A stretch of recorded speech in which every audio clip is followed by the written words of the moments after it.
Hello everyone, welcome to my second shift of this Banterthon, where I believe my dear colleagues Lawrence Trent and Luke van Wely have brought the rating way up to the 2800s. So it's gonna be a lot of weight on my shoulders to not mess up and hand over to Lawrence with a nice little cushion for the night.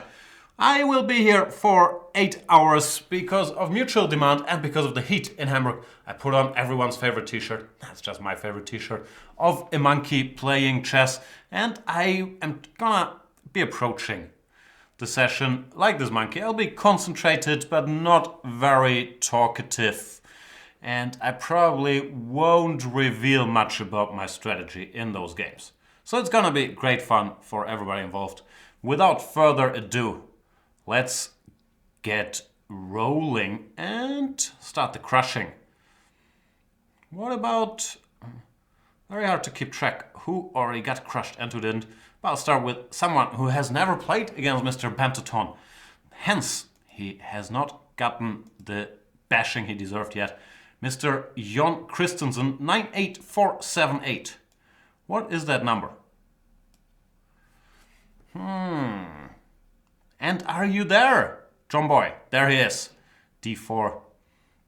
Now, F6. The good news for you is, I was gonna say I'm a much nicer guy than Luke, but that's not really true. Luke, at his core, is a good guy. While me, at my core, I'm kind of petty. But Luke, I believe, is rougher on his opponents.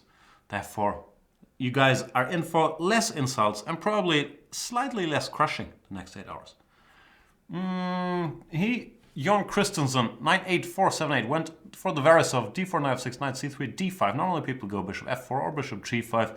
He went knight f3, so I will try to get my pieces out. Bishop f5, e6, and then try to use the fact that I did not put my knight on c6 by playing a timely c5, winning, hopefully, the battle for Centralistan. Because this knight on c3, we've talked about it the other night.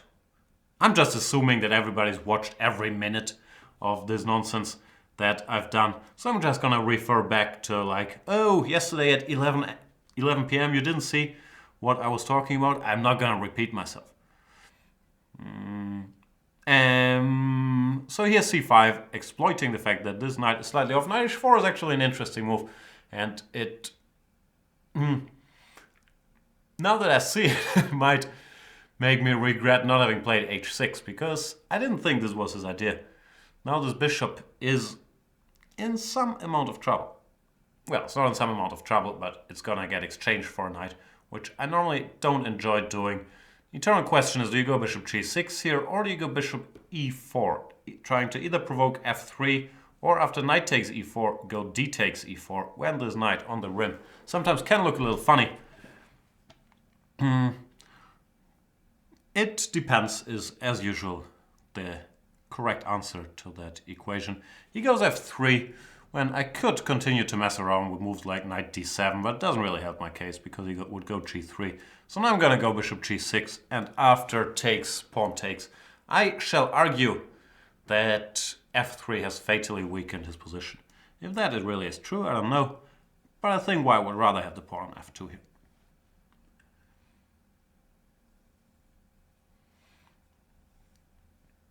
What's happening? Chat monsters. Does anyone have a screen yet? Do you mean by that, can anybody see this lovely program yet? I would hope so. It says I have some viewers, not a lot, but probably people are at work or they're only...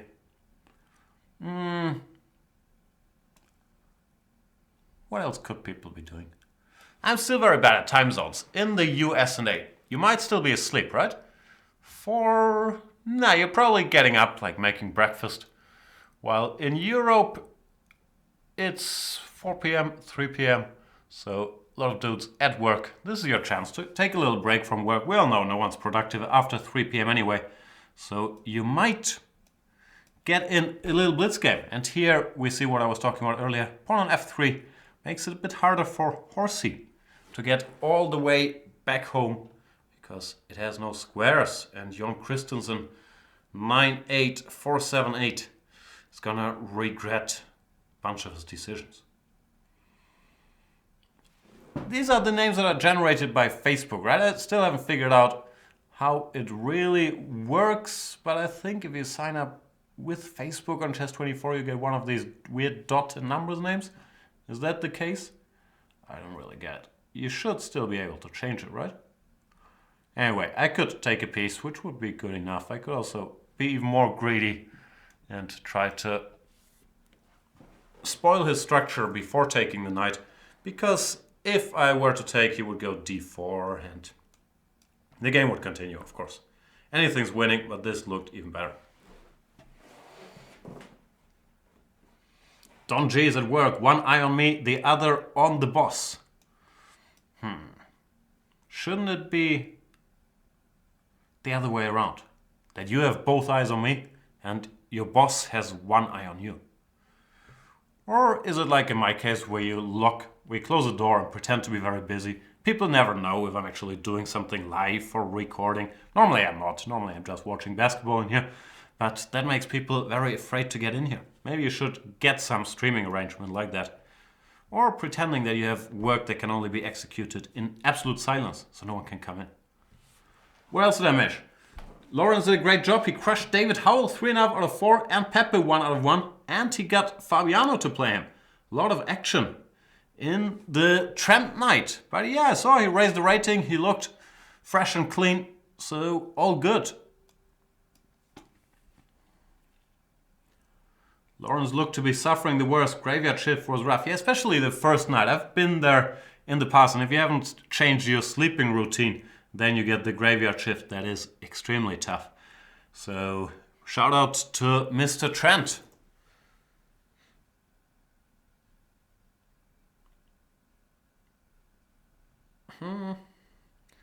KC Chess C6 says he only closes the door when playing. Fair enough.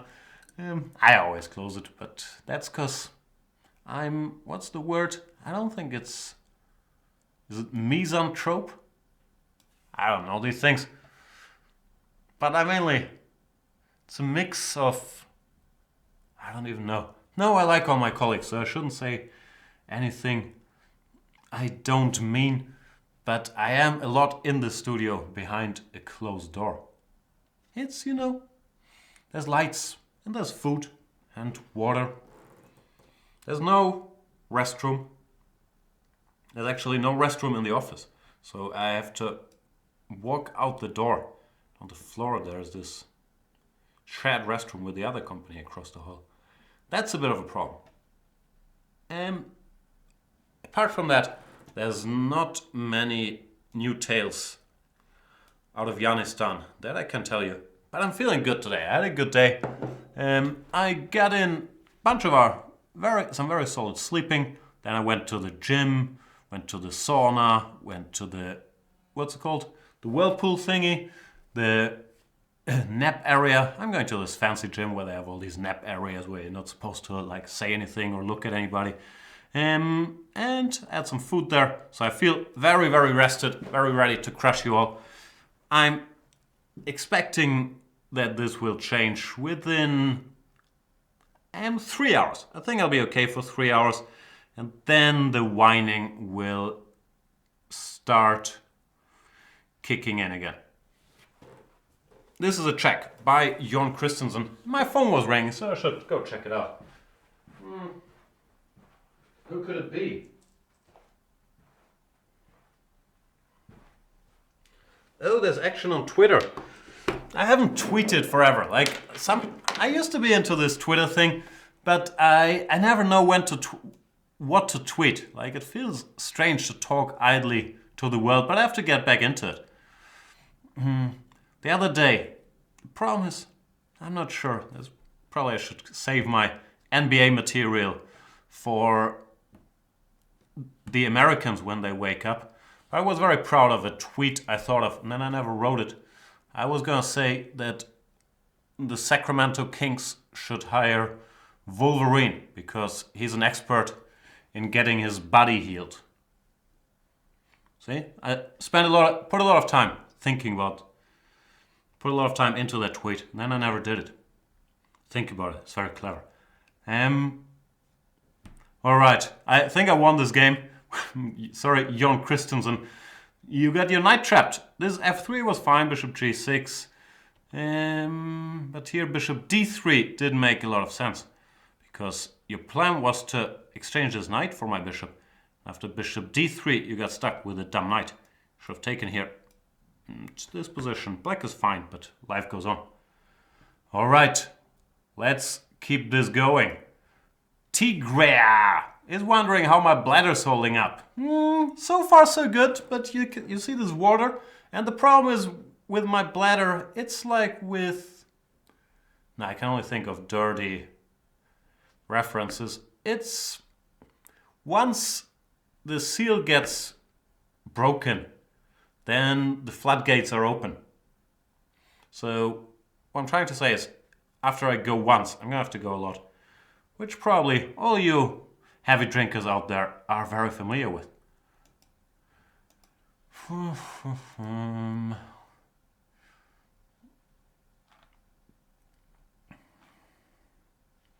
What about Moxa Pope? Are you mocking the Pope with your name? Or does Moxa Pope stand for something entirely different? He plays the...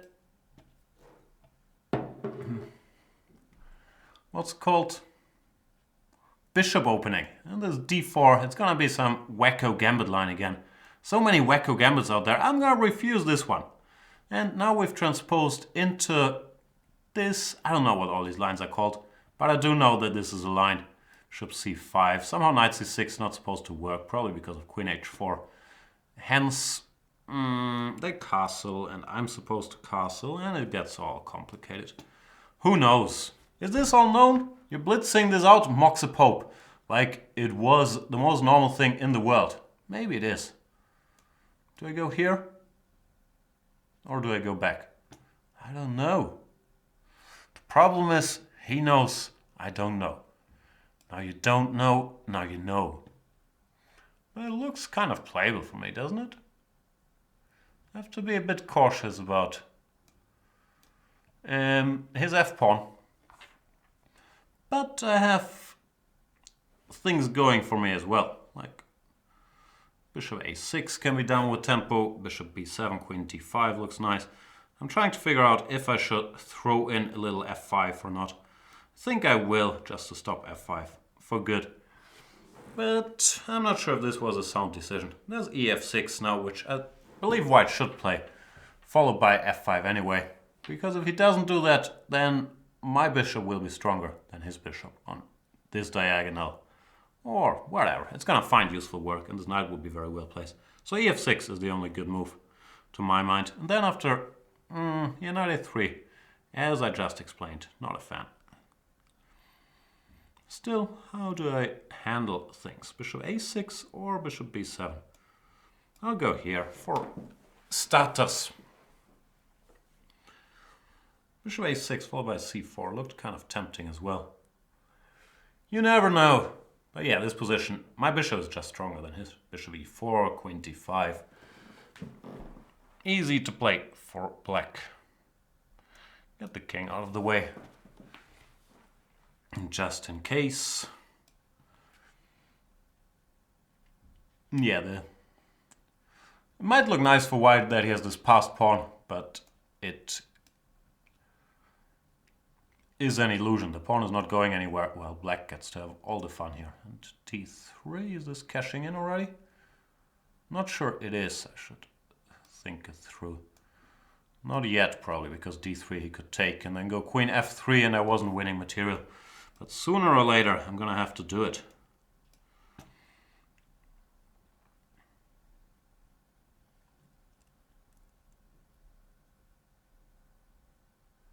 Evans Gambit is wondering, Jan, could you theoretically play 30 days in a row for 8 hours? I think I could. I probably hate myself even more than I usually hate myself after a while, but physically, or is it physically? I don't know. whatever. It doesn't feel like this is that exhausting. So I think it could be done. I'm not sure I would recommend it to anybody. Already here, like 10 minutes in, I'm missing knight e3 after the usual self-celebrations. But yeah, I think it can be done. Like 6 hours, I'm pretty sure. There's a bunch of streamers that are living in houses with 4 guys and are playing around the clock. And this, I don't know, why is the clock so low? Was this a 3-minute game? Did I fall for the good old 3-minute trick again? I'm starting to blunder things. I blundered night before, which is not ideal. I panicked when I saw the clock count. Time to speed up a bit, I guess. Alright.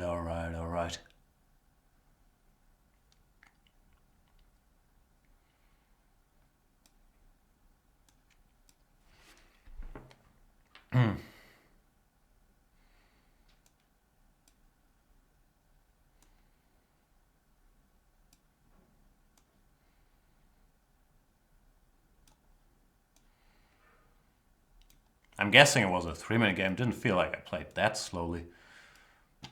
And yeah, that's why I ask you to please challenge me to 5-minute games. Because 3-minute games, stuff just gets too hectic. We talk about all kinds of nonsense and then all of a sudden there's no time. You're down to 30 seconds and we're ending up with all this stress. And who needs all this stress in their life, really? Not me. Anyway, thanks for the game. Moxa Pope, yeah, sorry. After I realized I had 44 seconds to change gears there a bit, blunder some stuff. Alright. Oops.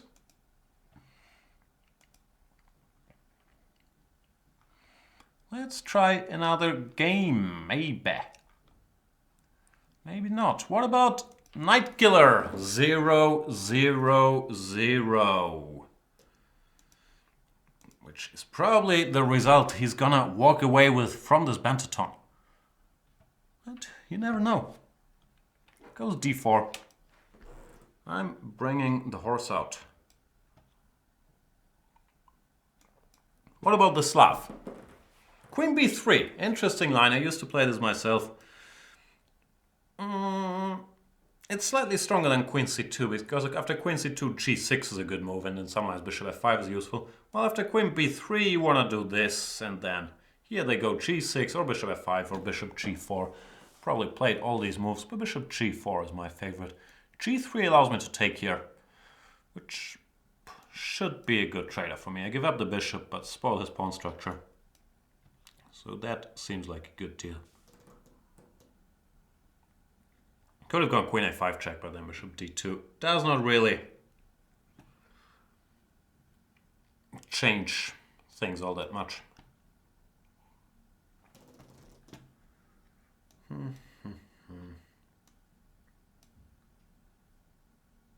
I want that pawn. Probably not gonna be able to get it, so we have to do boring positional stuff, where I exchange the bishops, double rooks on the d file. And eventually we will get the d4 pawn. I want that pawn. Give me that pawn. I'll take a timeout to make it harder, if not impossible, for him to get an f5, so he doesn't get rid of his double pawns. And then continue with my boring positional agenda, which includes rook d7, rook d8, queen f6, knight e7, knight f5, something takes d4. It's like in these old books where they would describe these 8 steps plans and then make it look like White had no choice but to go along with all the steps in the great master's plan.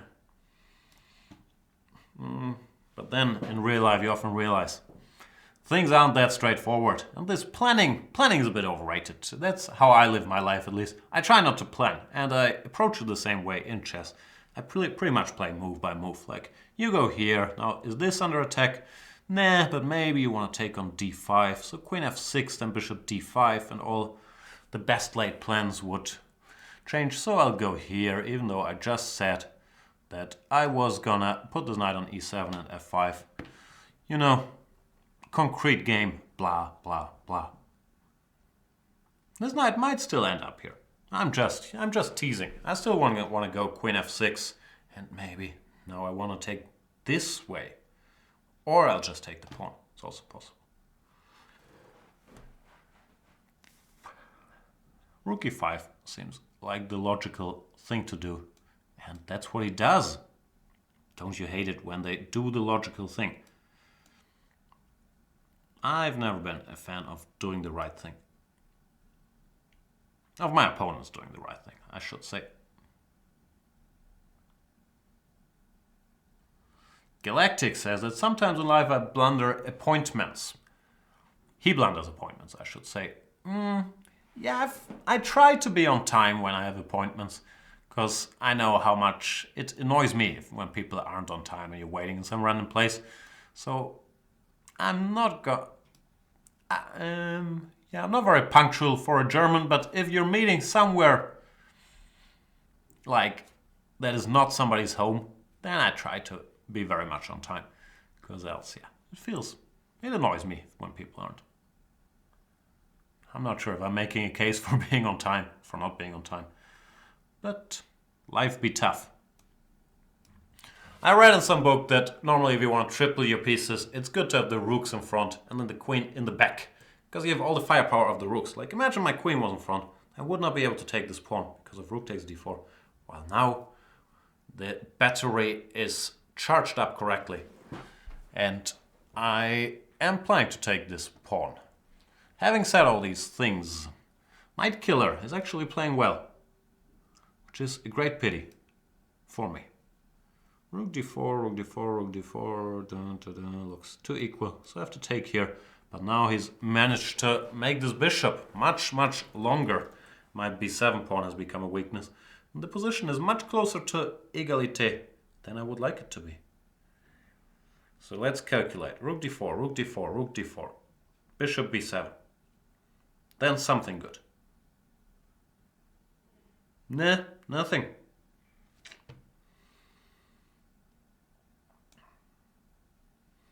So back to the original plan of making random moves.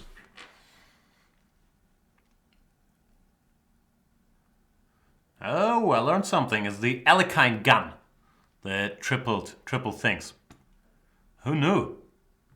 The Alekhine gun. And yeah, Knight Killer 000 is playing very well. Because I'm trying to pace myself, so I judge you guys by the rating. Sometimes I think, okay, 1700, I'm gonna crush him, and I'll have the chance to tell you exciting stories about my views on Beauty and the Beast or stuff like that along the way. But then I see, oh no, he's actually playing very well. I might not have time to tell you all of my great insights, and I'm gonna have to focus on this game. And yeah, that's always a very tough moment for me. Can I take? Gimme. You have a check, but king g7, and I didn't see any further checks. So I thought one check I can live with. Two checks, Now, one check is I'm normally fine with.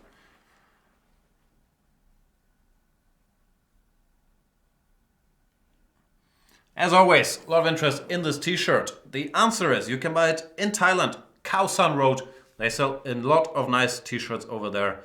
And the price is gonna depend on your negotiating skills. I'm not the most skilled negotiator, so I paid like €2 for it. But I think you can get it cheaper if you hang in there a bit. I'm going back to Thailand next week. Maybe I should start a new business based on importing this t-shirt to Europe and the USA. But I don't think I'll be able to do it. Knight d5, I'm just gambling that after queen b7 I somehow win. I'm hoping that queen d1 then wins. I did not see this queen b2 move, but it doesn't unduly concern me because I am a pawn. Pawn up after all, so the endgame should be fine for me. But I have to be honest, did not see this move coming.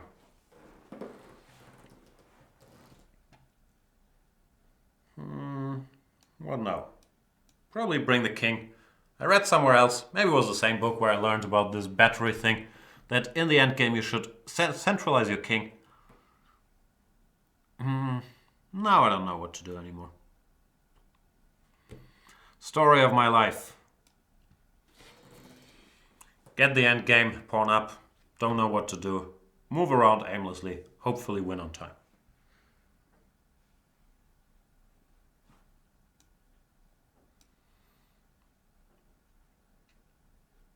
Not kidding either.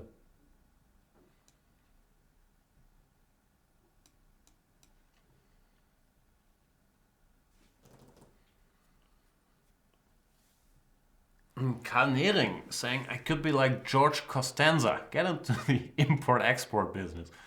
Or maybe a marine biologist. Yeah, well, I do think I have some expertise in, I don't know, sea life. So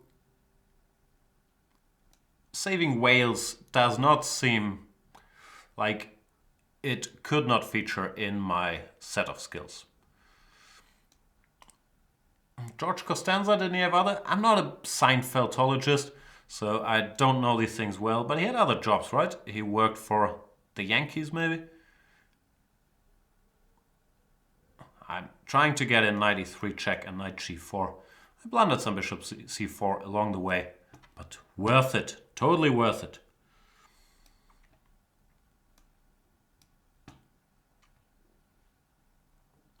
Was there some 93 fork? See, I got distracted by Karl Nering and his George Costanza reference. I'm not a big Seinfeld guy, but I do love Curb Your Enthusiasm, which I'm being told is coming back soon. Can't wait for season number 9. After like a 5-year break from Mr. Larry David, he's back.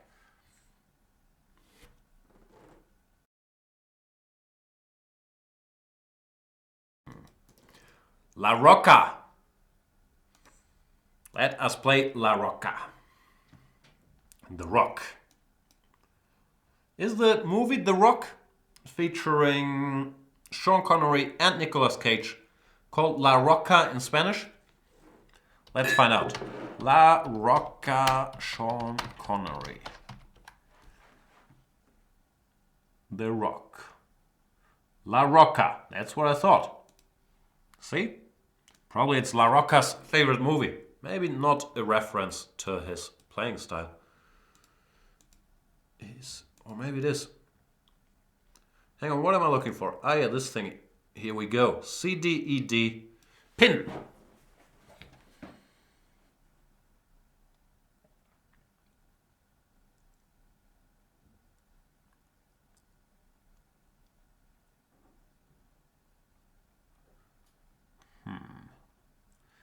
Vandela Industries? What are we talking about? Kuzma. Have you watched Black Mirror? Yeah, not every episode, but I've watched selectively. Like, I googled best Black Mirror episodes, and I've watched those. From the last season, which ones did I enjoy? I enjoyed the one with Bronn from Game of Thrones. With the kid that, yeah, he gets filmed through his webcam or whatnot, and then they make him do stuff, blackmailing him. That one was great. And I like the San Junipero, with the two ladies that fall in love. And yeah, that one was very optimistic, a very optimistic tone for Game of Thrones style. So those were good. And then I recently watched the one with the bear as a politician. You know, the trash-talking bear as a politician. Because people said that that episode foreshadowed the Trump presidency. I don't think it really did. And yeah, I don't think it was the best episode, but it was still an interesting reflection on our times, as usual. No, I like Black Mirror, it's clever stuff. But I haven't watched every single one. As for the game, La Rocca is doing all these maneuvers, which I've seen before. But I'm not sure how good they are here, because I should be ready to meet Bishop f5 with e4. And if black doesn't get in Bishop f5 or Knight f5, exchanging pieces, then I'm not quite sure why he spent all this time on Knight f8, Knight e6, g6, Knight g7. So I think I'm doing alright. You always have to keep an eye out on tactics like Knight g4. It doesn't seem to work here after Bishop e7. Therefore, yeah, we'll see how it goes, but I like my position.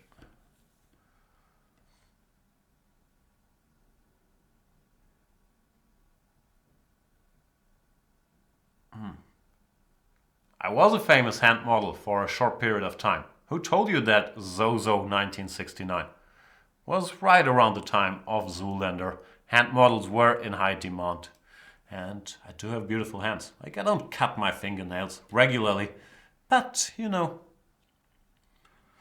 those were the days.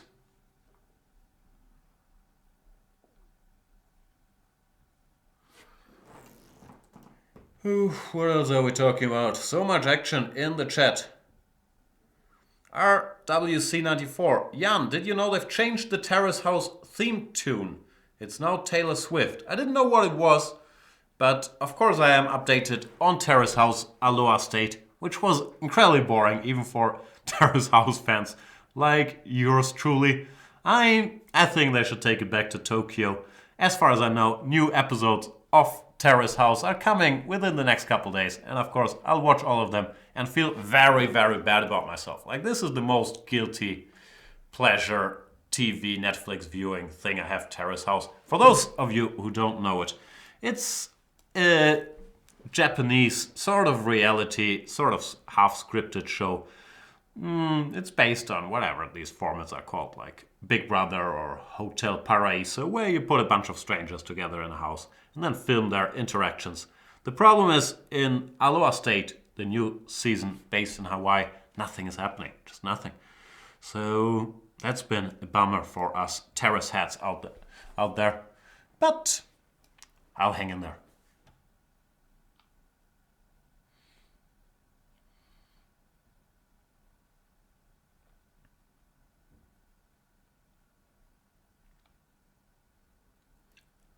What else is happening? Kuzma says, like Black Mirror, but more sarcasm. Relatos Salvajes.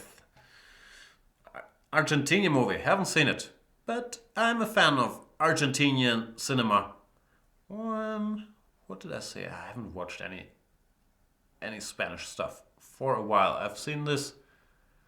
What was it called? What was this Oscar-winning movie about the girl that gets killed and then the dude locks him up? Was it El Secreto de sus Ojos? I don't know. Anyway, back to the game. A6 can I take?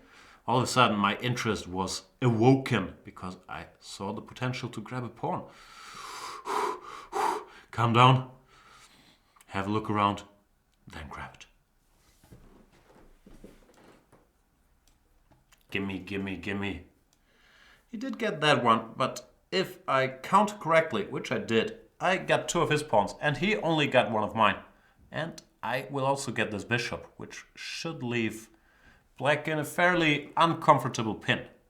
Queen c7, I could even continue to horse around a bit. Not that I would really have to, but why not? Why not jump?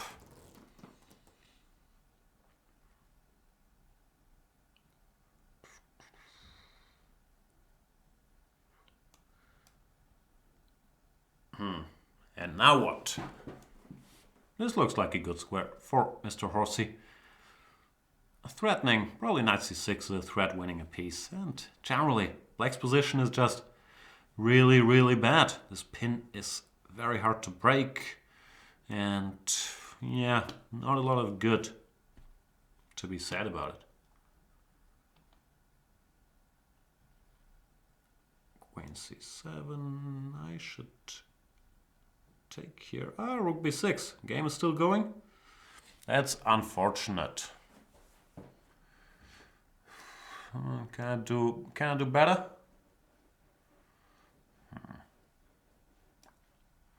Nah, this will have to do the trick.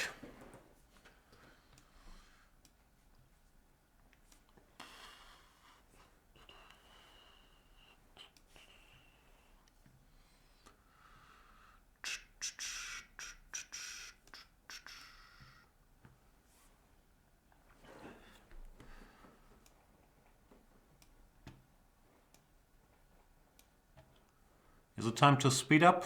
Nah, not desperately.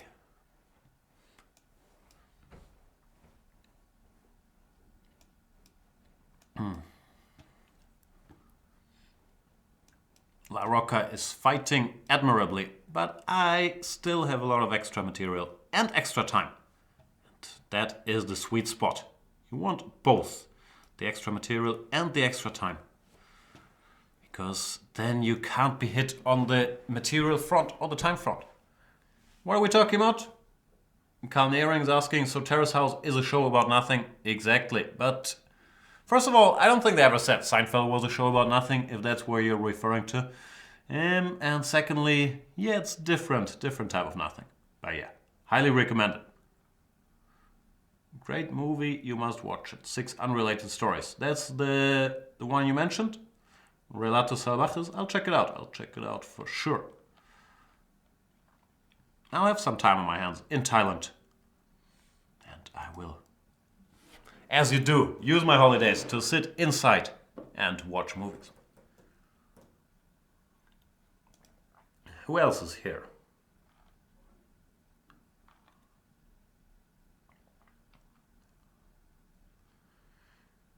Fidelef.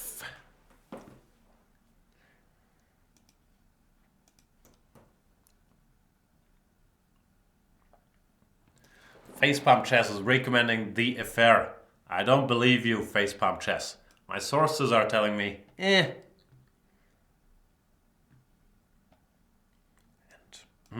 I am an expert in 1g4 business because after this controversial Hu Yifan game played in Gibraltar, Peter Heine published on Facebook that in his youth he used to study g4 and he came to the conclusion that e5 bishop g2 h5 was a very strong reply. Who am I to argue with the great theoretician Peter Heine Nielsen? I will follow his advice, and after e3 hg, looks like I have a pretty good position, no? I quite like it. Center, lead in development, weaknesses on the white king side. Looks pretty decent. I don't know why I went c6 and not knight c6, but both look plausible.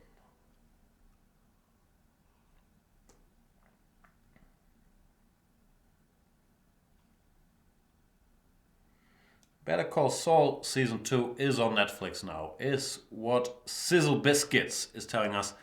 I don't know, it's supposed to be a good show, but it got very, very slow in Season 2, did it not? Like, you really have to enjoy the nitty-gritty of legal work. This, what's called sandpaper case, I don't know, it went too slow for me in Season 2. I thought Season 1 was excellent, but they lost me somewhere on the way. And nowadays, any show you want to watch is such a big decision because there's so much out there, of where you want to invest your time, so that I give up on shows fairly quickly. I do not own a cat, Michael Garner, but thanks for asking.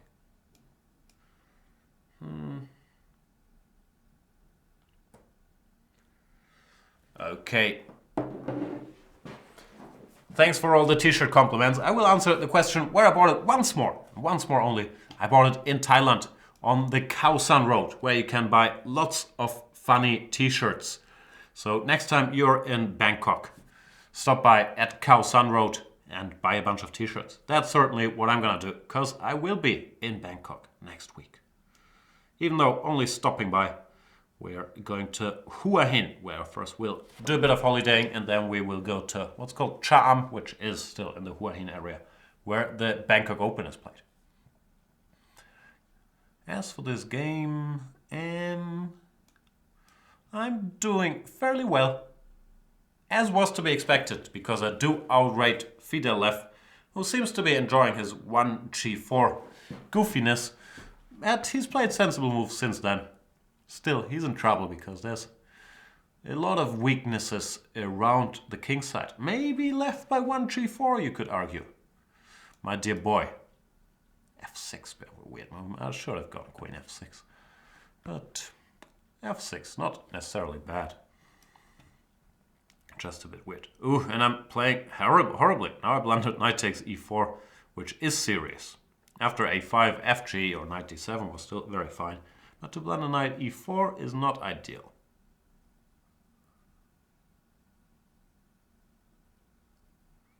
We might have a game on our hands. I'm still doing alright, knight e4. Played, boom. But, yeah, that was not the plan.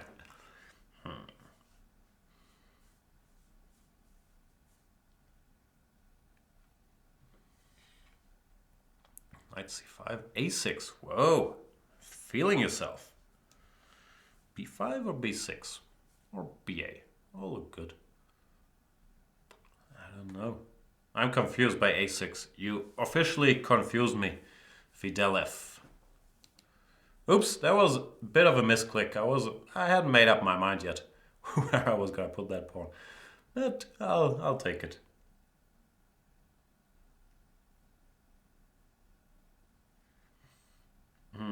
Knight g3, fair enough.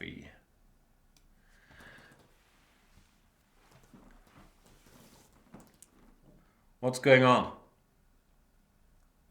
Crazy555 is asking, did you watch the Chappelle specials? I think he did a great comeback. I did watch them. Chappelle is a huge genius. His stage presence, he's just one of the all-time greats. As for the specials, yeah, I enjoyed them. It's just so enjoyable to just lean back and hear him talk.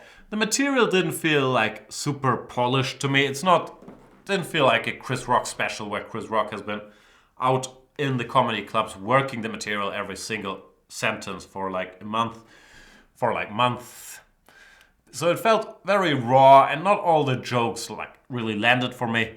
But Chappelle is just his vibe. He's so fantastic, and he's clearly a philosopher behind all that casual demeanor. So yeah, big hero of mine, and very, very happy that he's back. And funnily enough, he's only quote-unquote 42, since I'm very old now. I thought he was gone for more than 10 years. He must be super old, but not really, 42.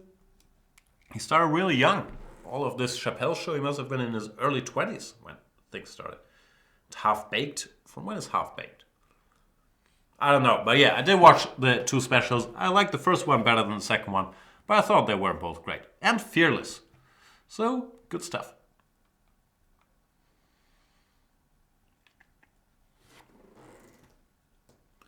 Are we gonna do this knight takes e4 dance again? How often will you trick me with this knight takes e4, Fidelev? Crazy555 says the Trevor Noah special is great. I don't know, didn't enjoy it. Yeah, he did a lot of good accent work, but somehow, yeah, I don't know.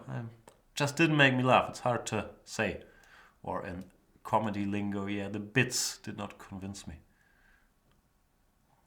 As for this game, must be some way to punish. I like knight d2 because I didn't want to bother thinking about queen h4, knight e4 when I couldn't see mate. So knight d2, then let's say queen a4, whatever. I was planning, actually. Okay, throw this in. Best laid plans. I was planning queen h4, but then once again I thought, why bother with this stuff? Queen b5 strikes me as extreme. Was this your plan, Fidelev, or did you confuse something? Did you mix up the move order where you're playing knight b5, cb, and then queen b5? I'm confused now, once again.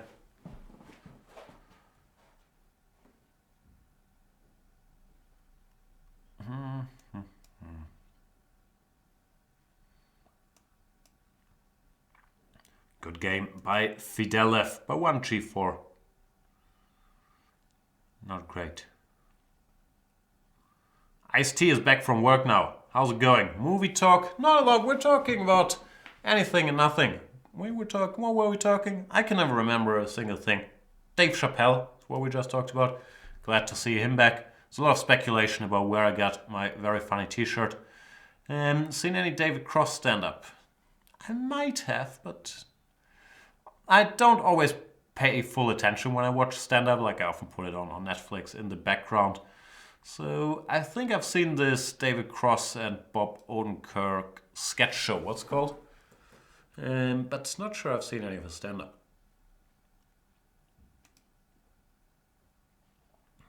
Let's play Ruben S. or Rubens.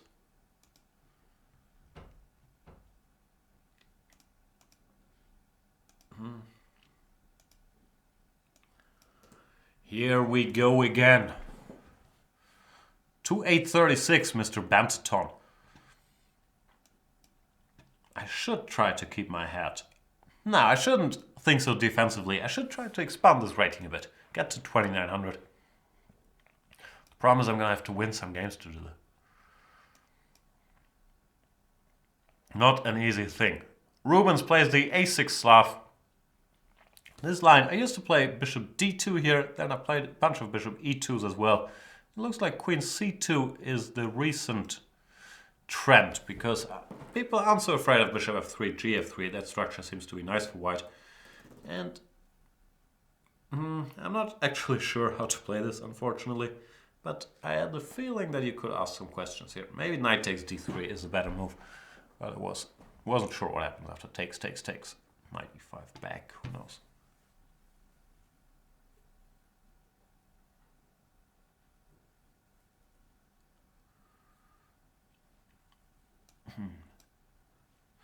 Oh, facepalm chess, big detective. Anyone knows what rating was handed to Gusti by Luke?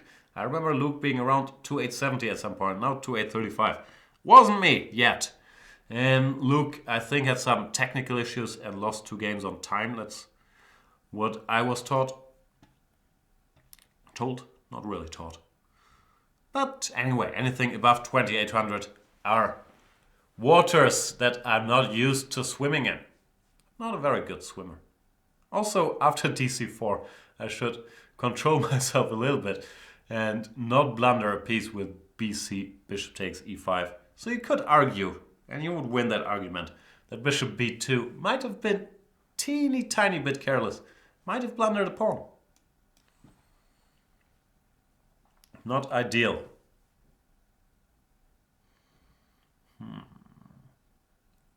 I'll just pretend I have great compensation, which I don't really, but there's some hope maybe.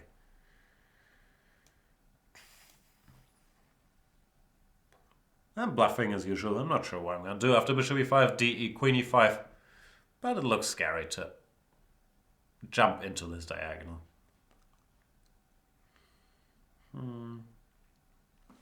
But yeah, I don't see anything particularly strong then.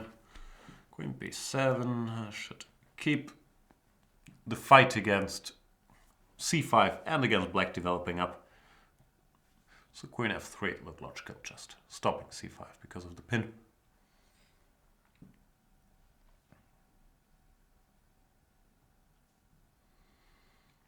Rook a7. Probably once again time to fight against c5. And also to rule out this looming option of bishop takes e5. Do I go b4 or do I do something else? Knight e4 also looks like an option. Yeah, I might go. I don't know. Might go with this. e4 was also possible, but then e5. I couldn't see any clear follow-up. So this position, yeah, I'm still a pawn down. I've done my best to create some compensation, but Rubens has actually played very, very well. Therefore, my task was not all that successful. Not sure I want to go b4 really. Nah, I don't, because then knight f6, knight d5, and the pawn would constantly be hanging. Also after a5, things could end badly. So rook c2. I'm not sure if after c5 I'll be able to do damage, but I'll certainly try.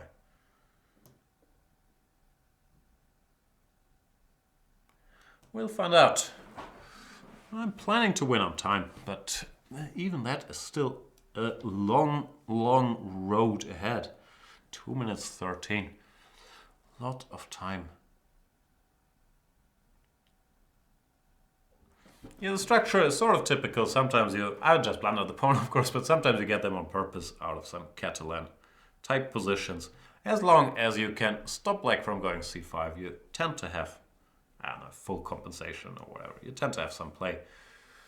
But so far, Rubens has certainly played better than me. Well, I'm struggling to hang around. And I'm struggling to count, because I was hoping to go knight c6, but then rook c6, e5, rook c2, nah, not able to do it. h4 is a c5? Is it time to press the panic button? Maybe it is. Maybe I have to go back. Can't allow c5.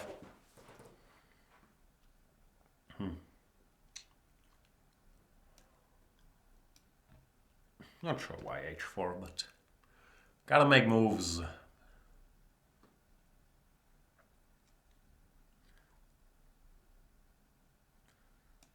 d8. Can't I rinse and repeat and grab this pawn now? I really want that pawn. Give me that pawn. Looks like the tables have turned finally. I was getting nervous on my side of the table. What is that expression, by the way? The tables have turned. Is it like literally when you play a game of chess and you're in a bad position and then you turn the chessboard, the table, and then you're in a good position? Or where does that expression come from? Please, let me know. I need to know.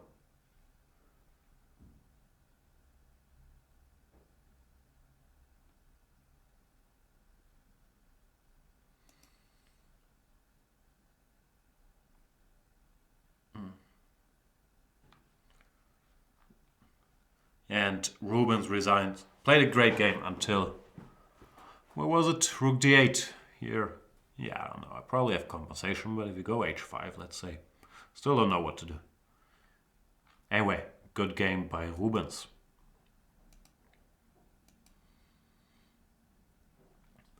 Let's play another game, maybe.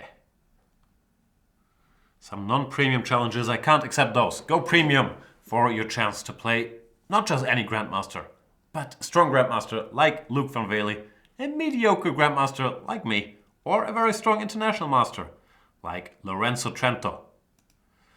There are still, I can't do math, but a little less than 48 hours left in this Banterthon, so there's plenty of time to get your premium account and get your challenge in. And I'm optimistic that we will play all you dudes. Facepalm Chess is a Luke van Vele fan, so am I. Very happy to have him around, and I do think, first of all, he's funny, but secondly, I think his games are very, very instructive. Like, I can't say I watch a lot of other people's banter blitzes, but when I've zoomed into Luke's, I always found his, well, the way he plays and explains very, very instructive. So I was a fan. Looks like Big Boy RG 2015 is not with us, and since I have such a long list of challenges, I can't wait very long. And I will see if we get to play him in the distant future, the year 2000.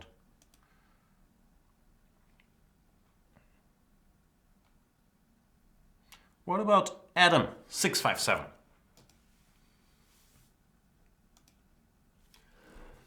Mr. Adam.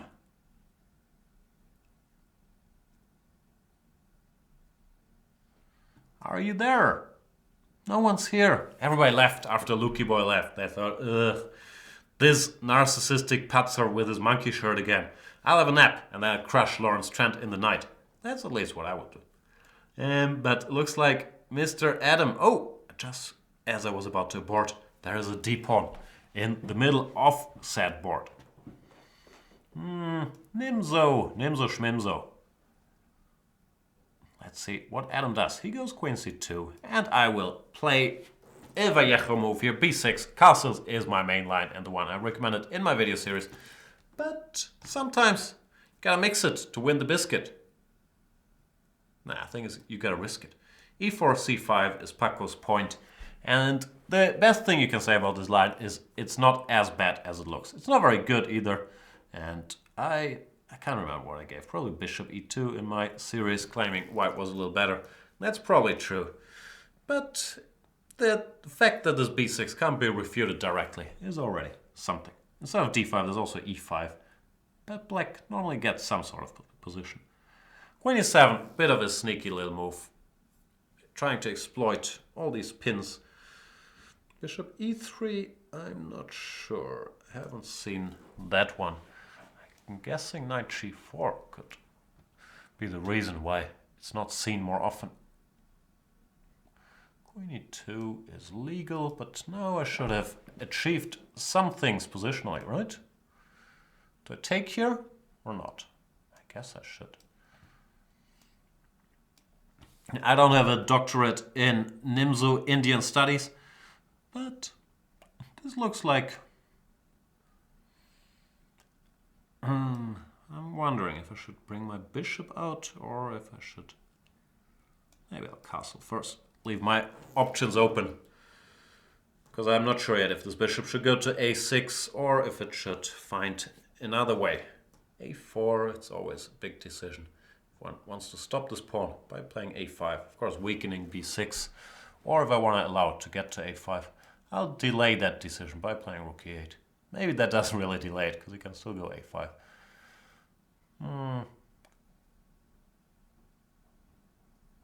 And you know what?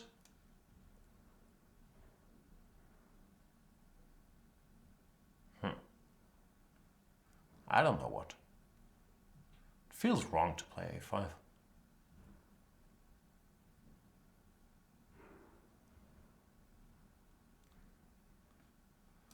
I'll make a move. Why not make a move? I don't really want to take here, so this is a bit of an empty threat. If h3, I think I'll just go bishop h5. But I thought this looked like the most harmonious after a5. Play knight bd7. And black should be slightly better, but nothing special. The white pawns look very weak, but they're very hard to attack. So it's gonna be hard work. Knight h4 is too deep for me. He wants h3 and then bishop knight f5 maybe. Fair enough. So to have to react to that, I could go g5. Would be an extreme measure. Or what else could I do? Stop confusing me, Adam657.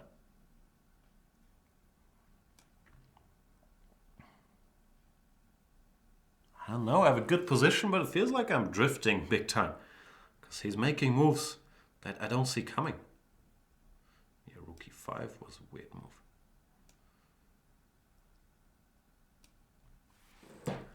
Don't try this at home. I've played a bunch of absolutely ridiculous moves to spoil my very good position into something kind of different.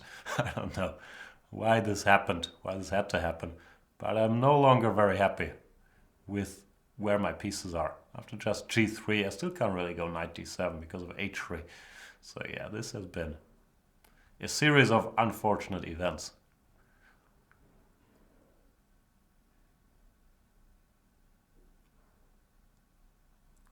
What have I done? Completely abused that poor, nice endgame. Now I'm left with desperate measures like a5. Weakening b6, as we talked about in the past. And after rook b1, still can't go knight d7. Because of... where do I go? d7 or c8? I think I'll go here. Oh yeah. And what was I talking about? After rook b1 I couldn't go knight d7 because then h3 will once again leave my bishop stranded. Of course bishop d7 is a bit cruel towards my co-worker on b8, but I thought it was still a good thing to keep an eye on this pawn. Bishop f1 is another one of these moves. I just don't see any of his moves coming here. It's very, very mercurial, Mr. Adam657. I'm so confused by this game. I'll just bring my rook back, because, I don't know. I don't understand anything. Bishop f1, now bishop back to d3. What is going on?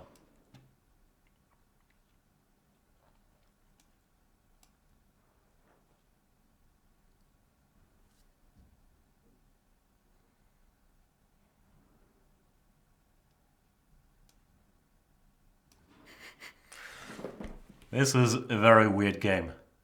Bishop g4 probably. Knight h2 is coming in once again. I'm gonna have to make up my mind. No, knight g5. Can I finally bring this knight into action? Oh, and it was still bad. See? I was so happy to finally get it there. It was still a mistake. I don't want to give up this pawn, so I'll give the exchange instead. But I don't know why. I'm utterly confused by everything that happened in this game. And I don't think I'll be able to ever recover from it.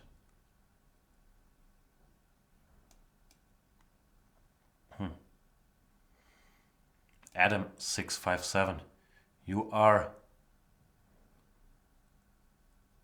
a mystery to me.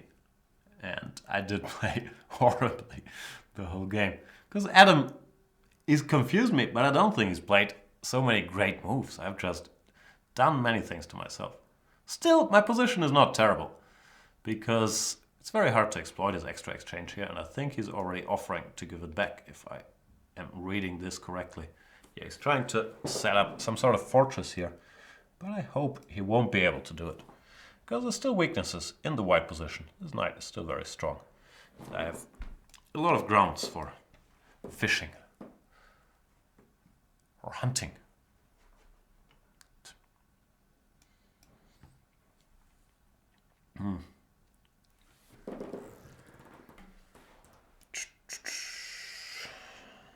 Time for some grandmasterly moving around.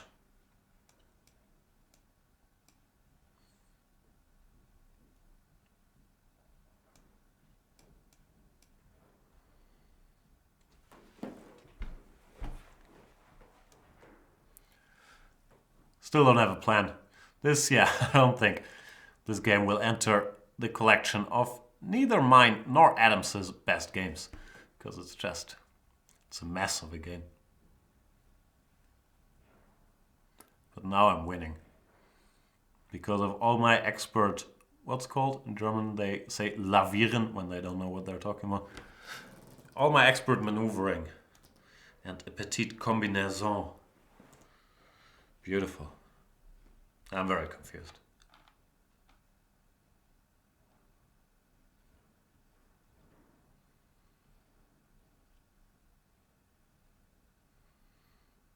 Adam 657 resigns because of this little trick. Weird game.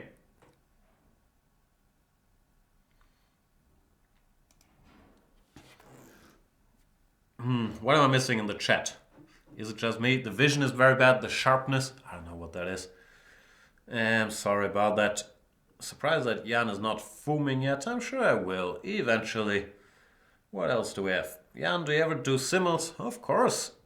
If so, how do they compare to Banterthon? Yeah, not really direct comparison, like simmels. You play many games at a time. Banterthon is just one game at a time. Simmels, okay, they normally take like 3-4 hours. So I'm tired after them, because yeah, a lot of walking and thinking, and yeah, always new impressions, and you forgot what you did in that game, or you didn't forget, but you have to adjust. So they tire some, but yeah, not really any comparison to Banterthon. I don't know, it's just different animals. Let's play another game.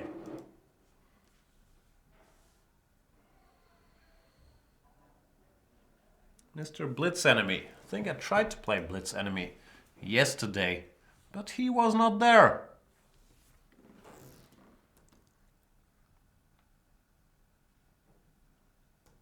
Now he's here.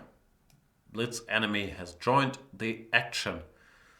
And it's time for a little Caro-Kann.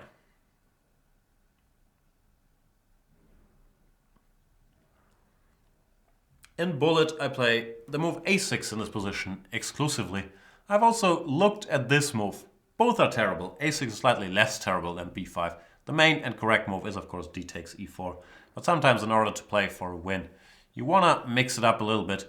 b5, the main problem is that e takes d5, b4, knight somewhere is better for white. And while a3 is also a decent move. So a6, yeah, it's also bad, of course. d4 is what you have to do. Then the position gets a bit dull. Sometimes in order to spice it up, you want to look at different moves. But yeah, this is not a very good line. a3, I don't even know what I'm supposed to do. e6 looks horrible. DE maybe, no? That also looks pretty bad. I'll go E6 and pretend it was all part of the master plan. Ooh, ugly.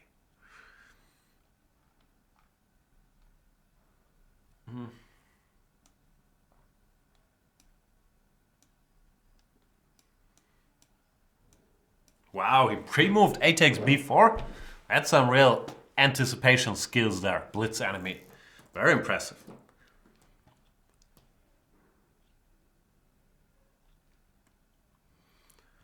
Night Jedi 2003 is asking, Jan, what are you drinking? Water. E5 now, still strange things. I'll go C5 and we'll have some bizarro French. This is a check, but on paper at least, it's your good bishop, so I'm not so sure you want to exchange it for my, on paper, bad bishop.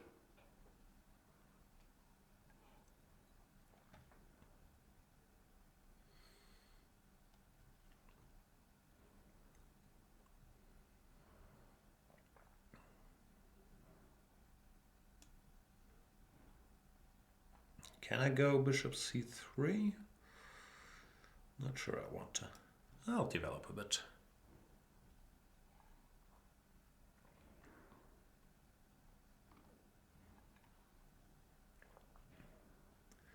Oh, Night Jedi 2003. Really? It doesn't seem like so witty. Are you implying that I'm drunk?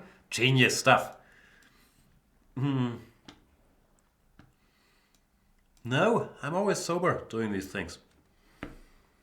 I don't know.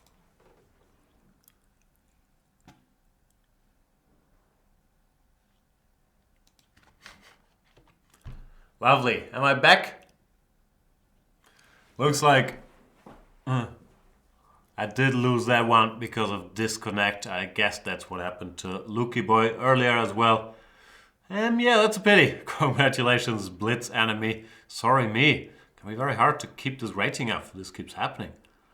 Am I back though? That is the big question.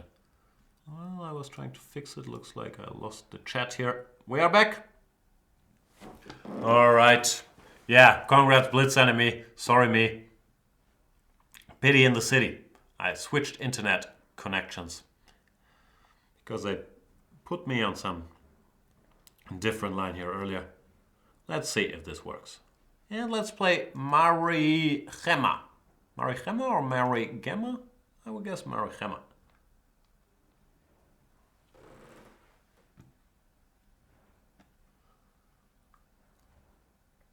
Anyway, it does look like we're back, so I can try my luck with the Caro-Kann once again. And with the internet. Because really, my position wasn't so terrible. D4, D5, knight D2. And I can continue to display my collection of goofy move 3s after knight D2 or knight C3. Here, I'll grab this very hot pawn, which costs me like 8 developing moves, so I'm not sure this is a sound decision. But pawn is a pawn. What concerns me a bit is that Mari Gemma, first of all, it's a 3-minute game. Please, 5-minute games, if at all possible. And I know it's possible, because you just have to click on the 5 instead of the 3. Because 3-minute games, I'll fall for it continuously, because I never look. But yeah, they really don't give any of us a lot of time for bantering. And the blitzing, who wants to see people play blitz? Maybe a lot of people. But I like to talk nonsense, and that's harder to do during a 3-minute game.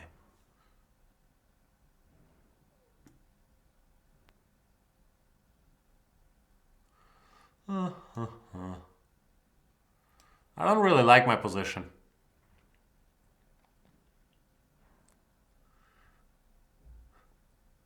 But what to do? Beaten by Quakers has strong opinions on the 30-minute disconnect thing. 30 seconds disconnect thingy. Yeah, whatever you do, people won't be happy. Like, imagine you're playing a classical game and your opponent disconnects and then he has whatever. Or let's say a rap game. He has 12 minutes, or you have to wait for the whole 15 minutes to run out until you won. doesn't sound like a fun experience to me either. So yeah, can't get it right with those things. In general, in 2017, ideally one should not disconnect from the internet.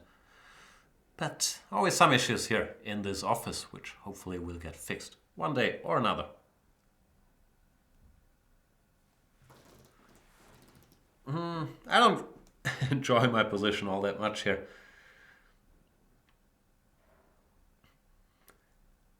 But I am a pawn up.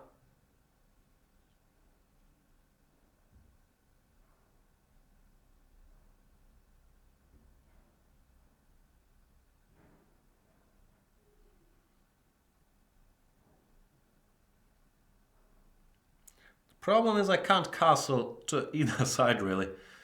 No, I could castle here, but I'm not sure I want to.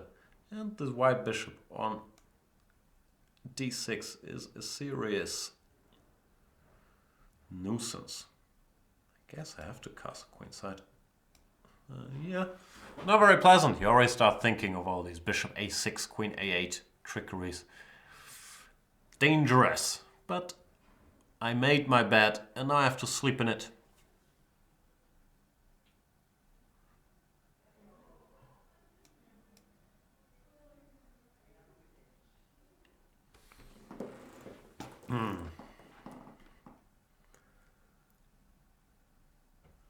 No idea what to do. Carl is saying, Jan, could there be a connection between playing admittedly wacker opening moves and later not enjoying your position all that much? You might have a point there, Carl. I might have to think about that. Yeah, this position is pretty terrible. What can I do? Go here maybe? Oof. Bober Turimo was wondering, please tell me, how can I challenge here? You have to become a premium member. You can challenge anyway, but I won't accept you if you're, or no one will accept you if you're not a premium member. So you should do that. And then you can challenge in all the banter blitz activities. Watch all the videos, all that good stuff.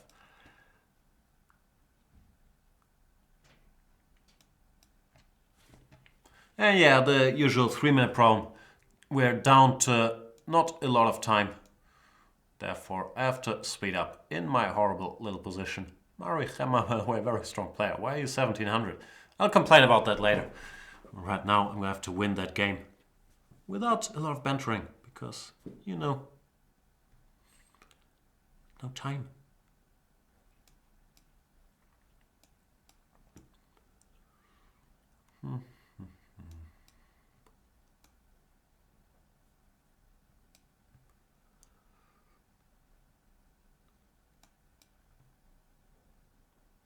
Give me that pill.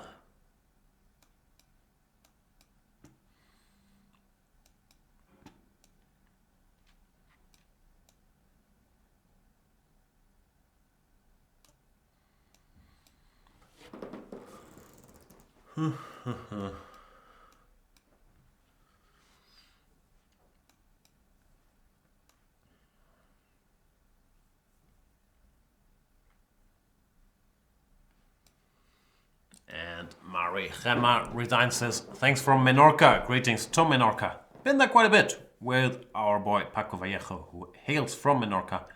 And yeah, the usual 3-minute thingy. Not enough time. So sad. Let's play another game.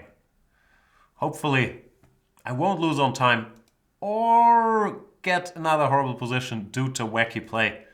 Not sure if I'll be able to avoid both of these pitfalls, but I'll try.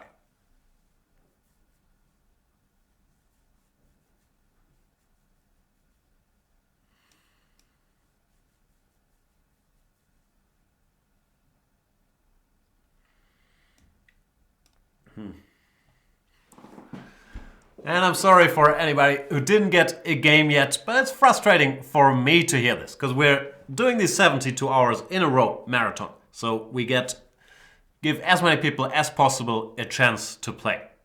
And we are trying very hard to play people that have not played before. So I understand it's frustrating if you have not gotten a game yet, but you gotta understand it's frustrating for me when we really try as much as we can to be here for 72 hours in a row to get everybody a chance to play.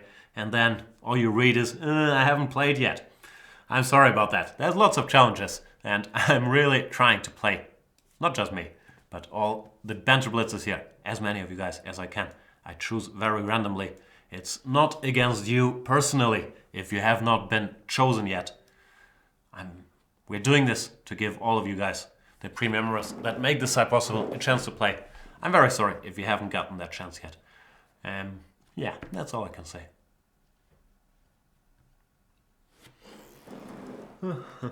I am gonna grab this piece.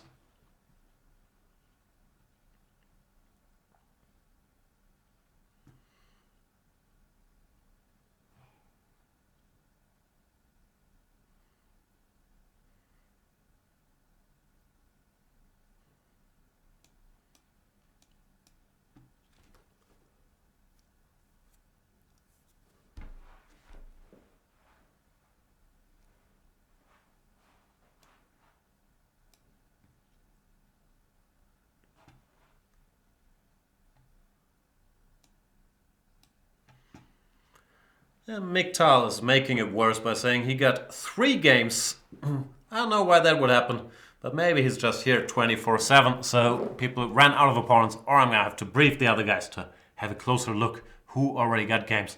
But I'll make sure you don't get another one. Oh boy.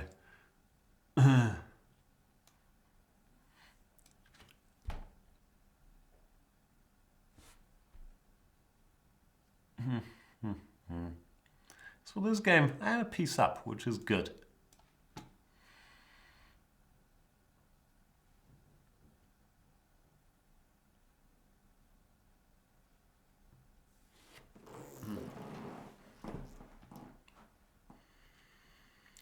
And the monsters that have occurred. Eric Mage is saying, I didn't get any game up to now either. So sorry, Eric.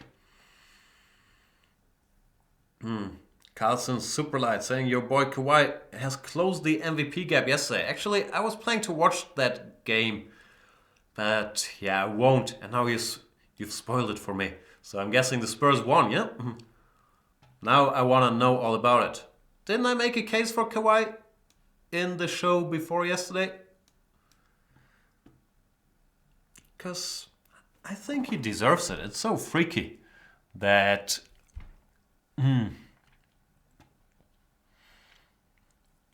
the Spurs are winning however many games they're winning, 63 games with their team, which on paper really shouldn't be that great. And Kawhi is clearly captaining that ship. So very impressive stuff. But I have to admit, I haven't watched a lot of live games, so my opinions are mainly taken from whatever podcasts I've been listening to. Yeah, Westbrook, a bit of empty numbers, doesn't make his teammates better. Harden overperforming and so on, even though the Rockets are doing pretty much the same they did 2 years ago. So I don't know. I'm just a fan. I have unqualified opinions, which if I was in the chat in some basketball show, I'd probably get very mad at myself. Am I making sense? Nah. See, maybe it is not water that I'm drinking. Who shall we play? King run every game, maybe.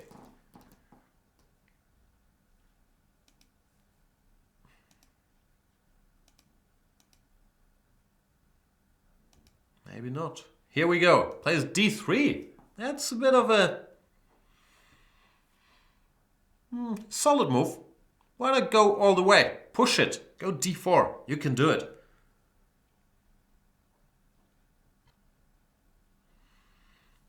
Yeah, I don't follow college basketball. NCAA, I think you need to be American to really be into that. Like, I'll read the news about the March Madness and so on, but the only storyline I'm moderately interested in is like who will be the top picks in the draft. But this NCAA, I'm not following. Also, I wouldn't know how to follow it. Oh, King D2, we have a jokester among us. I was already getting slightly fumed, and now we have a dude who's 1846, but doesn't think that he has to play normal moves, but instead he's gonna play King D2, King C2, and then try his hardest. Because wouldn't that be hilarious if he won the game like that? I don't know, it just annoys me. But everyone's allowed to do whatever they want to do. So kudos to King Run Every Game. And I guess that's what he is announcing in his username. So I shouldn't get too mad. And if it makes you happy, King Run Every Game, I'm sure you know it's bad, but I do understand the psychology behind it. Because it gives you such a rush. If you're giving these great odds by doing these dumb first 6 moves, then you can still win. What else is there?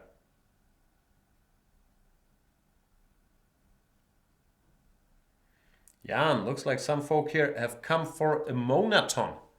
I don't know. What is that supposed to mean, my dear boy Tigre? Please elaborate.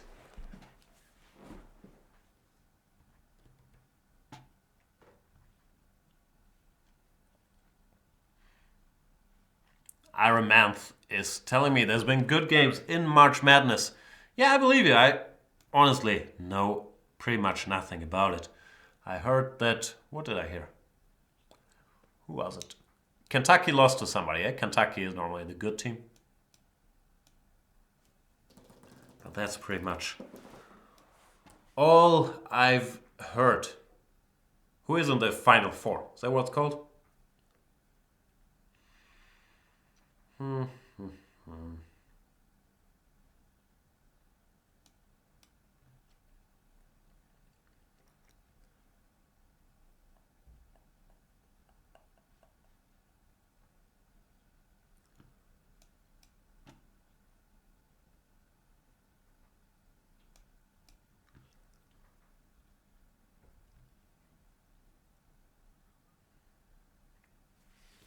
Far away from high is hell is wondering about the my dear boy phrase.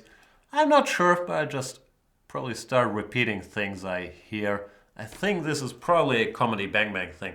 One of my favorite podcasts where...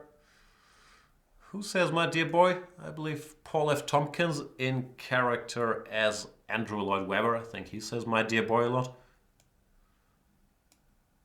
Yeah, I think that's where it's from. I'm not 100% sure, but I believe that is the main influence. Comedy Bang Bang, excellent podcast if you're into that sort of weirdness.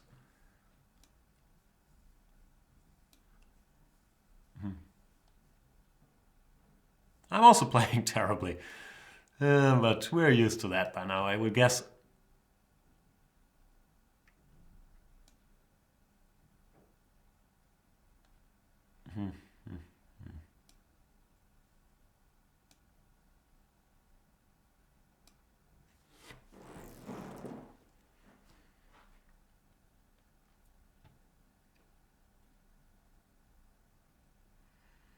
So bishop h5, bc4, I'm probably still doing alright, but it's getting a little messy. It goes back to a3.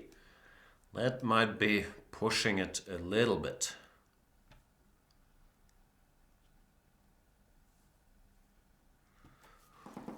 Okay, time for the pain.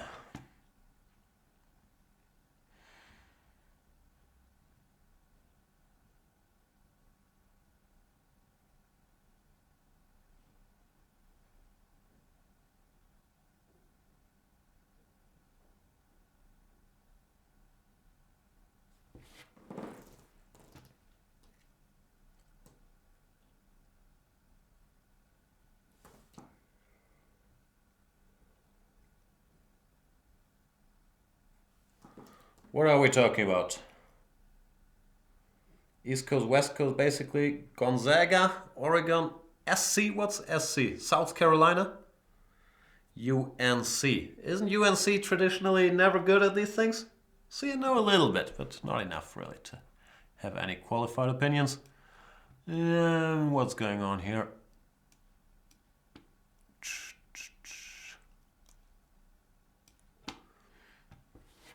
I don't know.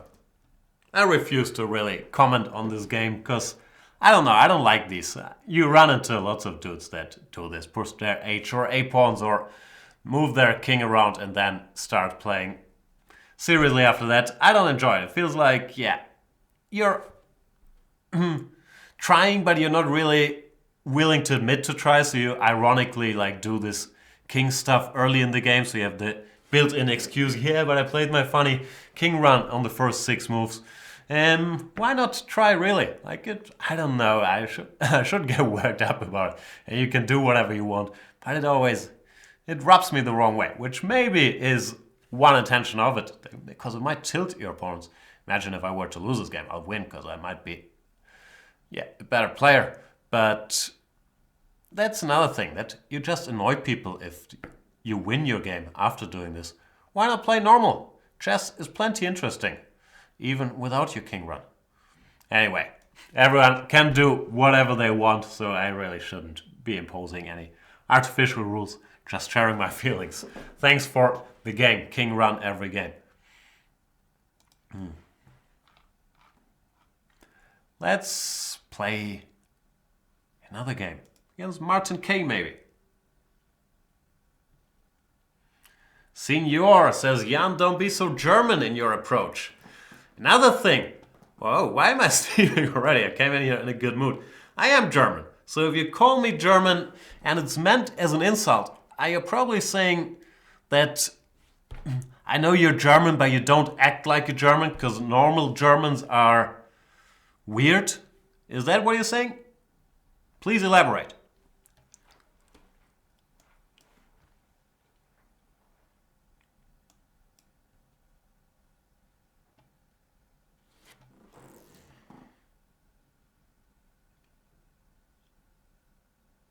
Oh, you're following up with the timeless classics, Senior One, of the smallest book in the world. Great German jokes. Never heard that one before. So please bring more of your comedy stylings to the table. You could expand that joke if you want to offend some more people. You could say the 3 shortest books in the world: British cuisine, Italian fairy tales, German humor. Like, that's the version that is normal. But please go ahead, Senior One. I'll try my best to be less German to please you. Non Quixote says, we love you, Jan. Please don't work yourself into a stroke. It's all fun and games. I'm good, Quixote. See, Div by Zero also knows this joke. Isn't Italian Hero Stories the funniest book?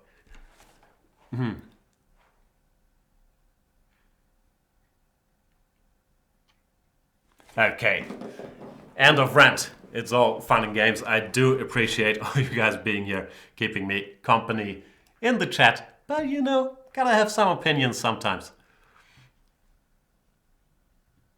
Stream interruption. Probably I did work up myself. I did get too worked up.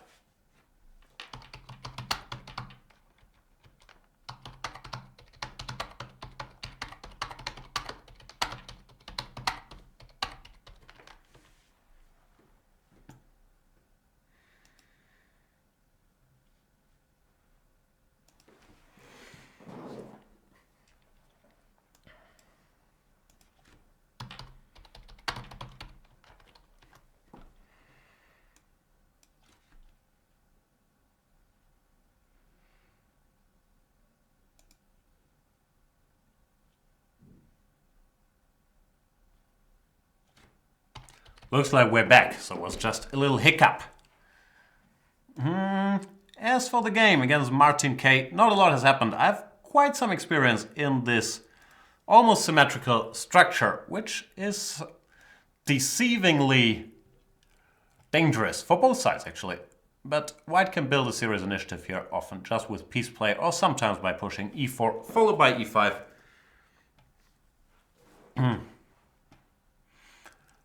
But, of course, nothing too bad has happened. Still, I've won some nice games here with attacking with the pieces. And there's a rule of thumb, I think Rubinstein, or one of these smart old dudes, he's probably no longer with us, mentioned that whoever gets in knight e4 or knight e5 first in the structure is likely to develop an initiative. So I'm following that wisdom. I went knight e4. e5, can I jump around a bit? Knight fg5. No, then knight takes e4. Doesn't get us anywhere far. So let's bring the rooks. Bring the rookas. What have I done? Have I started a discussion on German humor? I'm sorry. Sometimes I just get very touchy. I didn't mean any of it. It's all good. It's all good.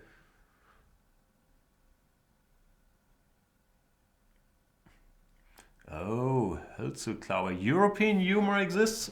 Is there such a thing? I'm not sure. I would think... Then again, they did make the Brexit, but I would think that probably the English don't want to be part of European humor, but would say, it's British humor. And Germans, are not famous for their humor. So I don't really take offense when it comes to that. But I will take offense when you tell me, don't be so German, because I am German. And if you tell a German, like all the stereotypes, oh, they're efficient and have no sense of humor, like what reaction do you expect? Yeah, you're so right, you know us so well. My apologies. I'll try my best to fight my Germanness. Like, I don't know. Anyway, I should probably stop blundering pieces while giving my speeches about Germanness.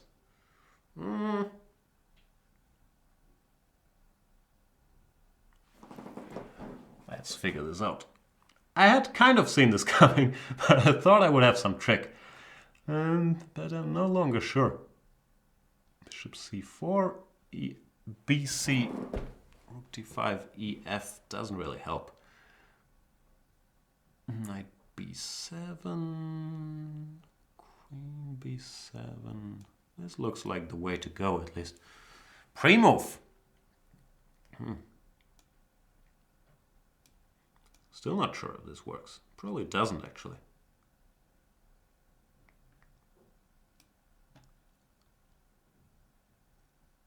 No, because of bc, queen c4, knight c e7. When I am a piece down. Some tricks, but that shouldn't happen. This stuff shouldn't work for black. I'm sure I missed some more clever way to exploit. Why is done? Maybe bishop b1. And knight c7 immediately. It's weird because he could have taken my bishop first. Well, now my bishop finds some useful work by exchanging itself, and I'm not a piece down. But still, game continues. And I spend a lot of time on both rants and trying to not lose a piece. So I'll focus on that.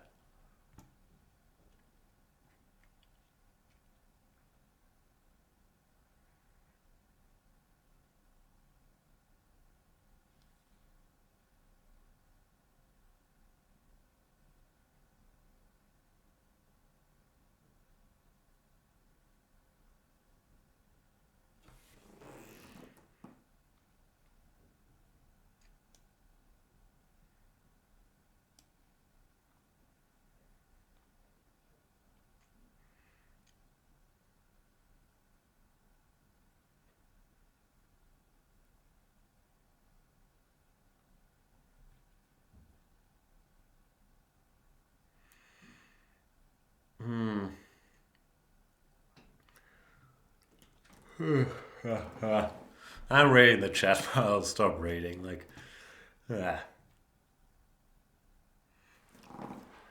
Let's focus on a bit of chess.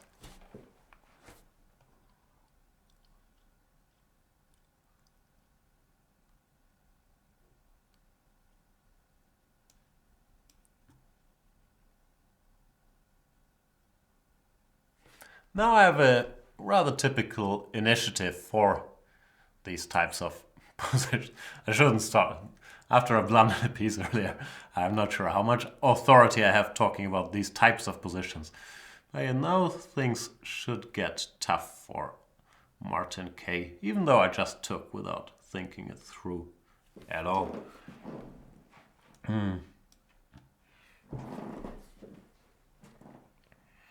But not a lot of time left, so might as well do stuff.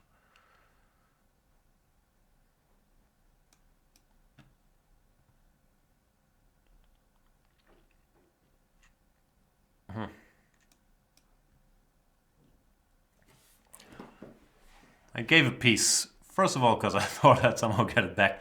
Secondly, because, It looks like it would tie him up for a long, long time. Ugh, I'm confused now. Stop confusing me. Rook e7, rook d4. Okay, let's keep it simple.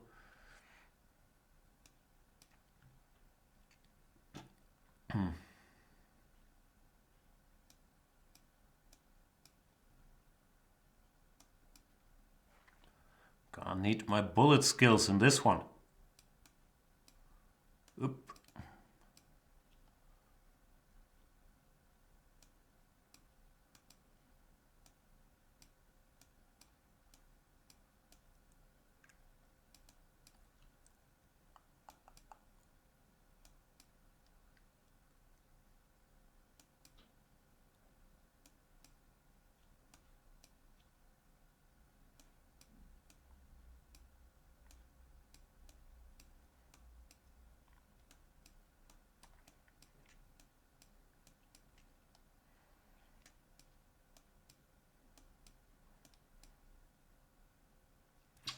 Can't flag a flagger, Martin K.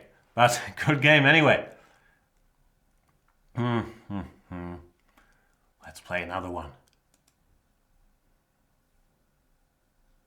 What about our boy, Christian Bench 37?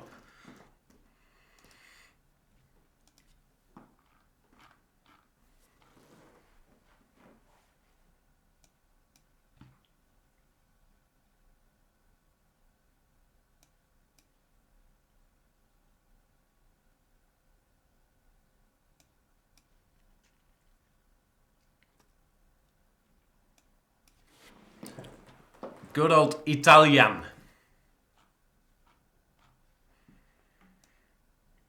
Hang on. I'm confused. Says this is the first game against Christian Bench, but I do recall playing the same line against him maybe recently? Maybe that was in one of my banter blitzes? Maybe I'm mixing it all up. I don't know. Anyway, recently in the Italian, I've tried playing d5 in one go whenever I can to avoid all this boringness of these d6, a6, bishop a7 maneuvering back and forth positions, and it very much depends on move orders and all kinds of subtleties when you can get away with playing this d5 and when you can't. I'm still trying to figure these things out, but I have a feeling that a lot of people have taken a bit of an interest in that topic, like when you can get away with playing d5 and when you can't. And hopefully I can get away with it here.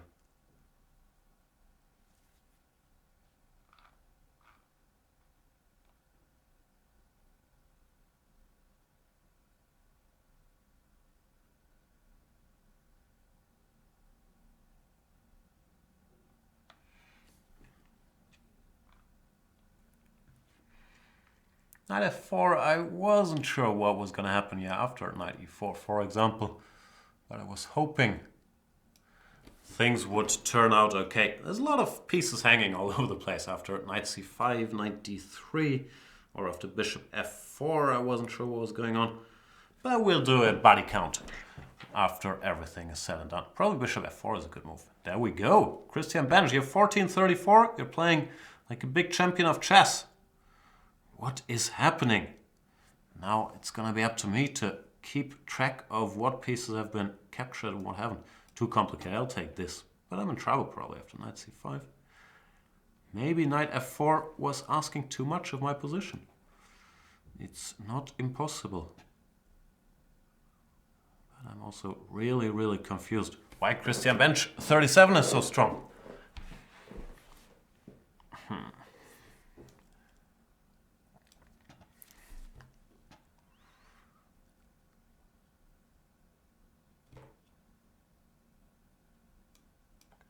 Not happy here, and I'm clearly not dealing with a 1434 opponent. It's all so mysterious. I'm a bit worse because I had to weaken my poor majesty, the king.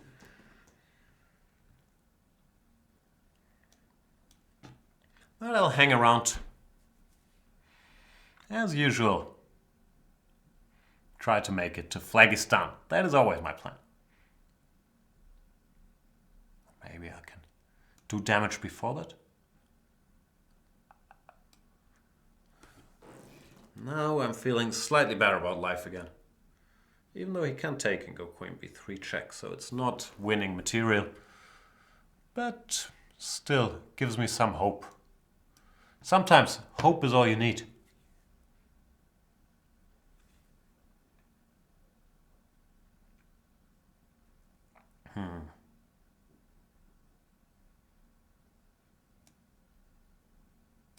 Go away.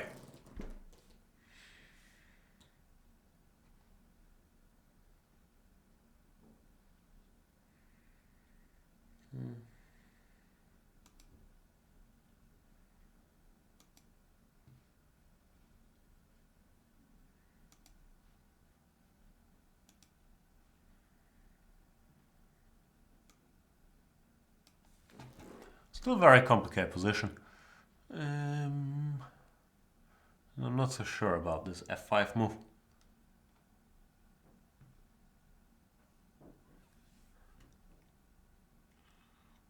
F5.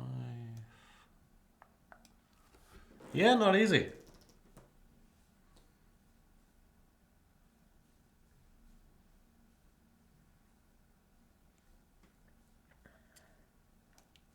Sort of getting outplayed here, actually. Which, yeah, I did not expect. Gotta be honest, did not expect that to happen. What to do? Try to hang in there. Probably won't be able to. Not gonna be able to do it. Mr. Bench, what have I done to deserve this?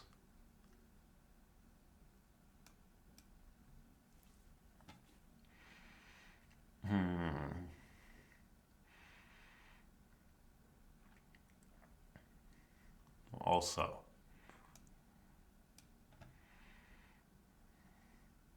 it's all very confusing.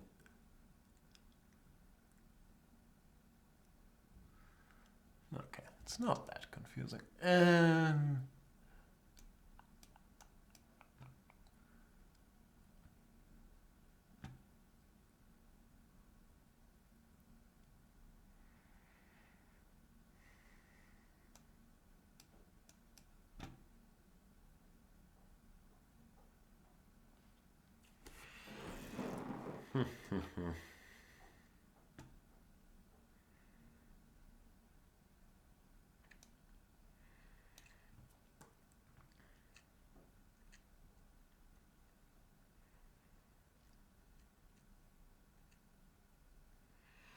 I'm playing well though.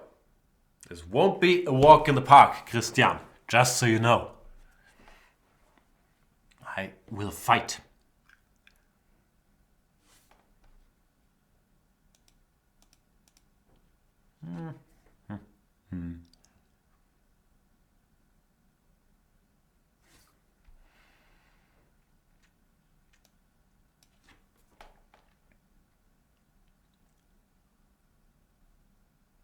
C5 was not such a good move. Just after I praised myself for playing well, I missed all kinds of things. Hang on, why is my clock running? Ah, you went to CD4 already? That was fast. So fast. So furious.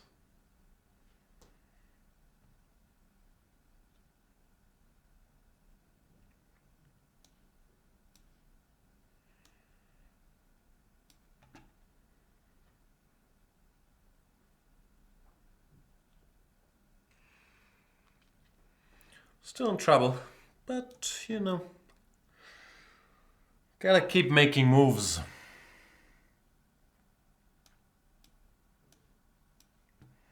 No longer in trouble, that's the good news.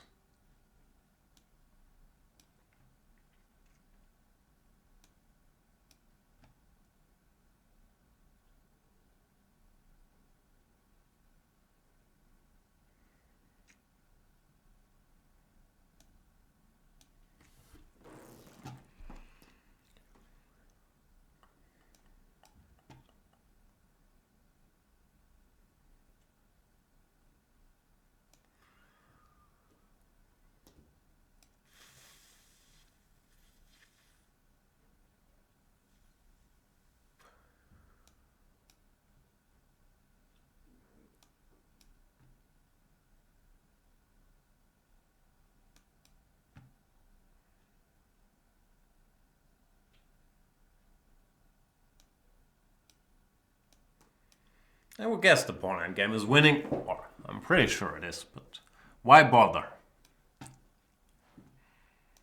And yeah, I told you, I can smell a flag coming a mile away. So thanks for the game, Christian Bench 37. Yeah.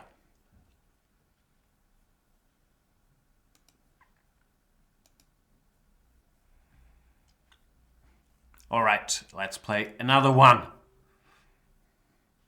Mr. Fabi, 2537. Whoa. Going's getting tougher here. Fabi boy. Let's see what he's up to. I shall play, normal moves. Ah, you're one of those guys. Chigorin Advocate. Chigorin, when an opening that is not as bad as it looks. I used to play it a bit myself. Not e5 though, I was playing bishop g4. But after bishop g4, knight c3 is sort of a solid line that takes a lot of the fun out of it. For black, this line I've seen before. I think I've played e3 instead of e4, but I do recall that the computer was yelling e4 in one of these positions. And who am I to argue with the computer? The point is, I don't know what the point is. That I'm a pawn up, and now I want to get my pieces out and then play f4 and all the good stuff. Might as well play f4 immediately, so it threatens f5 before Fabi can execute his master plan of castling queenside. Because I know my Fabi, I know that's what he wants, but I do not want to go along with your dreams, Mr. Fabi. Sorry to tell you. And I think this has gotten... Why don't I think? I said I think, but I didn't really think. I just played f5, missing bishop takes c4. When if I just play queen c2 or knight d2 or any move, I have an overwhelming position. Well, now I gave the pawn back, I'm probably still fine, but that was not the plan. All right, I'm gonna have to adjust to the new situation with equal pawns and with me having blundered one, keeping Fabi in the game. I was already working on my victory speech. That's often a mistake. Okay, let me develop a bit. Here. And now, here. I want to provoke bishop e7 so the knight can't go there, I'm not sure. That makes a lot of sense, but I never am.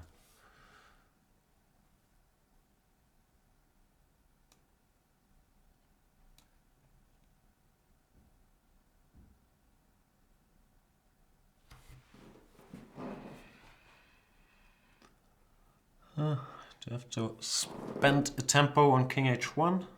Once again, I don't want to, but I might have to.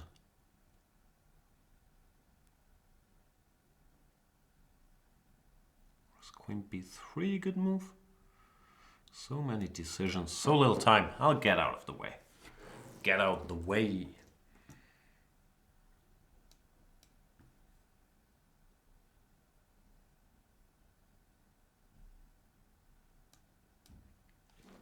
Time to make at least one or two active moves before Fabi starts enjoying himself too much over here. Can't let that happen. Fabi's had enough fun for one day.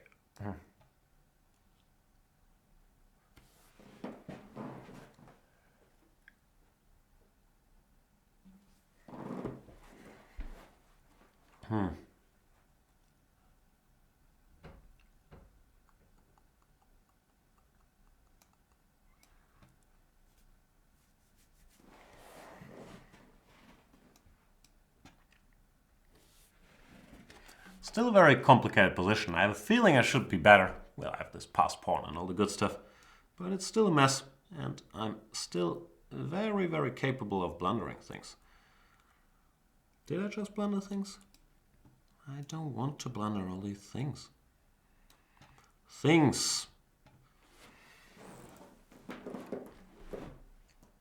was planning ef5, but then queen takes confused me. So I thought, this might be a wiser thing to do. And I could go knight d6 check, king d8, and for example knight takes f5, or I could just go ef. But this looks correct somehow. King b8, I can go e7 for example. Hope for the best.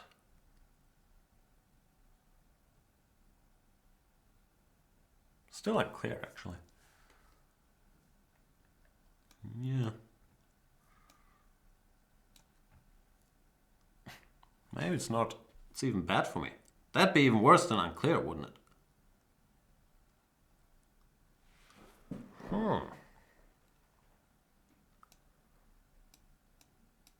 He does have all these passed pawns, so I'm not sure how happy I should be with my extra exchange.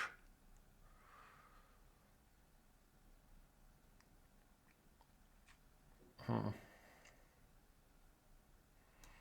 guess it's time to bring the king back.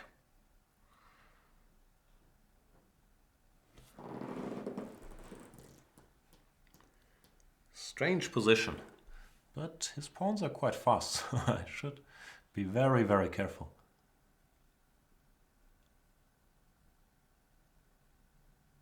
King a7 looks like a good move. Well, this is also possible.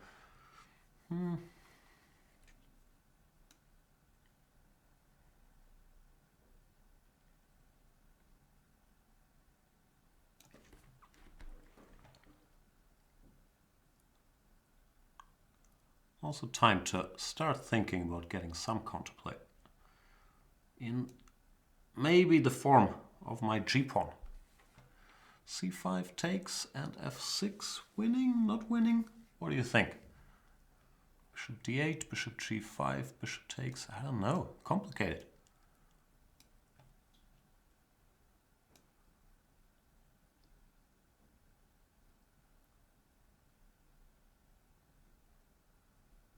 Did I blunder this? Oof, that's madness.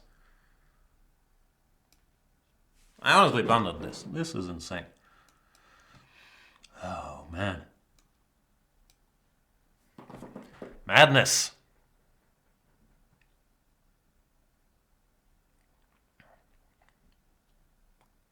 Too many blunders for one game. b5. Okay.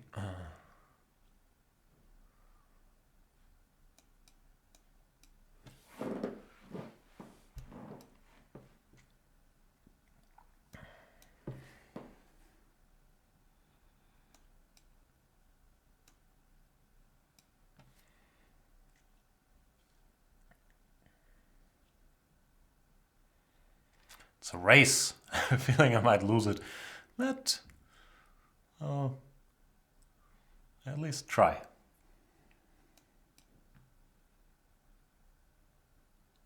d2 followed by e3 is quite unpleasant.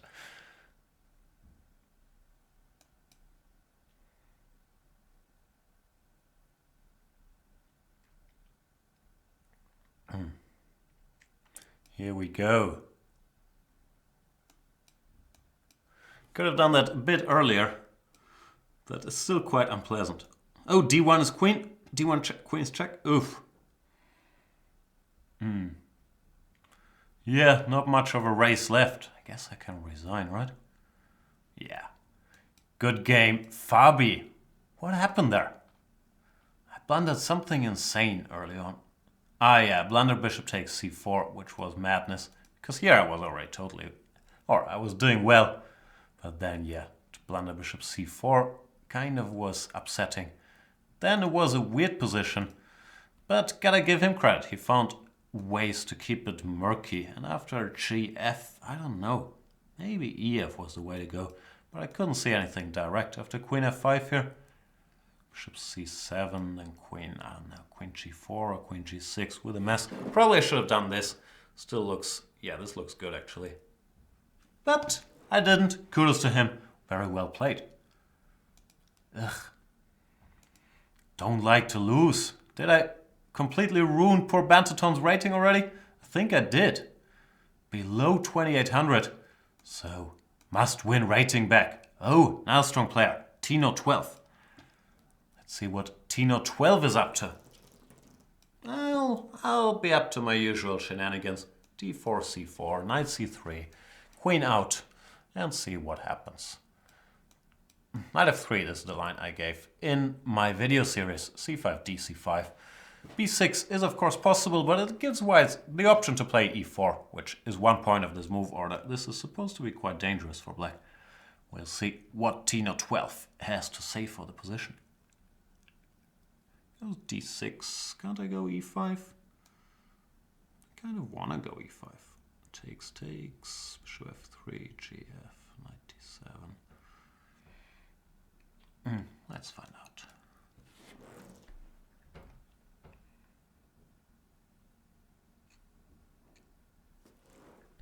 I have very simple plans to grab that pawn. Nothing fancy. Just, you know, good old pawn robbery. Bishop f3, gf, I guess my pawn structure is not the prettiest, but I can always go bishop h7 and then bishop e4 with tempo, when I would have two bishops and an extra pawn to compensate for the fairly ugly structure. We'll see what Tino 12 does.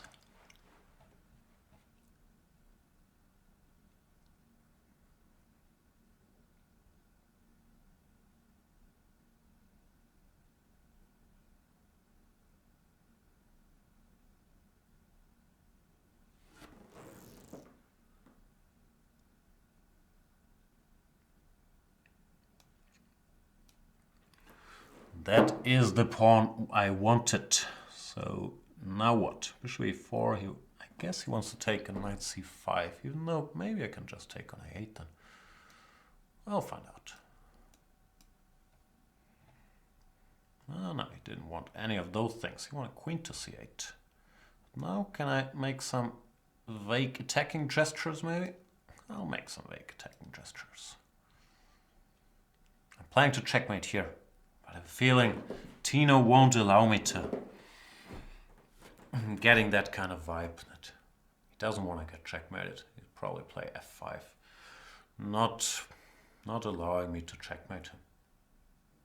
Wouldn't that be sad?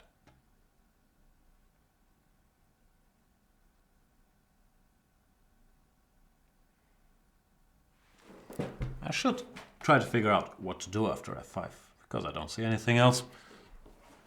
And here we go. Ef, knight f6 is of course nice for me, but not directly over. And the question is, can I do better? I could go bishop b7, queen b7, knight e6, queen g2. Could go queen e2, but then g6, and I also don't see a mate. No, I'll play it simple.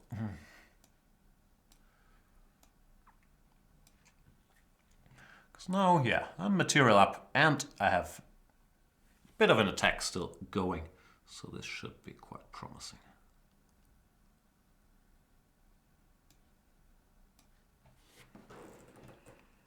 Knight f7, knight h6. Themes are in the air, or knight f7, bishop h6. So Tino still has to be quite careful.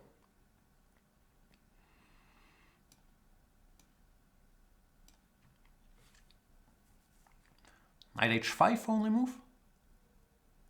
No, looks dangerous. Looks very dangerous to me.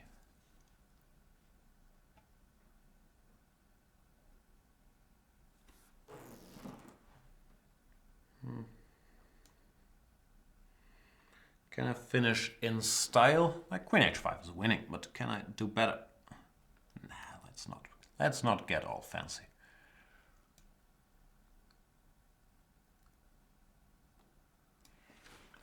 Now,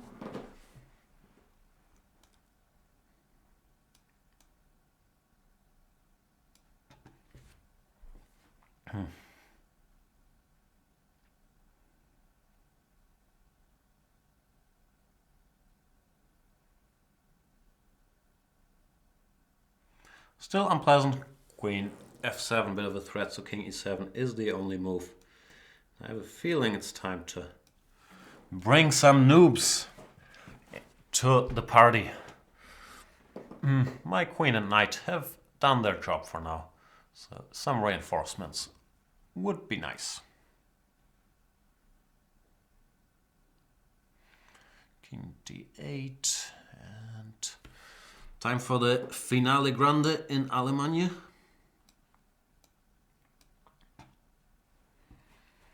Still looks unpleasant to me. And therefore Tino, number 12, resigns. Yeah, that went out of hand quickly in the opening. After knight f3, b6 is not the best move. c5 or d5 are better. Thanks for the game. Let's play Little Kappa. My dear boy, Little Kappa. It's small Capablanca.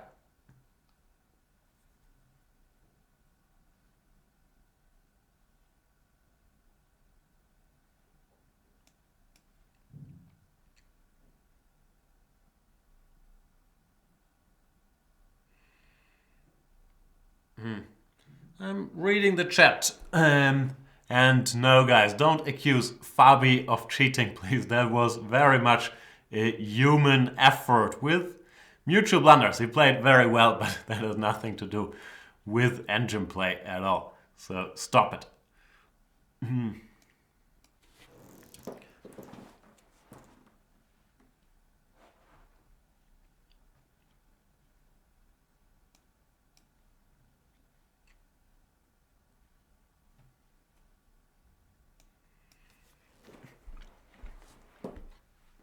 We are playing what's called the Russian variation. I think it's the Russian variation of, well, the Queen b3 of the Grunfeld. This knight c6 has been recommended in some repertoire books. I don't think it's the best move, but it got a wave of support.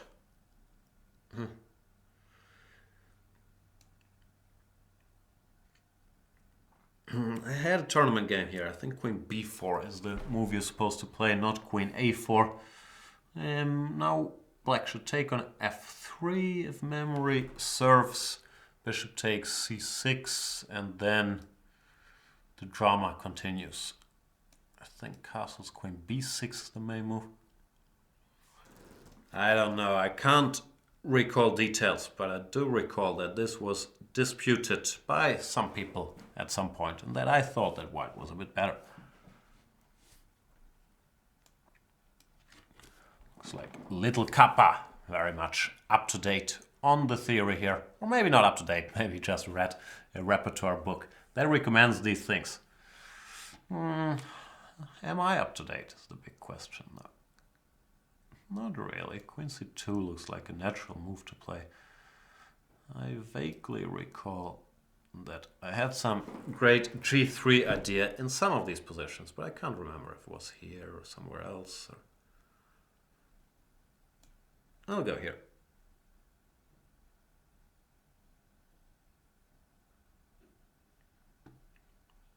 Queen c2 doesn't feel right. I think maybe it was g3 in this position. I played it, and then later Anish Giri, who's a pretty good theoretician, also had a game with some g3 somewhere here. But, as usual, I'm foggy about the details.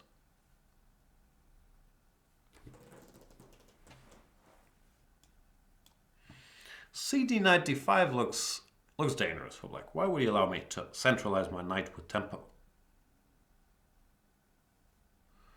Queen d8. I guess I'll develop speedily. See what happens.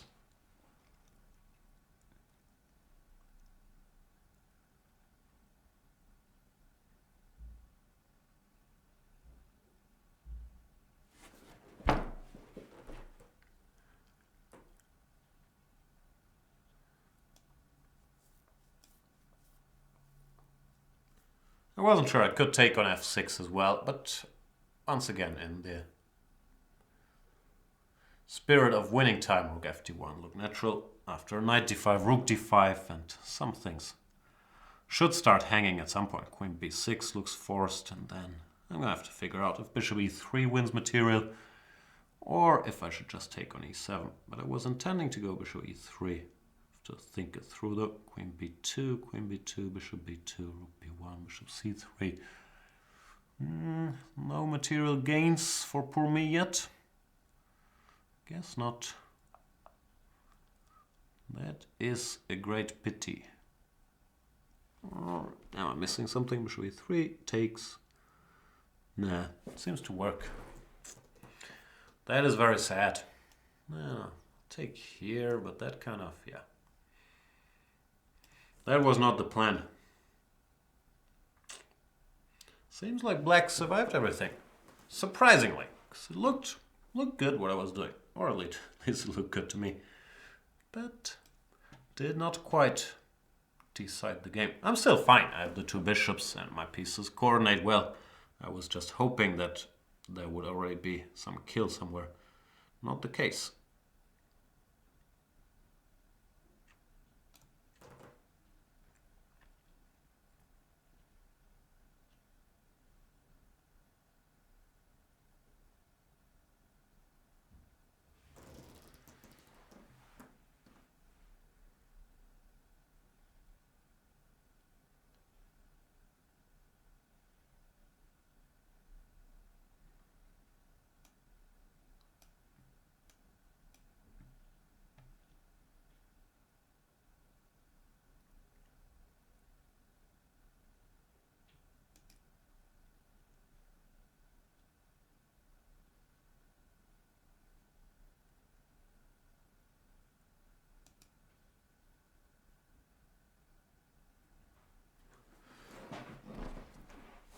I'm operating on the assumption that he can't take on b2 because of rook b5 or rook b1. Therefore, I am a pawn up, of course. My king side is slightly weakened. But pawn is a pawn.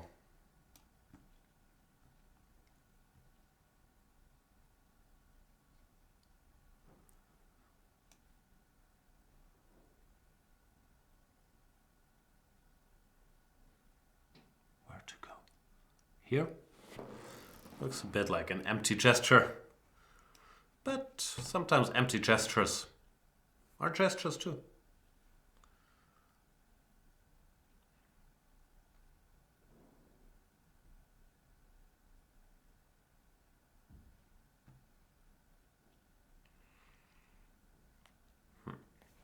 Not a lot of threats here.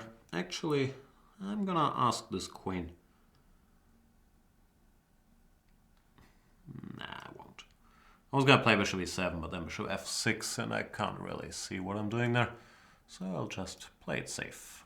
Offer. Go to the queen exchange, because if we get that done and my pawn structure gets repaired, my chances should increase dramatically. No such luck. Little Kappa playing some very decent moves here. Bishop h6, so aggressive. He wants to go bishop f4 and checkmate me, so I better keep him busy before that actually happens. No threats currently, right?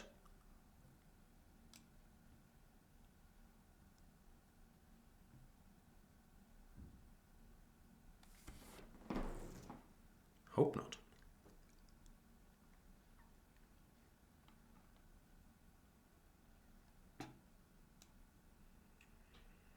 Rook d7, bishop e3, rook f7, blah, blah, blah. Too complicated. I'll get out the way.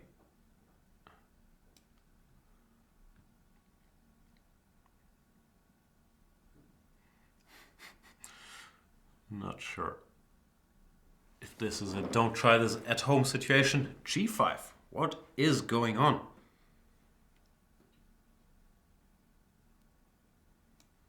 I'm confused.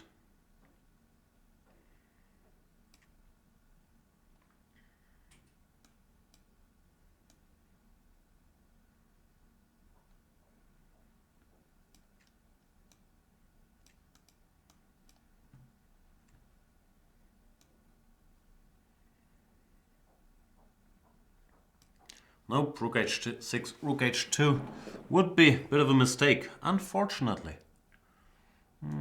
Oh, and I'm also a bit low on time. I was just chilling, but no time to chill.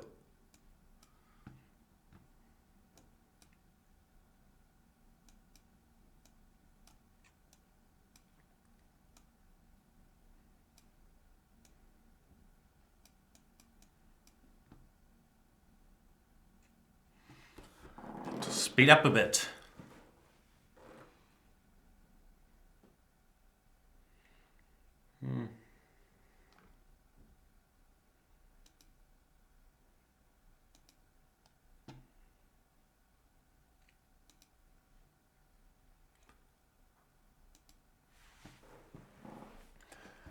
And we're back. Let's play another one of these games. Have I said anything like the last half hour? Sometimes I forget to put the banter in the Banterthon thingy.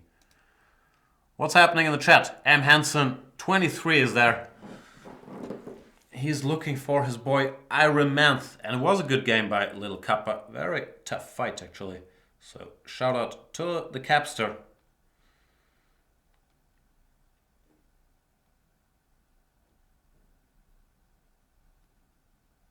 And I'll play against Time Travel Junkie, because that sounds like a willing flag victim.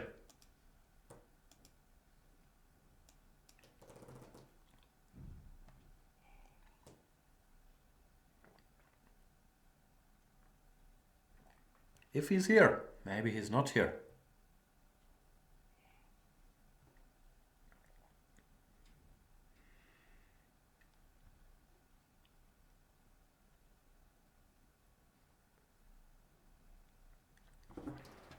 There he is, goes knight f6. By the way, I think, was it Colin? Criticized me for my pronunciation of Banterthon, which is fair enough. In English you would say Banterthon, right? Not that Banterthon is a word in any language, but I'm guessing you would say marathon. So, shall I work on my thon maker? Nah, I think I'll stick with Banterthon. Sounds easier to me. But any native speakers out there, please keep me posted. Am I supposed to say Banterthon? I'm feeling good actually. Today I'm feeling good. Like I still get fumed up, but I don't feel tired or anything. Far away from hell is asking how I feel after 10.5 hours of banter blitz in 26.5 hours. Actually, with 3 guys, this is quite doable. Like when we did it, just Pepe and me, I was really suffering. Especially the first time we did it, I think we had these 10-hour night shifts, or I had these 10 hours in a row night shifts, and those were too much. But this is normal hours, like Lawrence has the toughest shift, to be honest with you guys. Well,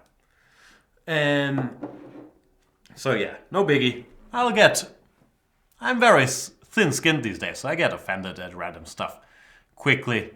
But I don't think that's so much a Banterthon thing.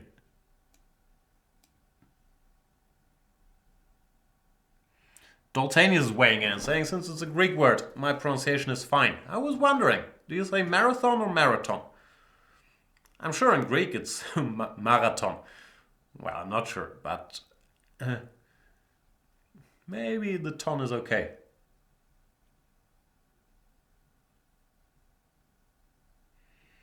Craig Evans is saying, yeah, there's been a distinct lack of box set chat so far today. Box set, is that like what they used to call TV series before we got the internets? Knight b5 played by Time Travel Junkie. In general in these positions, my understanding is if you can get an e5 and nothing too bad has happened, I should be doing well. But of course, there's still moves to be played.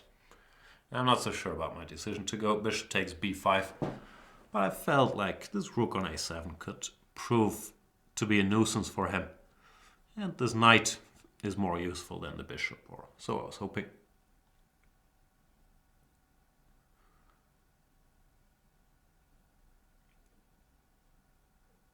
C4 G5 says thon like this and that. Daltanius is more team marathon.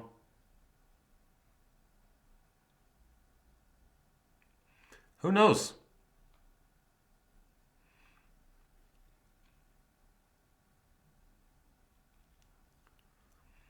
Carlson Superlight says I can call it whatever I want since I'm the host.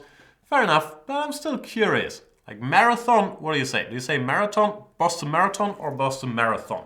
That's a serious question, because I would lean towards marathon. But that might be my Germanness, because it's the same word in the German.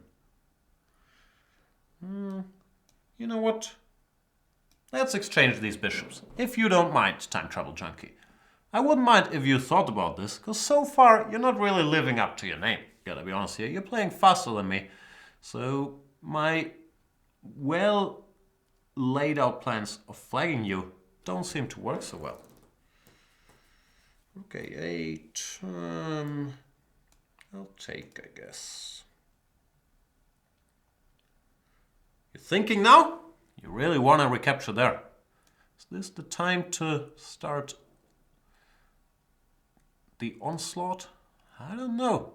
I gotta be careful here. I'm working with small margins for error, as they say.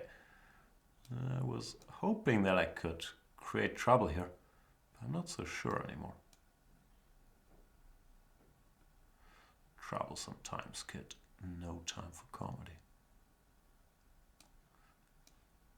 Time Travel Junkie playing very well. Or I'm playing very badly, because I have a feeling I'm complimenting somebody every game, which is normally not good. If everybody's playing well, I'm doing something wrong. I wanted to play rook e7, but then queen d8, and I couldn't see a move I fancied. So I decided to go with this knight g3 or knight g5? Knight g3, bishop d7, rook e7. Maybe here. Then rook e7 is a bit more of a threat. Knight e6 sometimes, knight h4, g4. Looks like there's options.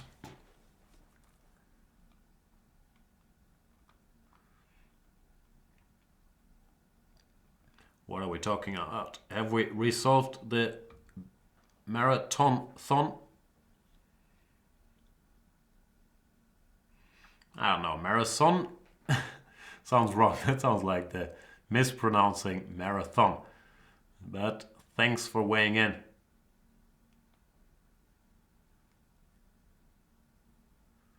Daltanius says it's thon in English, but you can get away with marathon. Because, yeah, not of English origin. Yeah, that would be my interpretation.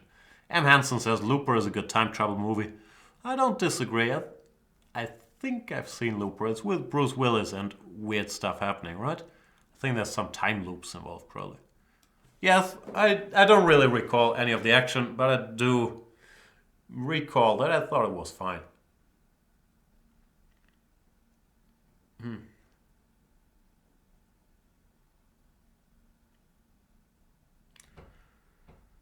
Time Crimes is in Spanish, but a really fun movie. Time Crimes? Chrono Crimes? What are you people talking about? I'm not a big student of the... Should I decide on which recapture to pre-move? Not a big student of the time travel genre. It always gets complicated, doesn't it? Whoa, queen d5. Can you do that? Why should he be allowed to do that?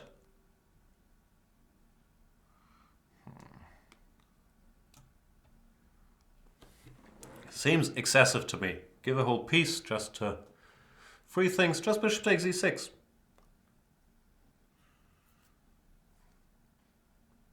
What time travel movies have I even seen? Butterfly Effect? This Ashton Kutcher thing. That one's alright.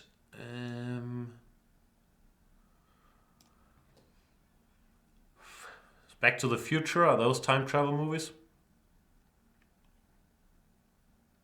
Bill and Ted's.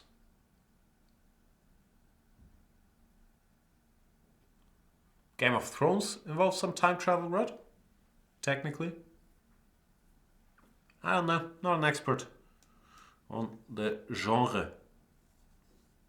Time Travel Junkie keeps asking questions here. But he finally is behind on the clock, which is all I really want from life.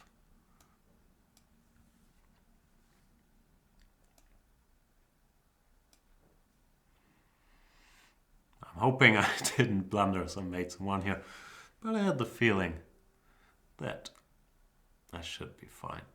This is hanging, this is hanging. I do have an extra piece, all that.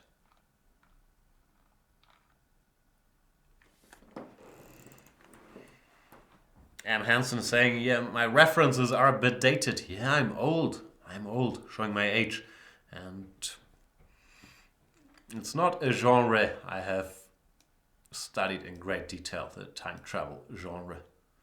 But hang on, I must have seen some movies on it. Like, what's this called? Out of Time? No, what's it called? Nah, I got nothing. I did take Time Travel Junkie's Queen, though. Is that why we're talking about time travel? Because of time travel? Say I'm very slow. Old and slow.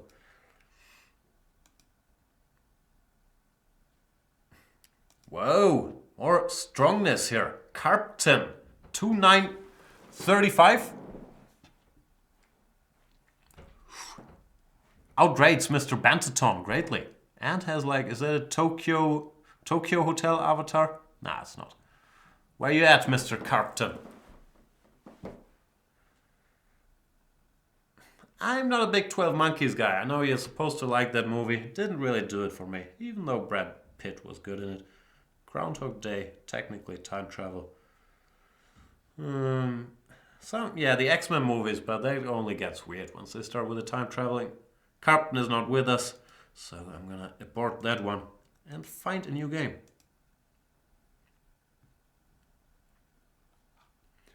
Bunch of non-premium challenges here. Can't accept those, I'm sorry.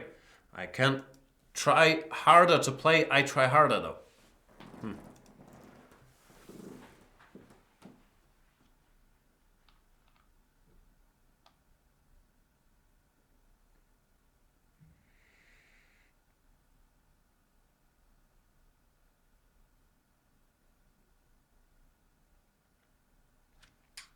No one's there. Let's go home. Aborto. Sorry, I try harder. You should try harder to be there on time next time.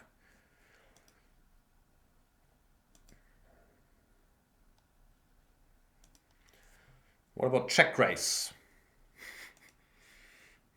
Is that like poker reference? No check raising in chess. But he's trying to win the race to the first check. And he was threatening bishop b4 check. Not going to be able to do it. Technically, I could have gone queen a4 check, I guess. But I didn't want to. c5, of course, you're supposed to go cd5. Because after knight f3, I believe cd knight d4 e5 is considered okay for black. But it looks like check race is dedicated to get his Tarrasch. And in the Tarrasch, where people played 6g3 for centuries. Recently, they started figuring out, with the help of stronger and stronger machines, that dc5 is quite a good move. Point being that after d4, knight a4, well, white is a little bit better, and after knight f6, I believe bishop e3, it wasn't so easy for black to get his pawn back.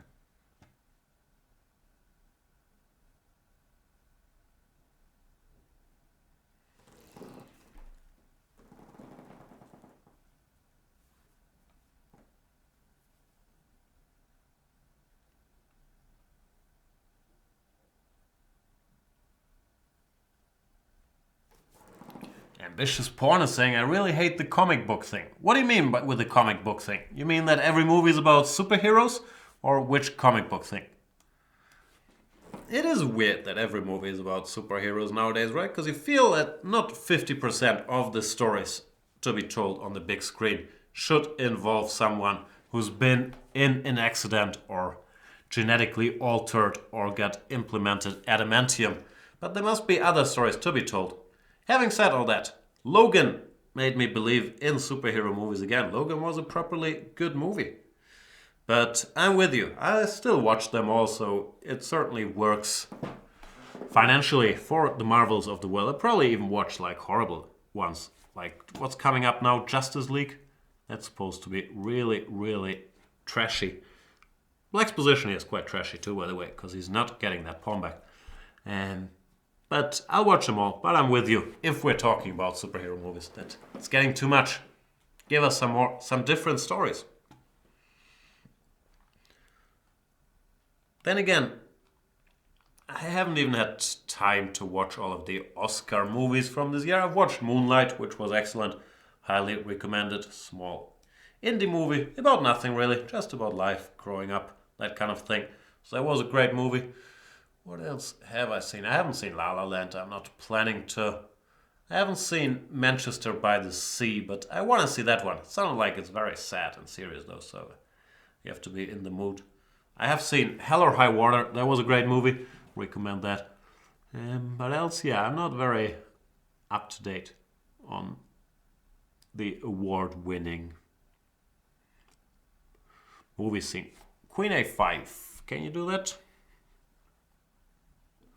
A lot of options. A3 stops bishop C5. So that looks decent. I can also cash in by going bishop F6, knight D5. It's just a bad position for black. Ambitious Pawn does agree that Logan is a pretty good film. It is, isn't it? And it also, yeah, at least it did things right, like with the violence and the physical damage that would cause. But it's still stories based around superheroes, of course, which is getting a bit sad. M. Hansen 23 says that Manchester by the Sea is a good movie, but yes, sad. Yeah, that's what I figured. Gotta be in the right mood. But I'm gonna have to watch it. Everybody's raving about Casey Affleck's acting job in that one. What's Life? CP countered like Life. I don't know what that is.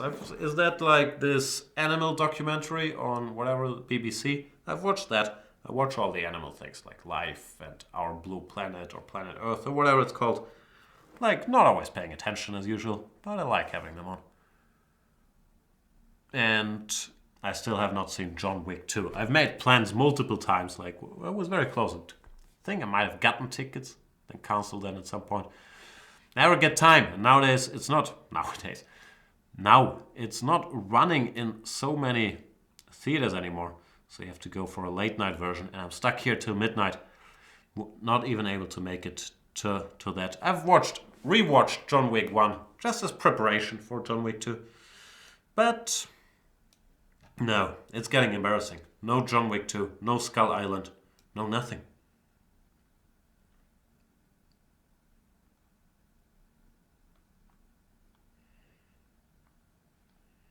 Life apparently is a new movie in cinema. Have not seen it. I also haven't seen Hacksaw Ridge, even though I've heard good things about it.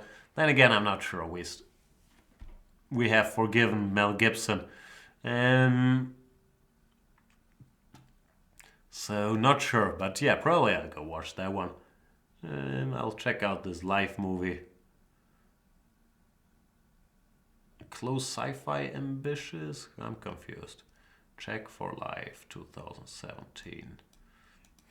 But we've had this discussion. I'm not much into space movies, but I'll look it up. I haven't even heard about it. 2017 Life movie.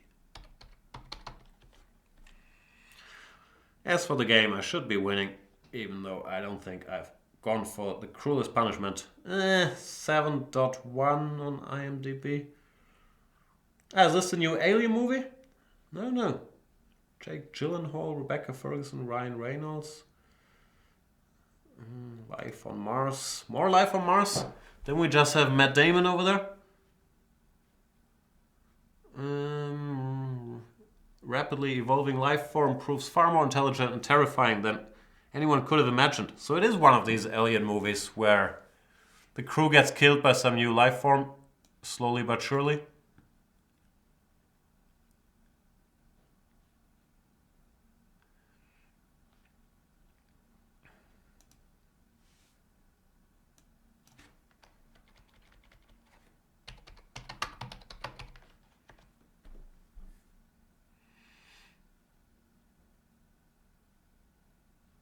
Ah, but this is not the new Alien movie, right? That's Alien Covenant. Just to be clear here. I believe his bishop on e2 will feel a bit alien on e2 now, not fighting it back.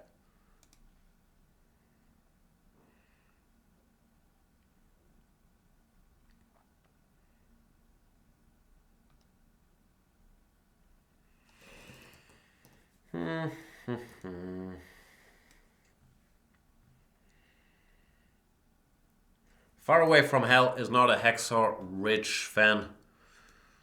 Yeah, it didn't feel. I don't know. I might watch it. I want to watch all. Normally, I try to watch all the Oscar-nominated movies at least. But you know how it is. It's only so many hours in a day, like 18 hours. Maybe it's a bit more than 18.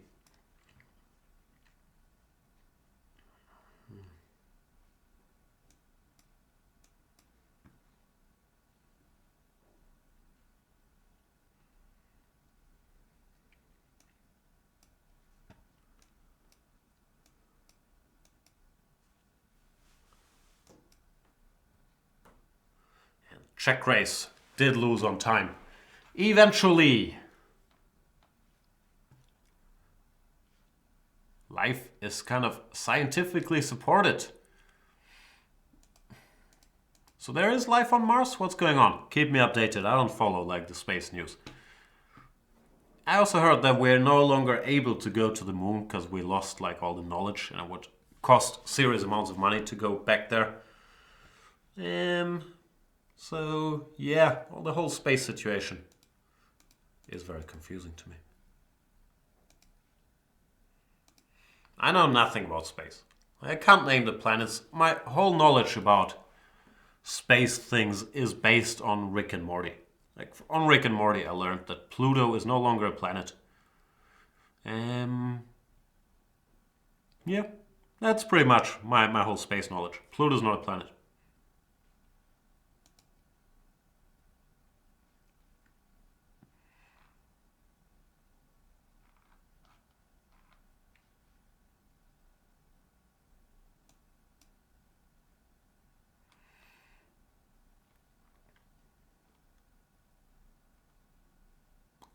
Scrolling through my list here. Bunch of non-premiums I can't accept, unfortunately. But I can accept Fire. I heard Passengers was terrible. Well, we're talking movies. Don't believe in that one. And hang on, there's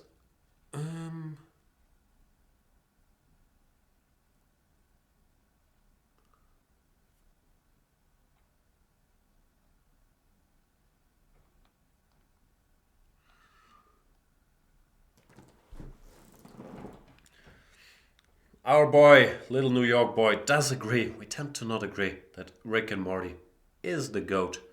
Yeah, Rick and Morty is fantastic. Like, I check literally every day if season 3 is out. I know it's gonna take forever, and it's gonna take forever to wait for Fire as well. I really can't wait for season 3 of Rick and Morty. One episode I've rewatched a lot lately is the one where they're perching on this planet. It's, I think, the second to last in the second season. It's very, very good. What can you say? Watch Rick and Morty, people. Stop watching the Banterthon. Go find yourself some Rick and Morty. You won't regret it, I promise. Why are you still here? So you can watch my game against CH Harubi, where I'll pretend not to pay attention, and then only once I get in trouble, I'll start shutting up and try to save the day and hopefully win on time in the end. Or I'll complain because he's not there. Like, those are literally... Or I could keep mispronouncing literally. Very tough word. Those are the options you're getting here. Well, Rick and Morty, there's everything. You learn about families, dogs, space, science, humor, bird person. What's not to like? Scratchy, Squanchy. What's the dude called from Squanch, Planet Squanch? Squanchy, right? I would think so. CH Harubi is not here. Probably he did follow my advice, and is watching himself some Rick and Morty. I do not blame you. I'll play Alexander K instead. Alexander K.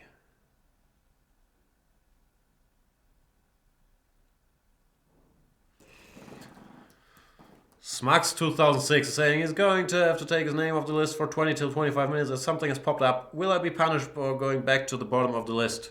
Rest assured that I don't click on names in any order. I just click here, then there. So yeah, it's not gonna hurt your chances or whatnot. The only thing I keep an eye on is, have I already played them? Or has Banterthon already played them? To give everybody a fair crushing, at least once. But hopefully more than that. But no, it won't matter if you're on the top or in the middle or at the end of the list.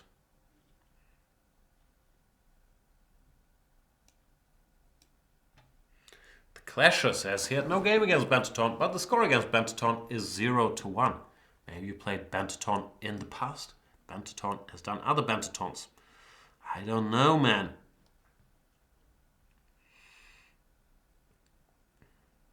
Little New York boy says, sweet, Rick and Morty is on demand. Ambitious Pawn wants Idris Elba for the new Bond. Yeah, Idris Elba is cool. Like, there was this in, who was it? Trevor Noah's bit where he said he was in Scotland. There's no black people in Scotland, so it would be very hard to be a black spy in Scotland because he would stand out from the crowd so much. Then again, James Bond normally not too concerned about hiding. I haven't followed that James Bond debate a lot. Isn't Craig doing another one? I don't like this dude, what's his name? Tom Hiddleston? He was Loki in the Avenger movies, right? He can't be Bond. Come on. Let's be serious here. Not gonna be able to do it. So yeah, I think I'm Team Idris Elba. Chess player 007. Jan, why did you play G3 against Collas? Worked well, didn't it? I got a big opening advantage and I got him out of book. Like, you gotta be flexible in the opening and adjust it to your opponent. So I was quite happy with myself. Tim Roth should be the next Bond, hands down. Isn't Tim Roth like 80 years old?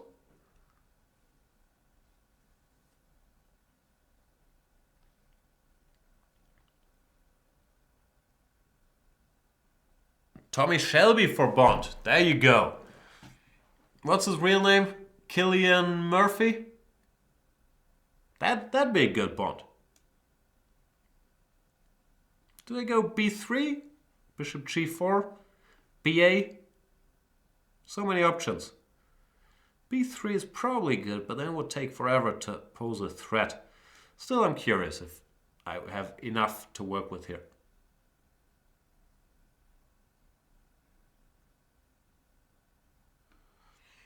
And Kift here points out that my pre-move knight takes b4 was very dangerous after AB. That's true. I'm getting better at what pre-moves are good and what aren't, but sometimes I take some risks and I get very upset when people play a bad move that refute my pre-move.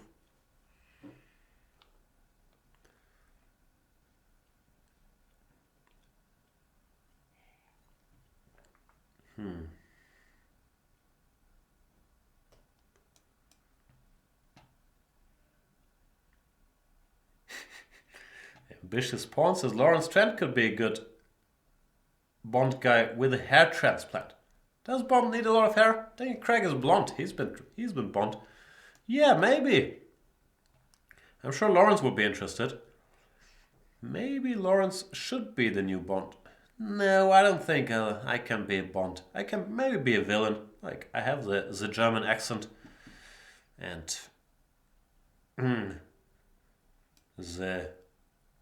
the evil personality.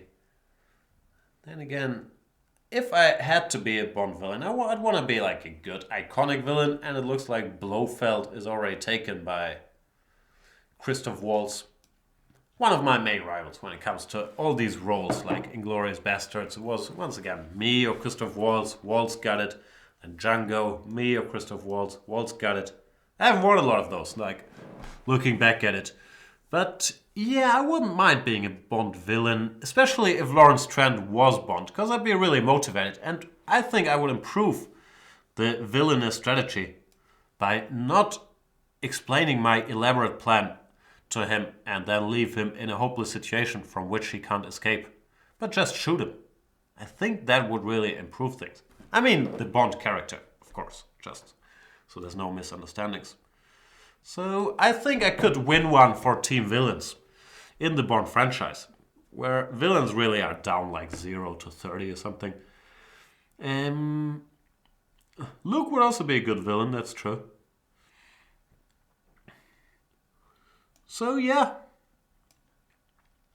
not sure we've made a lot of progress in this discussion, but I could see that happening. Super Tech says Jan for Flagfinger.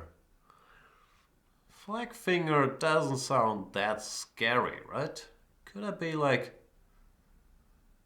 the man? Maybe I could have a pet monkey and we would play chess and I would stroke the monkey while we plot our evil plans. That could be fun. What else could I be doing? I would need someone for the dirty work. Like, what's the dude with the teeth called? Is he still around? No, I read the actor died recently, so he's probably not around. But I wouldn't need a guy like that, because I don't want to get my hands dirty. As for my ambition, nowadays you have to have all these complicated plans as a Bond villain, right?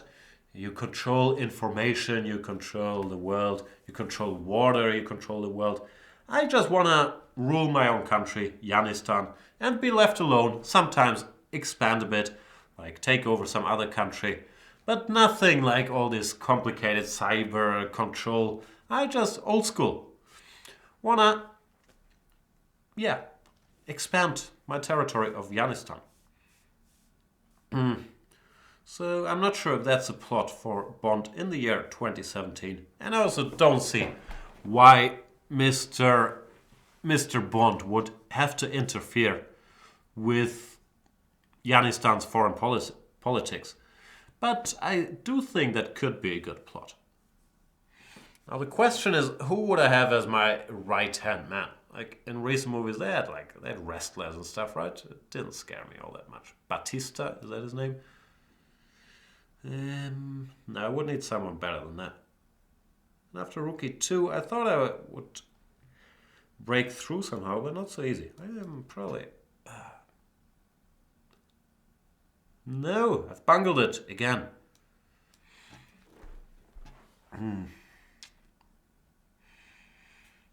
Bungledore. Gimme. Charles Barkley. Yeah, Charles Barkley could be interesting as my right-hand man. I don't disagree. I don't think he has the physical presence. Maybe, but I'm not a big Shaquille O'Neal fan. I was thinking Shaquille O'Neal maybe could team up with Barkley to be like... Barkley would be in charge of foreign politics, of like trash talking. He doesn't make a lot of sense, but he's so entertaining. Gotta love Charles Barkley.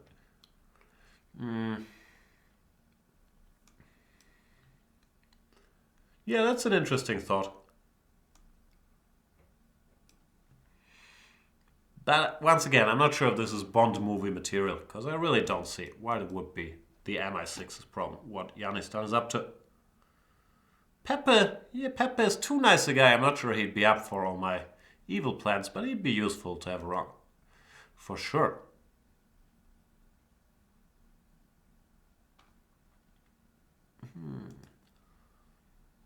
Let us play another game. What about remote chess?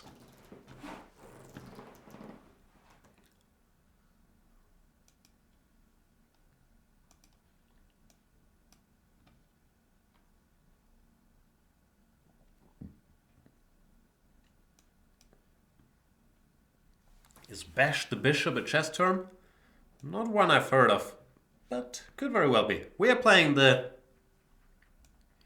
Verisov. Not an opening I like, but I always have big hopes, high hopes, that they play knight c6, because now we're already winning after knight b5. That literally is the only trick. Yeah, no way out. This check will be painful. Sorry, remote chess. After e3, take a little time out. Go a6. Stop any knight b5 business. And you're fine. That is all there is to know, really.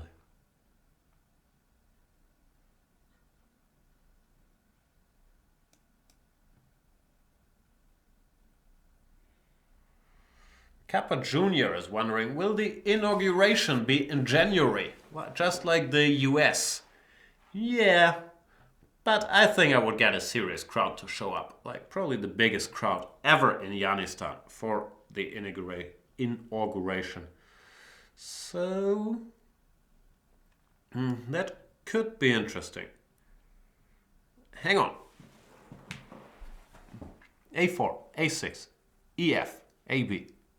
I'd say F3. Bishop takes, Queen D5. Can I do better than that? No, I'll go A4. I am Preciso saying don't let Peter out. So are you suggesting that in Yanistan we should have Peter Svidler as a political prisoner? Is that what you mean by don't let Peter out? I mean, yeah, think about it. But it sounds a bit harsh to already start naming prisoners before we've had our inauguration. Tough word. But still, thanks for the input. I'm not saying no. I'm just saying we're gonna have to talk about it. Craig Evans says he's too nice. Of course, Pepe is one of the nicest dudes around. Just because he talks fast, you're saying he's not nice? But I like Ambitious Pawn's line of thinking. Pepe could be the local contact in Cuba. Pepe with his cool Pepe hat hanging out. Yeah, he could be like, okay, I'm the villain, so it wouldn't be my Felix Leitner, but my... I don't know. Do villains have like local contacts in Bond movies typically? I guess they do. But yeah, I could see that happening.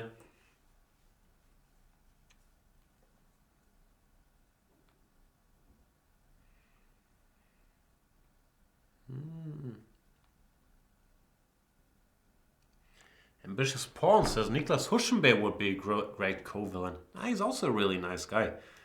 Like, I don't think there's enough evil in either Pepe or Niklas. No offense meant. Some offense meant. You guys just aren't evil enough. Like, you can still hang out in Yanistan, but the foreign politics, leave them to me.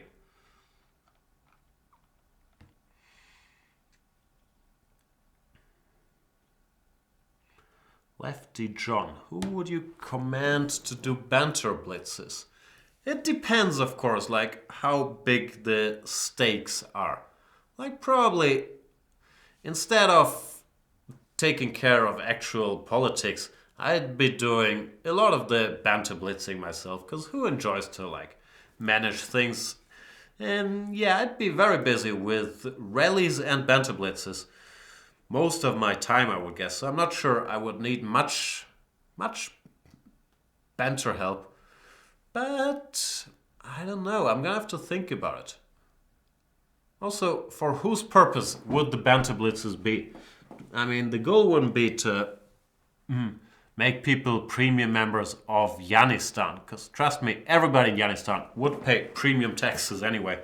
So I wouldn't be too worried about that. It would maybe be more to stop them from too much scrutiny into my like finance plans. So it would be more like gladiators in the old room, like bread and games.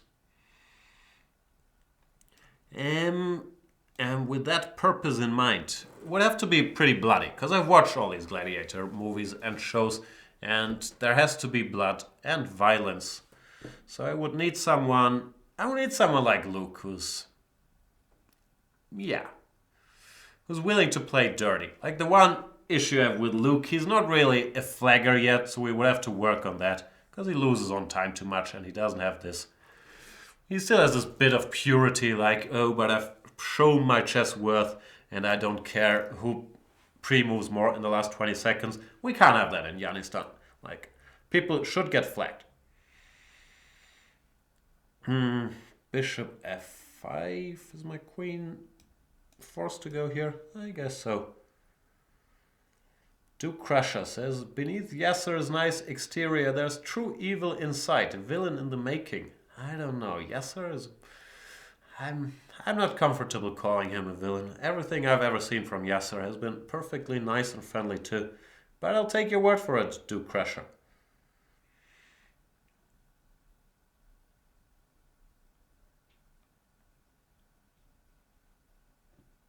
Queen d8, that's an odd choice, because both Queen f7 and Queen f5 are good now. So I will do both. I'll have my cake and eat it too. Because else, why have your cake in the first place? Alright, so we still haven't decided, but it sounded like Luke would have to do some banter blitzes if I have to take care of doing other stuff myself. Like talking to my quote-unquote defense minister. Because really, he would be an offense minister. We wouldn't be looking to spend much on defense, but more on like... We'd start as an island, but then we'd try to round up the other islands nearby. So I would have to make plans with my offense minister. And then once in a while I might not be able to do banter blitz. But we also discussed that Peter's fiddler would be... I think someone says, don't let Peter out. So I'm assuming he would be locked up somewhere in Yanistan.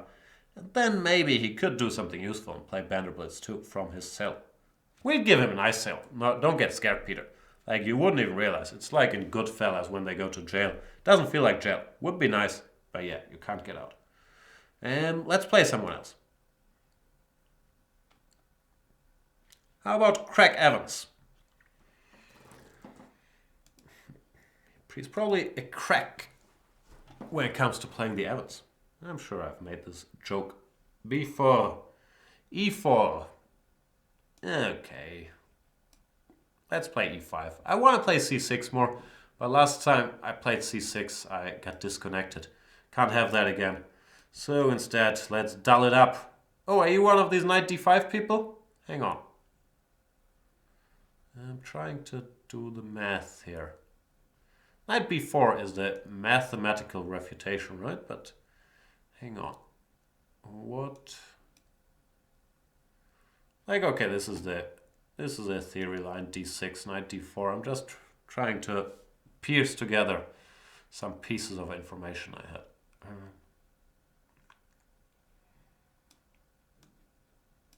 Anyway, let's make moves first before getting too obsessed about that. Yeah, this line is a bit dull, unfortunately. Knight d4, and it comes down to some equal boring position. I'm not sure there's anything better I can do.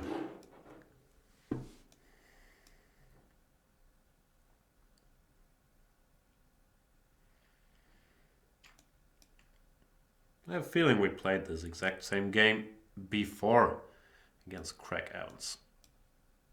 I might be wrong. All of this looks very familiar.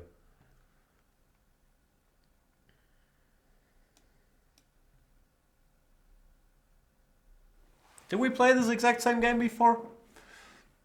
All of this looks very, very familiar.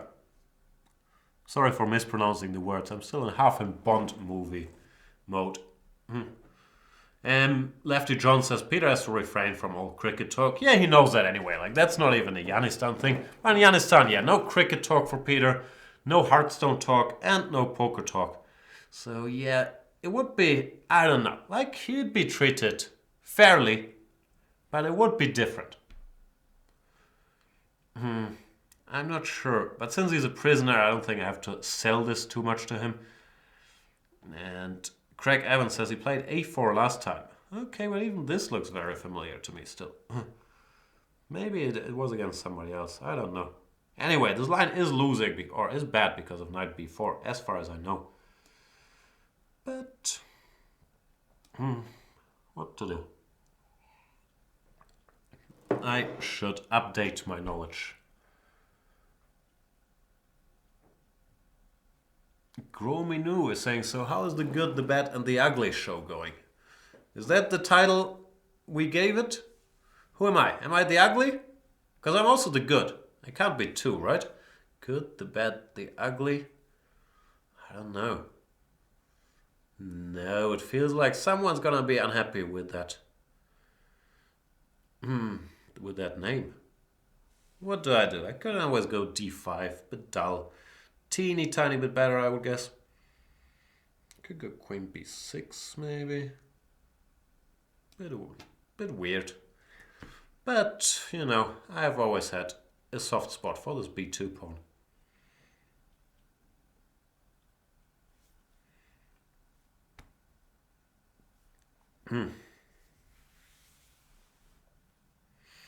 Bishop c1, not the most active move ever played in Banter Blitz, so it feels like a good time to try to open the position a little bit. Ed bishop f5 looks like trouble. e5, also bishop f5. Any move bishop f5 is my plan, just so you know. Nah, bishop f5 not a threat because of bishop e3. We'll find out. Carl Nering is heading to the doctor. Best of luck with those knees, Carl. I hope your walking is getting better.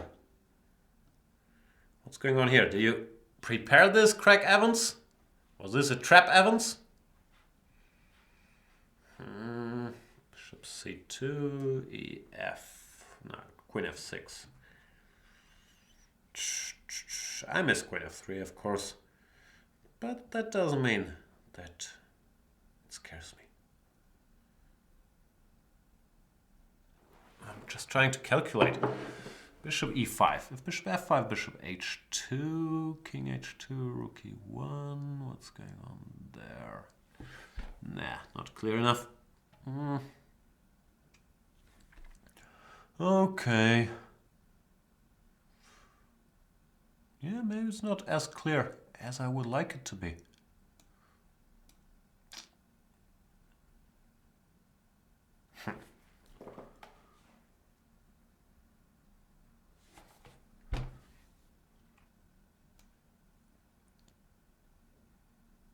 Could go for this, but I'm really worried about my king's safety there. I guess I have to take like this, but now things... Ooh, I blundered. Uh-oh, rook e5. Oh. Why do I always see this like a second after I do it? Wanted to go bishop h2, then I disliked it and changed my mind. But rook e5 just picks up material. And Craig Evans might give me a second chance, but maybe not, because it's still hard to defend against things here.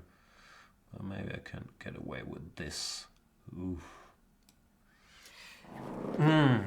That was bad.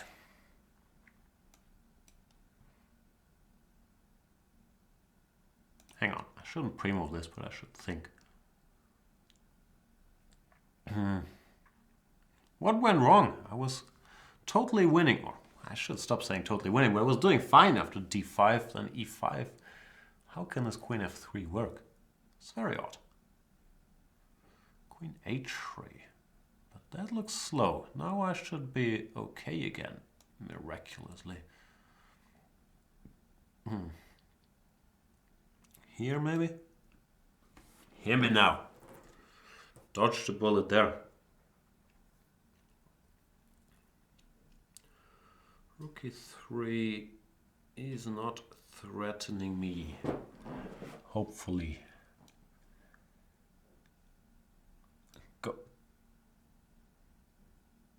Go away. But I dislike any move I make.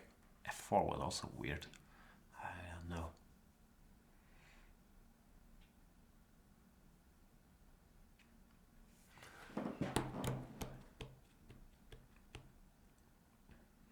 Really have to get it together. Just playing very strangely.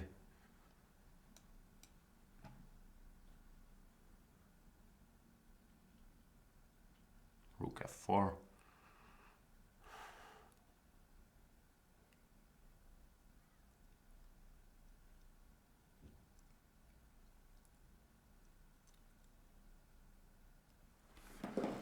Too many blunders. Hang on, bishop f4 was wrong, right? At least I thought this was my devious plan. But just rook f4.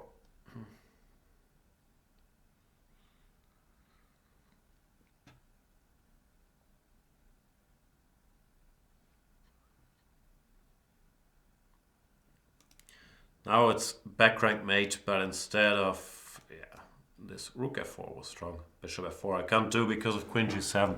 So we'll have to go queen g6, and I'm kind of still alive, or probably I'm even alright. But yeah, a lot of mistakes there. Up till here I was very, very happy.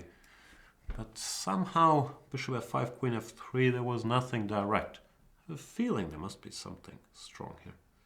Maybe this? I don't know. This? Oh, maybe also not so clear. We will never know. But yeah, good game, Craig Evans.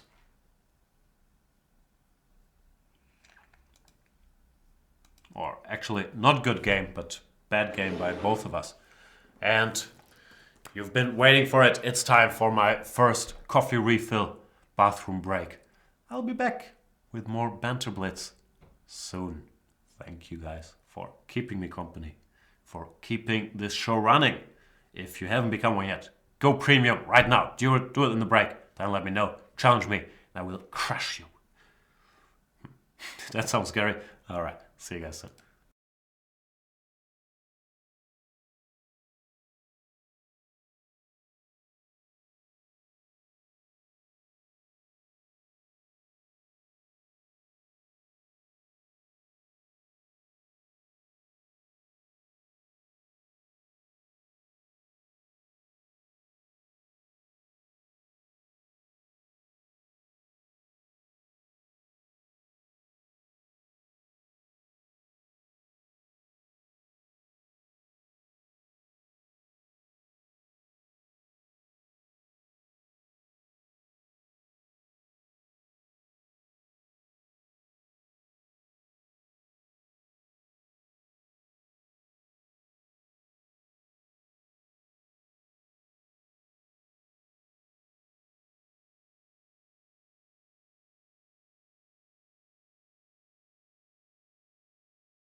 And we're back. Welcome everybody to the second, no, it's not even the second half of my shift today.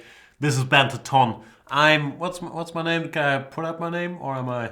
Yeah, here we go.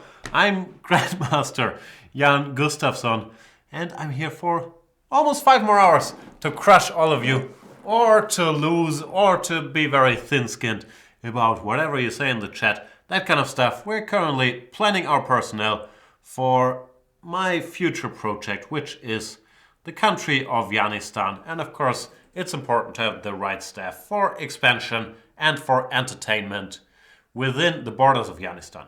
So we'll keep doing that, and I will continue to play chess games.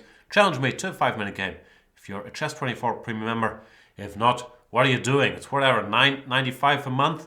You get access to tons of video series that can improve your chess, and you get crushed and insulted by me. What else could you hope for? See, Gora Rock is a premium member. He's not regretting it, and he will get completely trashed right now.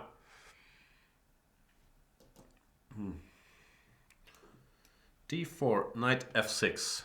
Brave Sir Robin says, I just noticed his t-shirt. I bought it in Bangkok, Thailand, Khao San Road, for €2, €3. It's quite cheap, the t-shirts there. That's good quality. Or is it? I don't know. We are playing another Queen c2 Nimzo. This time, for variety's sake, I'll play c5. I normally play castles. d5 I've played, b6 I've played earlier in the show. This time around, I'll play c5 and do the wrong thing, which is to instantly try to build a hedgehog. I am appalled at my own cowardice for playing the opening like this. But it is legal. You go queen c7, then a6. Bishop e7, d6, knight b7, b6, bishop b7, and hope that nothing too bad happens along the way. Ambitious Pawn wants to apply for movie director in Yanistan. Do you have any references, Ambitious Pawn? Like, what would make you a good movie director in Yanistan? And also, are we sure we need our own movie industry? Like, I don't want it to be like one of these things where only inhabitants of Yanistan watch our movies. Because then we might as well just get the Hollywood stuff like everybody else. Craig Evans says he would take on the role of janitor. Yeah, okay. Since I enjoyed that joke, the job is yours. But I want you to take your responsibilities seriously. Like, you have to be as good as the janitor from Scrubs. I believe that is the benchmark. And you have to match. You might want to watch like the first 8 seasons of Scrubs to prepare for that job. What is my thing saying? I should do something.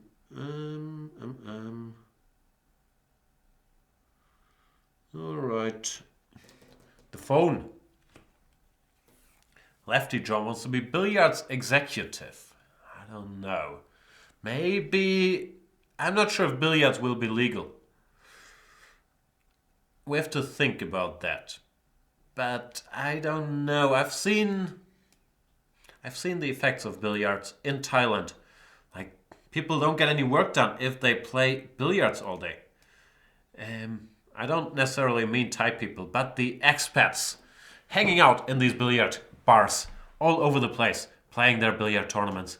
I'm not so sure about the billiard thing, Lefty John. Also, you are a lefty, so I'm not sure if you'd be a good billiard instructor for the rest of the Yanistan inhabitants, because I mean no discrimination, but let's face it, most people are right-handed, and as a lefty, I'm not sure there will be a big enough lefty community that you could share your billiards knowledge with. So I have a feeling for now I'm anti-billiards. I'll still try to find you a job, Lefty John, but I'm not so sure about the billiard thing, sorry. Smax 2006 is an electrician. That's a skill that is extremely welcome, both in Yanistan and around my house.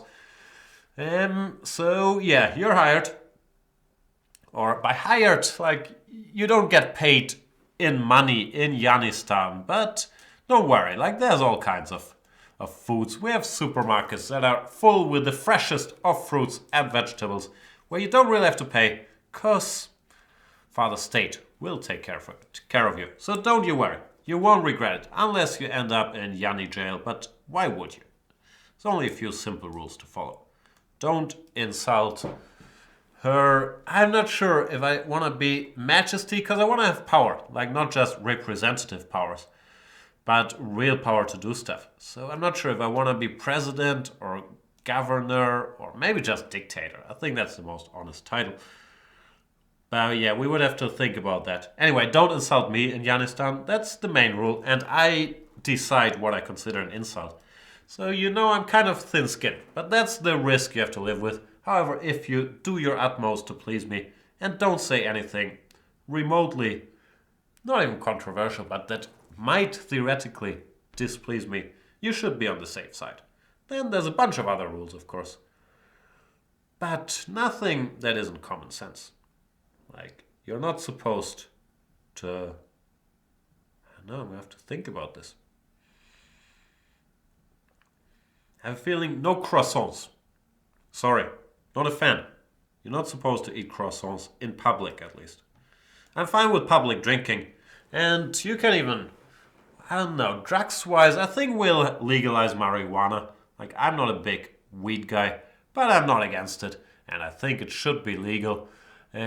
So, weed and alcohol, even though alcohol I'm going to have to think about. Maybe weed will be legal and alcohol illegal. That makes sense to me. Cigarettes and alcohol will be forbidden unless I decide to restart smoking when we make cigarettes legal again. Weed is going to be fine. There will be lots of work because there's going to be lots of stuff to do, not just in Yanistan, but you know I'm planning to take over other islands nearby. So that should be fine. As for the laws, yeah, I think I'm gonna write the book of laws myself, the Yanistan Constitution. Let's see what other job applications are coming in. Do Crusher wants to be tax collector. That is one of the most important positions. And if you have any experience with both legal and illegal money collection, like some sort of Rocky 1 before he became a famous boxer kind of gig, then yeah, you're very welcome to do so. Ambitious Pawn says his movie recommendations are solid, and I don't disagree with that, Ambitious Pawn. But my movie recommendations are solid too, even though some people disagree sometimes. However, I do not think that qualifies me as a movie director. I mean, I'll be busy in Yanistan anyway, so the position is up for grabs. Up for grapes. But still, I'm not convinced, Ambitious Pawn. Gotta be honest with you. Just having good movie taste does not automatically get you the position of movie director. Alright, I haven't talked much about this game, but I am an exchange up, so that's good, right? This is a horrible, horrible move. See, once I start looking at the board, like things will go wrong. Let's go back to planning. Anna Netrebko was a janitor. Alright, that's some opera singer.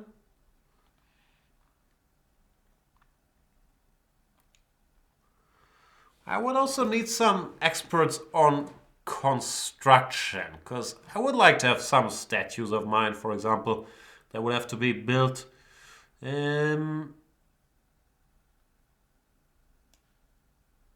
So if anybody's any experience, if anybody's a builder really, let me know. There will be lots of work for you.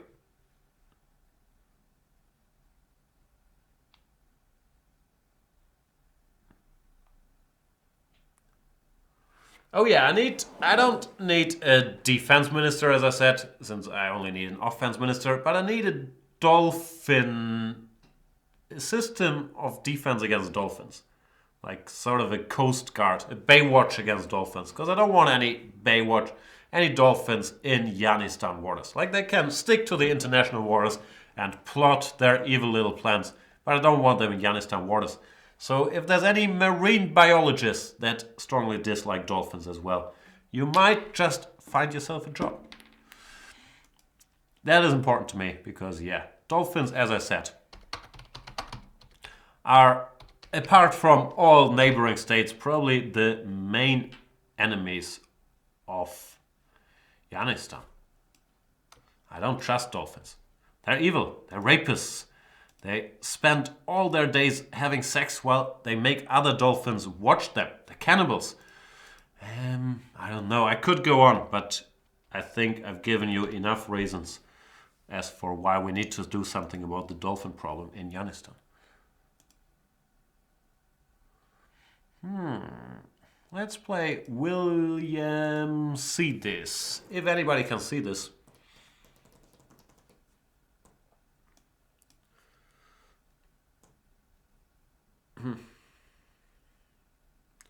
Niels Rowe wants to be my food tester. I don't know. I don't think anybody would dare to poison my food. And I would probably have some body doubles that could do that job as well. But I'll consider it. Looks like William Cedes is not with this. Time to scroll around a bit. What about Brooklyn Gambit?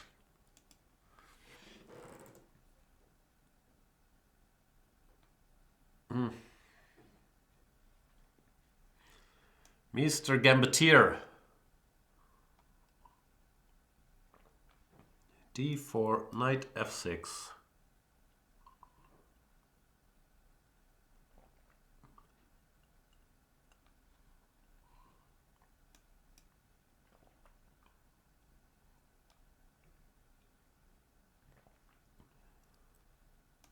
Another Grunfeld.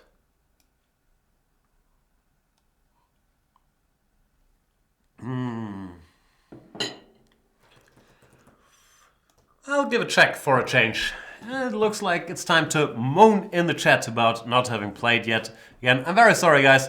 We are literally playing you guys 72 hours non-stop to give as many people as possible a chance to get a game. I'm sorry if you didn't get one yet. If you have a feeling we are not playing enough Banter Blitz, I understand, but I'm trying to do as much as I can to satisfy everybody's needs or wishes for a chess game.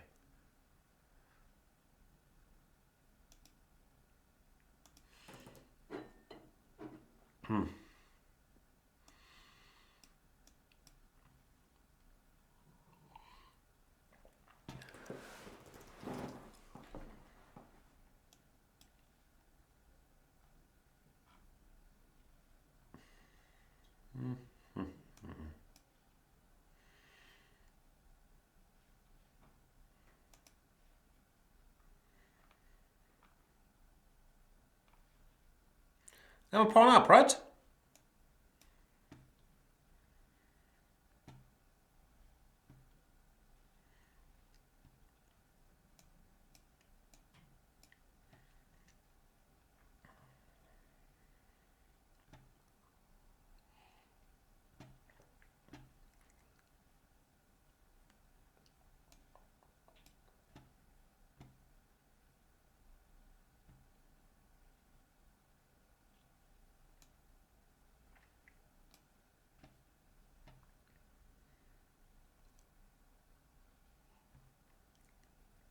Pawn is a pawn.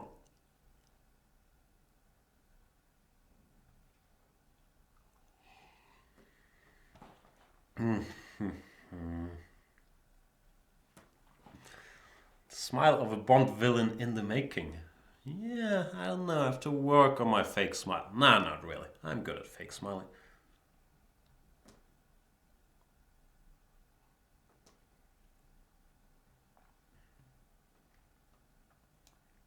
As for the game, I did take this pawn in the opening. Nothing much has happened since, just putting the pieces on normal squares. And I have a feeling that my extra pawn and his slightly weakened queenside will tell eventually. Not much to say. This opening is a bit of a trick line. After queen a4 check, the best is bishop d7, queen b3, dc, queen c4, castles. And white chooses between bishop f4 and e4. Knight bd7 is not to be recommended.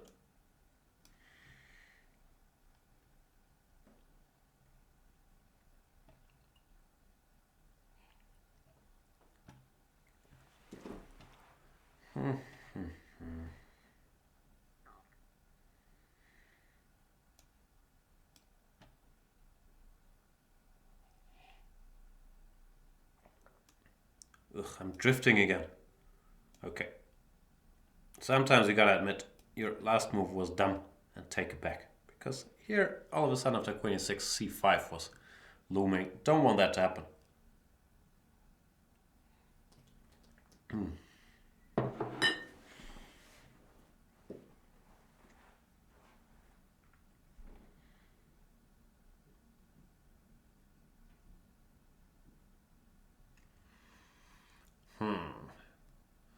So I gave him 2 tempi. Still not enough compensation for the pawn, but not ideal. I'm wondering if he can go. Okay, queen g4, just go away. I don't want to have to think about your queen in my face.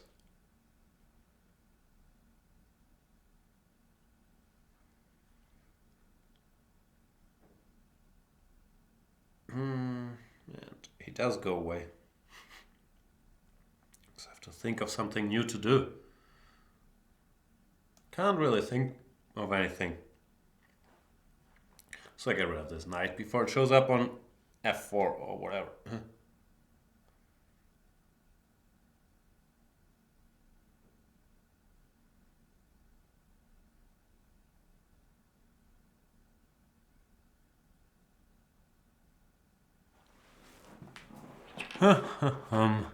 Big decision for Brooklyn Gambit, how to recapture.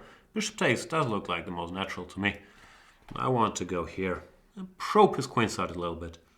Maybe, just maybe go e5, knight e4 in the near future.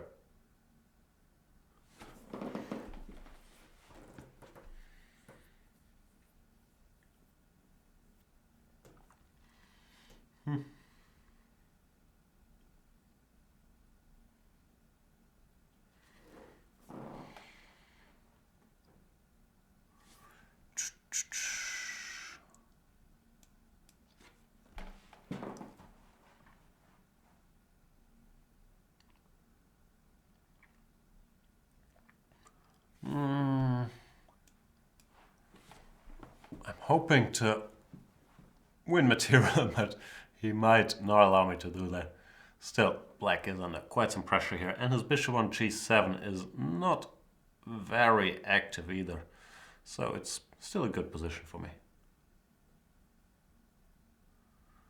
Lefty John is asking, Jan, will you ever have a reason to come to Indianapolis? I don't know. Like Paul George is leaving, right? So that'd be a bummer. But I'd like to spend more time in the States. I just never, find it. So I don't know, honestly. But I'd love to go. There's so many places, or a thing I talked about the other night. I haven't been to many places in the US, and maybe the Indy 500. Nah, I'm not a big car guy. I don't think that's gonna do it for me. But more, the paces should become good again. Like basketball stuff motivates me more. I've only been to one NBA game in person. Called a good game, the Clippers Warriors last year. But was it last year? Time goes by so fast. No, it was 2015, right? But yeah, if I ever find more time to travel, I'll certainly go to some more NBA games.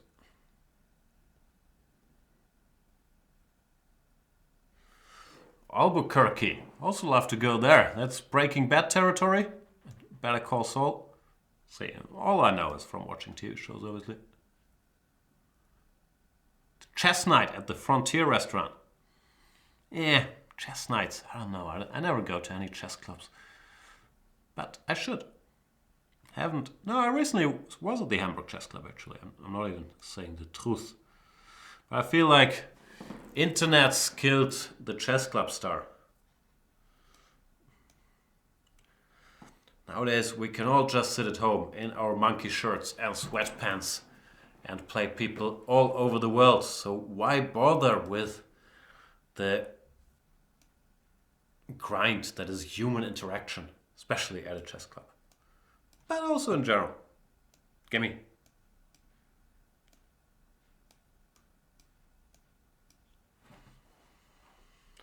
You lost on time, but I also had more balls.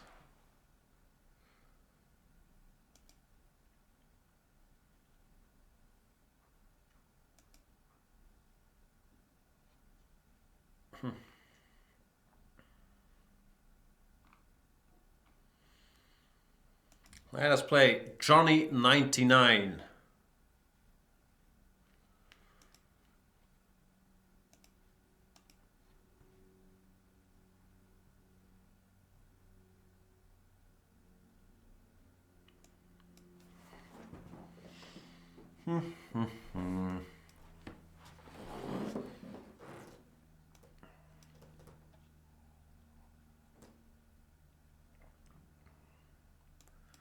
Knight f3. In my series I gave castles here. I used to be more of a b6 guy, but castles, bishop g5, c5, there have been some recent development that made things look quite alright for black. Therefore I thought this might be an easy way to do it. Bishop e2. They normally put the bishop on d3, but I'm not sure it makes a big difference when it comes to the lines that we'll get on the board.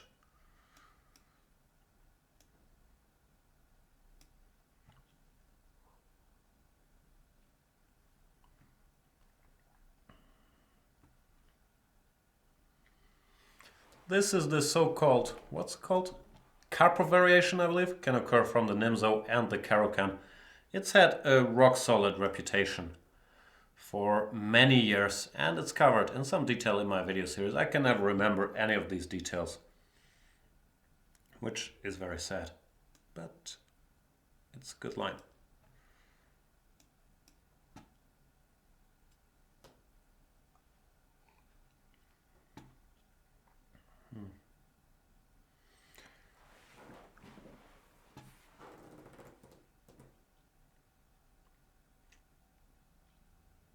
Can I take this pawn? I'm so greedy.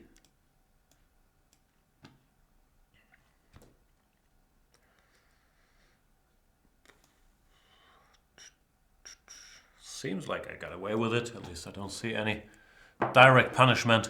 I was slightly concerned about knight takes d7 when I had to go queen d7, bishop f6, then some queen g4, d5. These tactics exist, but it looked like I was in time here.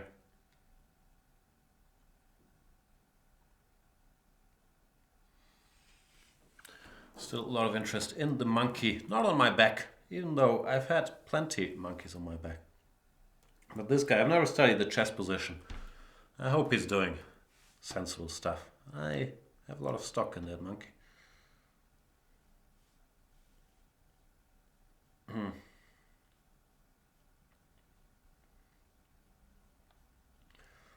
Orangutan opening for sure. Maybe. What's orangutan? Is 1b4? I think that's what they call orangutan. Hang on. Drama here. Knight f7. Can you do that? Maybe you can do that. You have to think. Ugh.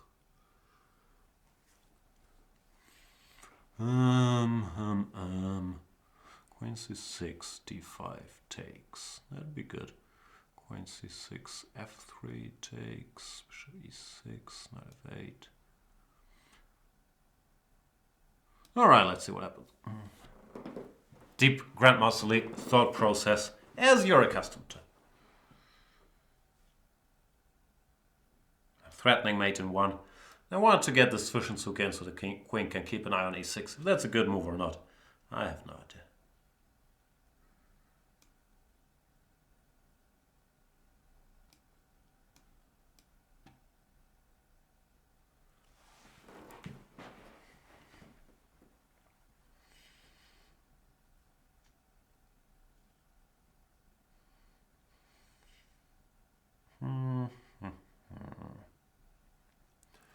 Looks scary.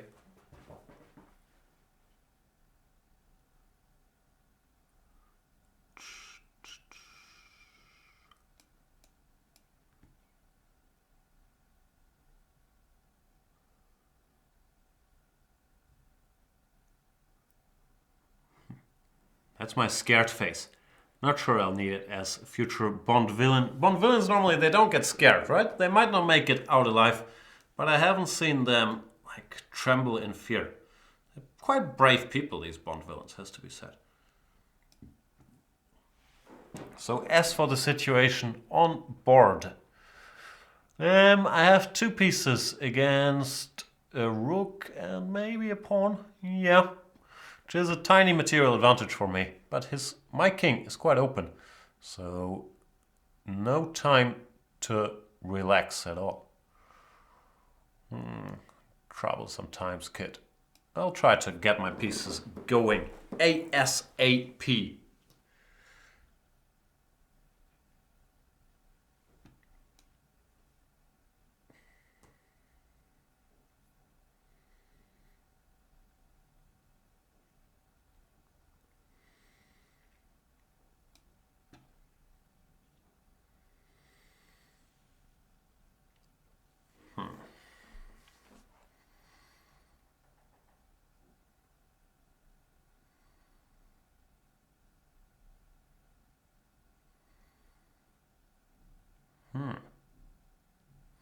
Still very unclear. Queen e4 targets h7. Have to be very careful here. Queen b5 is also legal, but it scares me less somehow. First of all, I have queen c5 check if I want to, but secondly, it's okay. It's just one check, and it doesn't look as scary somehow. Can I take here? Queen d7, king g6, queen g4 is a problem. Queen e3 check.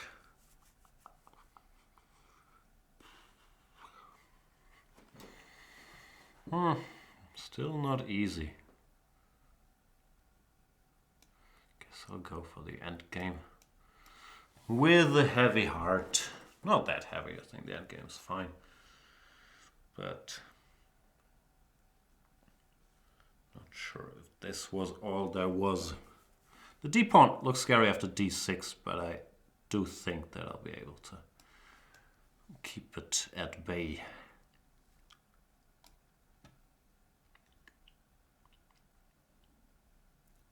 That was bad again. Rook e1, I missed rook e1. Rook c1 I saw. I thought here I should be doing alright, even though alright is, yeah, also a fairly vague statement. It doesn't look like I'm better with all the white pawns, and often knight and bishop don't coordinate that well against the rook. Rook a7 was a mistake because of knight c6, but even now, okay, this escalated quickly. But if instead of rook a7, white goes h4, let's say, I could very well be worse here. Like, my armada doesn't deal very well with passed pawns. So yeah, good game by Johnny99. Let's play another game.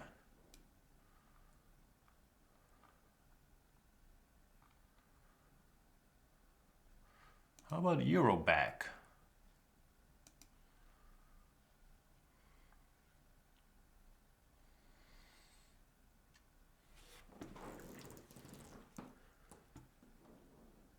e4. Interesting choice of moves. What's a Euro bag? Is that like a bag where you keep euros? e4, c6, c4. Whoa. Looks like Eurobag has studied this, but bishop c4 looks strange. I think it's supposed to go knight c3. Bishop c4, can you do that? Maybe you can, I don't know. Looks strange to me. Maybe he mixed things up because after bishop b5, bishop d7, bishop c4 seems logical. Well, here, yeah. It's just lost a bunch of tempi.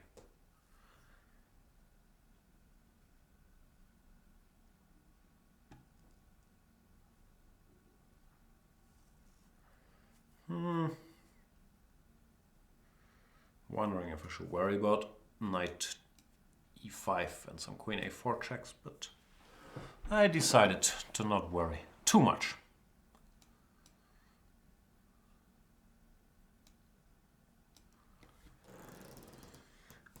Get some pieces out.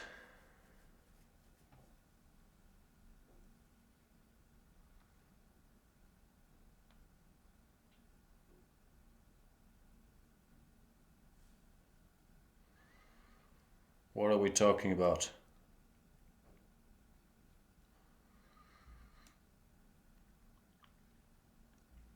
Still wondering if Queen A4 bothers me or not. Bothers me a little bit, but not enough to like do something about it. Bishop E5 was possible, but I think my king will be okay on E7 for now. And then I'll go Rook HC8, King F8 later if it has to be done.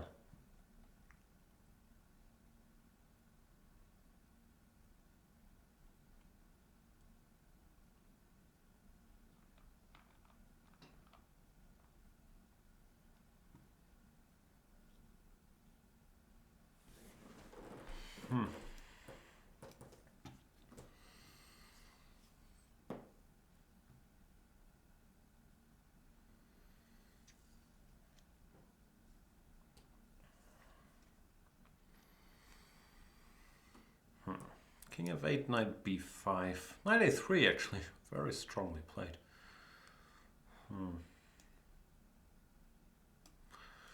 I'll go A6, try to weather the storm over here. Rook C1, Queen D8. Hopefully nothing too terrible will happen. Well, long term I'm doing quite well with this isolated pawn, and I only have good pieces, all that. Just gotta make sure that I don't run into trouble in the next couple moves. But now looks like, oof, B5, Knight C6. See, that would be the sort of trouble I don't want to run into.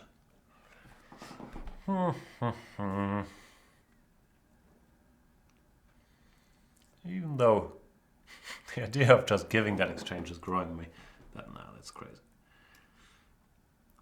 Rook B8. That looks loose. Oof. I'm not happy with this decision. I made it anyway, for lack of other ideas, but I'm unhappy. Deeply unhappy. I always want to go B5. I'm sure it's gonna eventually lose material.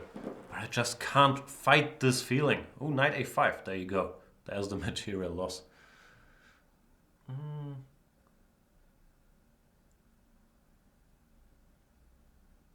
Well, at least my spider sense told me I was gonna lose material.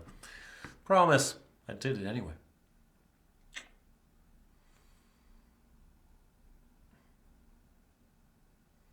Anything I can do? Knight A5, Bishop E5, DE, Knight E4 is what I'm currently thinking about. Looks horrible, but I kind of feel like it has to be done. Knight D6 hopefully lets me off the hook.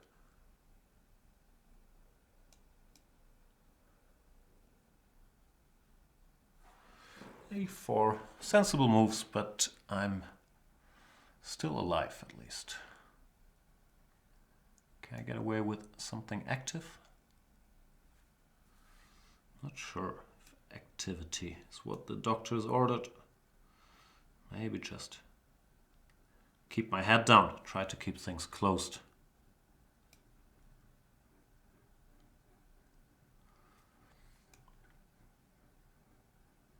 Euro back, playing very well.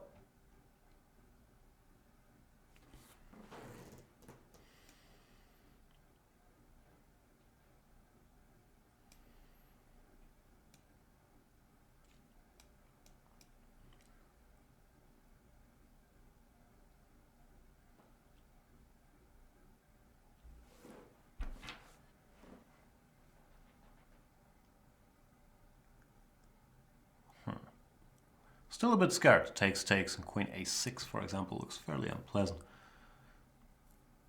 But we'll take it one move at a time. G5, fair enough. Ugh, Knight F7. I mean, bishop f6, gf, knight f7. So many dangers looming everywhere. Doesn't take. Okay. Feels like he's just playing with my feelings. He's pretending to crush me, then he gives me a little breathing room, then he comes back for more crushing. It's like, now queen a6 is still crushy. f4.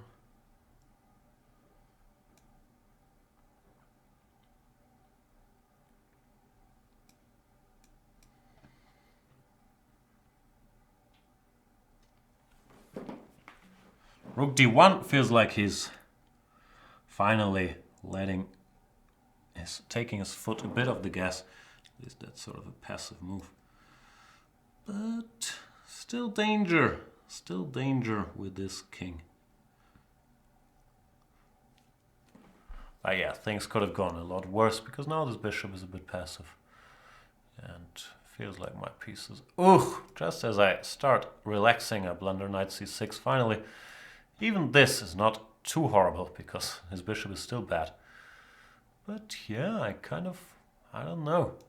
I don't have a feeling I played so badly. That's the worst thing. Like, I get crushed in all these games by players with 1700 ratings. And I don't have a feeling I played terribly. And I'm not implying anything. This was clearly fair play and he missed a lot of chances. It's just, yeah, good game. What can I say? I might have a perpetual after knight g3, queen h8 and back, but I don't want to do that, of course, because I'm a sick gambler. So what can I do to continue the game?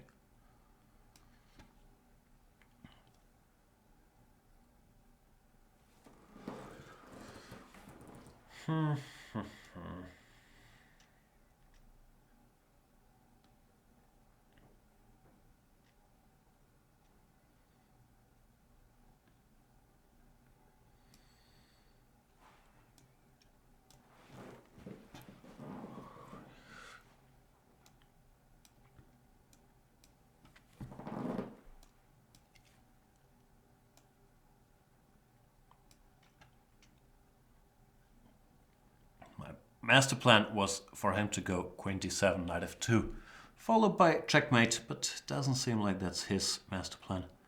So we're gonna need a new master plan for both of us. Are you done with the checks, sir? Looks like my master plan is finally materializing.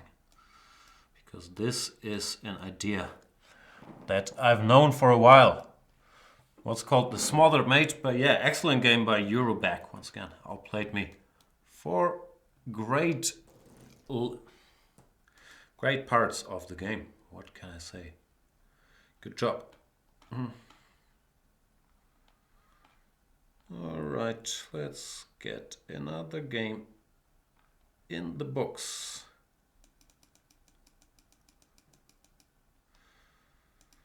Let's play against our boy Shri. 2-3-6.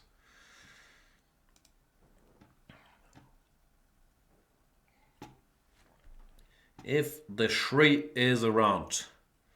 Excellent game by Euroback, as mentioned. Looks like Shri is not with us. Short countdowns today, since, you know, a lot of people waiting. 5, 4, 3, 2, 1. Abort. Oh! Just as I was clicking the abort button, he magically played 1e4. Literally. Very last second. And it does look like we're getting another Gioco Piano. Good old Gioco Piano. Very trendy. Oh no, it's the Evans Gambit, boys and girls. Nowadays, bishop a5 followed by d6 is supposed to be the refutation. This is the line I played in the old days. Lost a traumatic game where I got out-prepared by our boy Niklas Huschenbeet. But I don't think it was really because of the line. This line is just as playable as others. And h3 looks kind of very slow, doesn't it? You gave me a pawn, you better do something. Else I might just get my pieces out.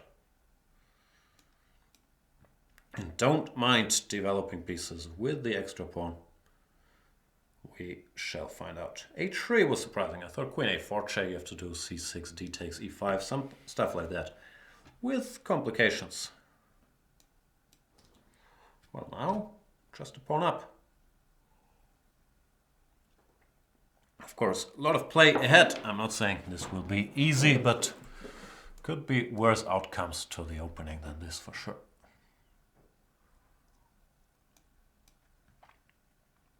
I'll make some natural moves for now. I haven't really decided on a plan.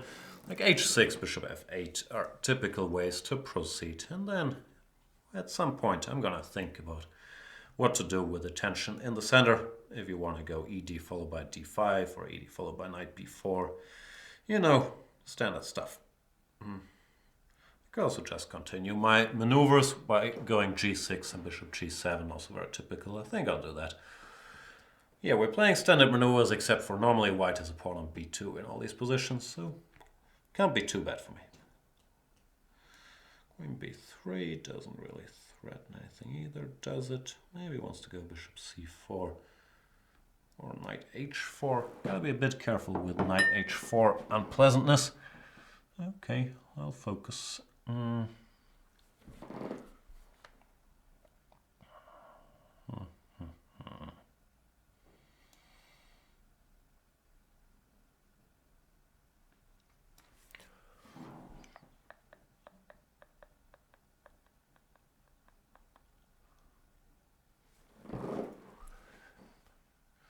Not sure. I want to go bishop. Nah, I'll go down this road, but I'm not sure. This felt strange.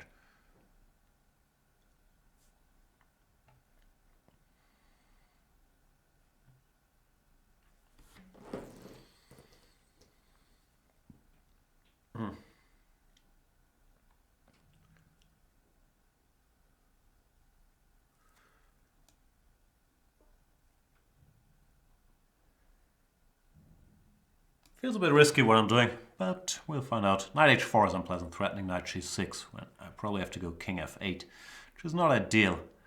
But, you know, such is life. I could not see any immediate problems with it, so I thought might as well.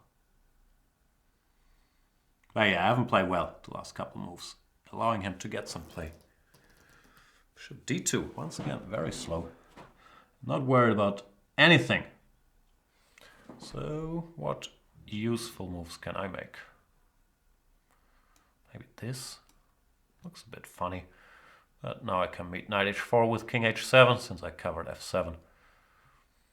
And after bishop d2 I no longer have to worry about de followed by bishop a3, which earlier was a reason. Yeah, and there he goes. He goes back. It was a reason to not embark into any adventures like this. But now...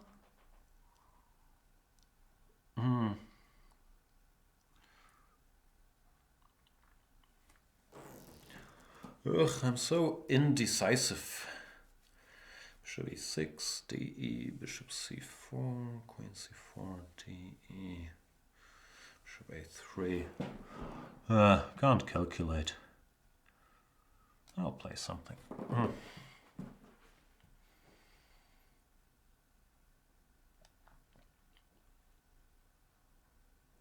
Time to speed up a bit already. All of this maneuvering has cost a lot of time. Queen a2, very deep. I'll speed up. No more subtleties.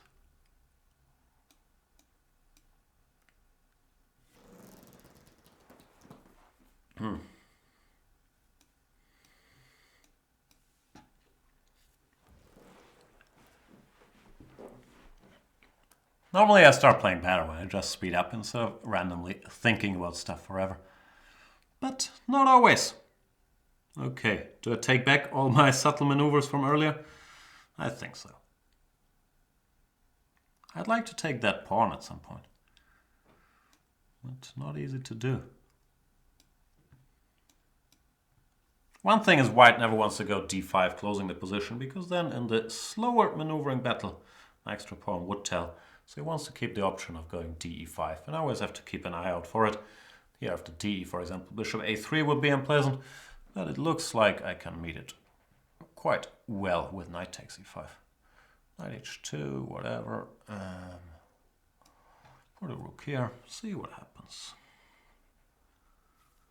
Knight f1, more random maneuvering. It's time to make some active gesture.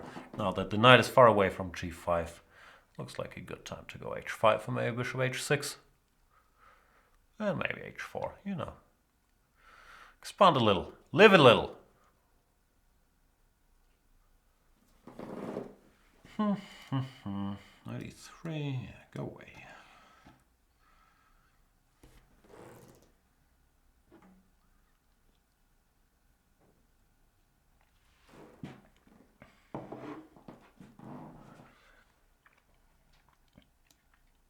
What's happening? Can I grab more pawns? I'd like to, you know me. We'll find out.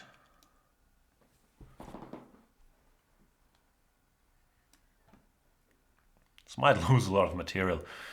Might have been excessively greedy, but I could not resist as usual. Knight g4. I wanted to take pretty much no matter what.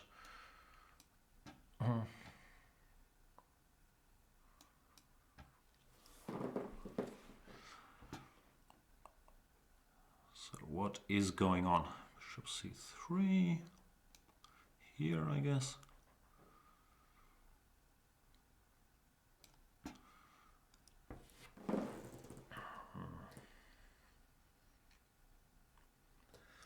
Should be good for me, or at least feels good for me. But the usual, ain't over till it's over. For simplicity's sake, I'll take here, take on d4. When material balance-wise, I'm still doing quite well. Feels like this position should be much easier to play because everything is very compact. Not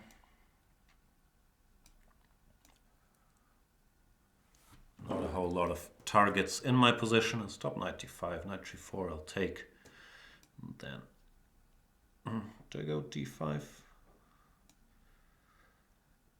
I think I'll even go here, just to stop him from going g5 himself.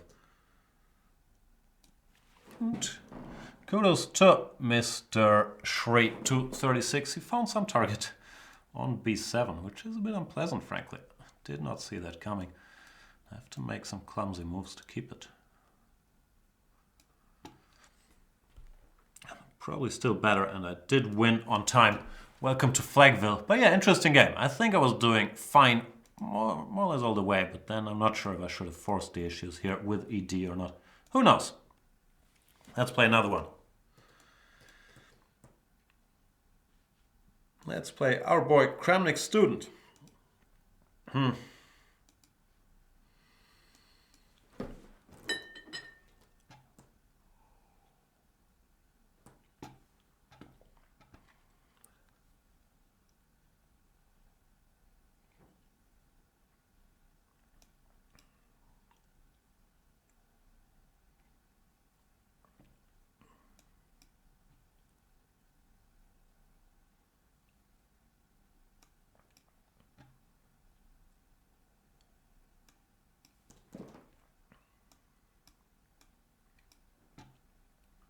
Good old Maran. Bishop b7, yeah, this is the key juncture. If you want to go e4 or a3 or castles here, all of those legal. I normally play a3. For variety's sake, I'll play e4 in this game. a3, by far my main line. After e4, black is supposed to play b4, knight a4, c5. Things get very sharp. I've dabbled in these lines in the past, but they're considered to be fine for black, as far as I know. So I haven't revisited them for quite some time. We'll see how it goes. Castles, another move is to take on c5. Castles cd4, rook e1 is what I used to study in the old days.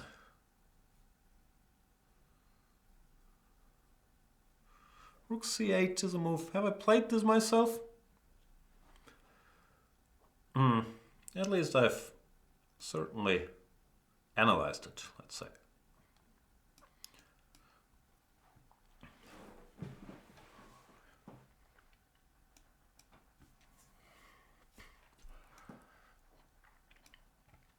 Kramnik's student booked up to the eyeballs. Do you go knight g5 here, or is knight e3 an issue? No, I don't think knight e3 works. I believe... What do I believe? What was it? Not sure.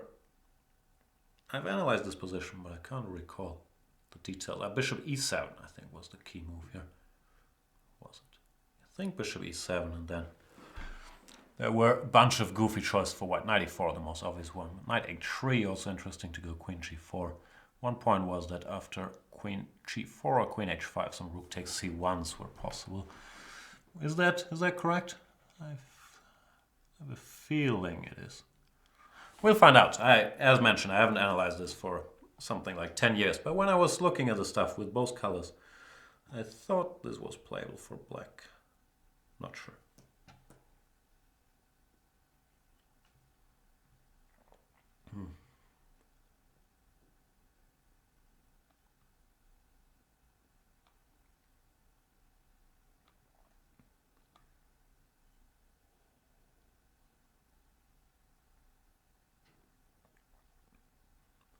G6. That looks like a concession. Question is how to punish. I'll go here for starters. And probably I'll stop him from castling. There's always these things with bishop b5 and queen a4 in the air. Timing is important. But now the time feels about right. Bishop b5 first, or rook c1, queen e5. Ugh, complicated. I'll give this check and see what happens. Not sure that was the way to go. Goes king d8. Okay, I wasn't sure what happens after bishop c6, but something bad should happen. So I should be doing well here. But still, these positions are never easy. And yeah, if I exchange queens all of a sudden, black is very much in business. So I don't want to do that.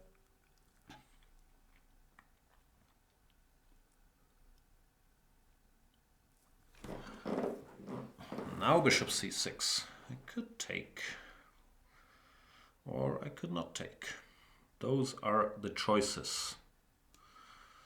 I believe I shall decide to not take. King back to e8, but at least he's lost his castling privileges. And that might turn out to be a nuisance down the stretch. Are you threatening any knight jumps? Not really, I guess.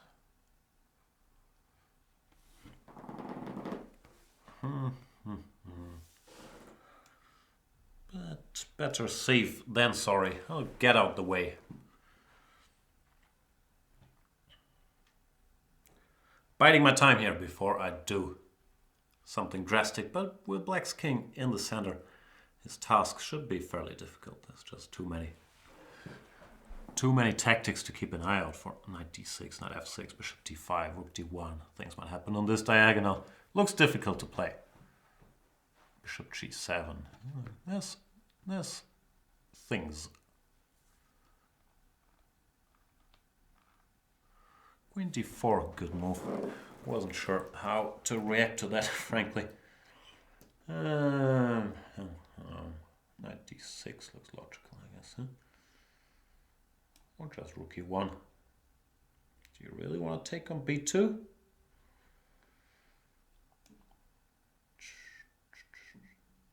Nah, I'll go for this. This looks fairly logical.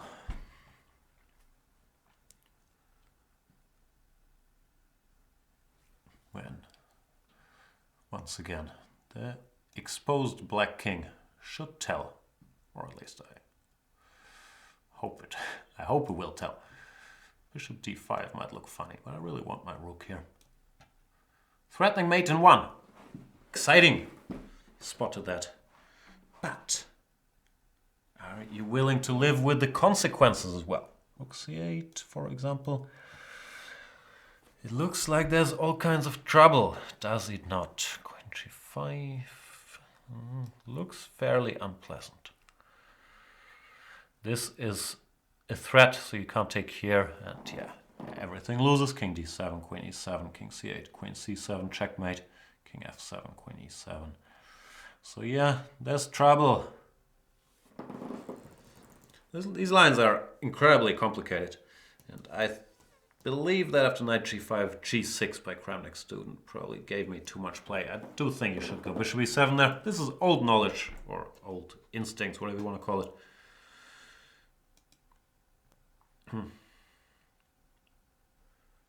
But yeah, good game. Hang on.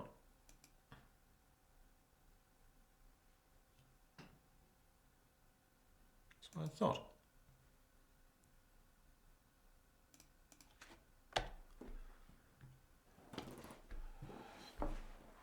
Let's play another game. Ooh, I'm reaching the point where I drank too much coffee. Which, you know, makes this little ing. Is that the expert term? Like, it's like an obnoxious little ping on your forehead once in a while. Alright, another chess game.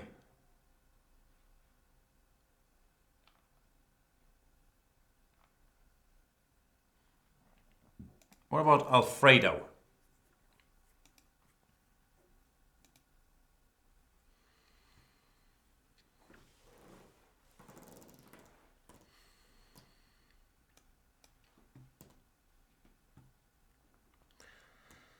Alfredo, is that your real name? Or are you a big fan of spaghetti Alfredo? Because I am, but I'm trying to stay away from them because they're not healthy for me. Alfredo likes the Catalan, and to spice things up a little bit, I shall go for c5. When white has a choice between knight f3 or d5, leading to very different types of position.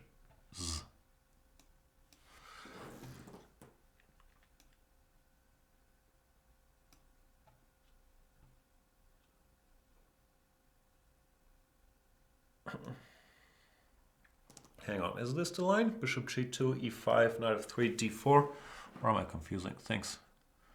What is this profile pic, my dear boy, Alfredo? It is his real name. I've determined by hovering over his mini profile. Alfredo Peña from Uruguay. This is the line. I've played this long time ago against Peter Heine Nielsen. Got in some sort of trouble in the opening. The main point is knight takes e5 doesn't work because of queen a5 check. So castles knight c6 and e3. And I'm not sure. The theoretical debates nowadays, I believe, are fought around bishop e7. I played e3, bishop c5 in that game. Bishop g5, possible, but doesn't strike me as so challenging.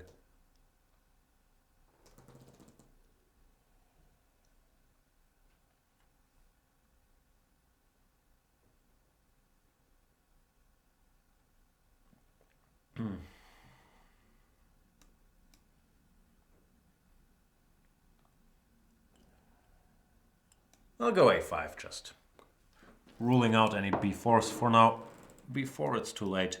And generally, I have a feeling, I'm not sure if it was against Alfredo, but I have a feeling I've played something very similar to this recently. I'm not sure if it was in Banter Blitzes or one of my bullet sessions or somewhere, but this line with bishop g5, I've seen something very close to this. And it was fine for black, because f5 followed by e4 should gain lots of space. Have we been here before, Alfredo?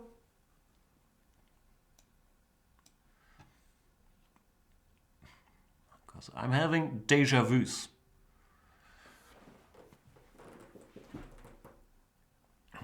Can I go d3, knight d4? Looks very tempting. An aggressive player would do this. But you know me. I'll just, develop pieces.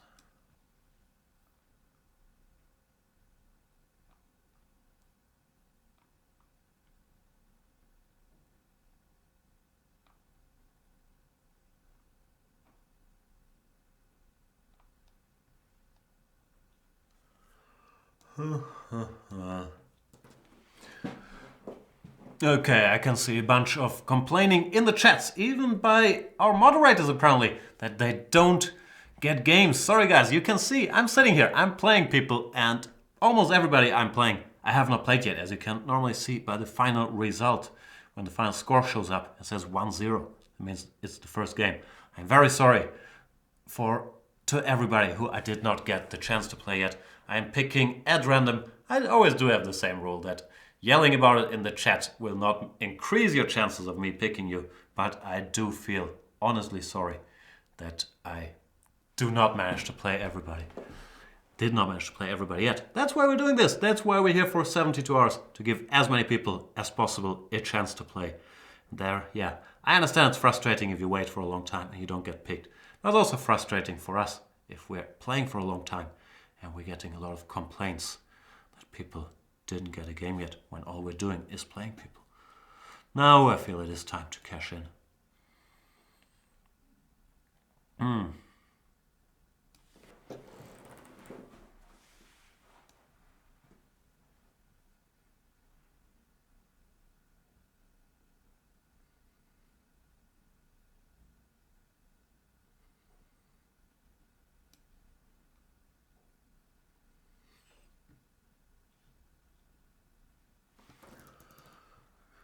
Yeah, I might have to put that in the Yanistan legal system that, yeah, begging for chess games. There will be harsh punishments in Yanistan.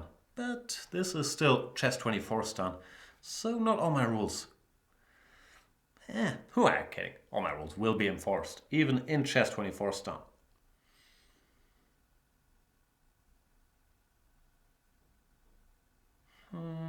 Where do I go with the queen?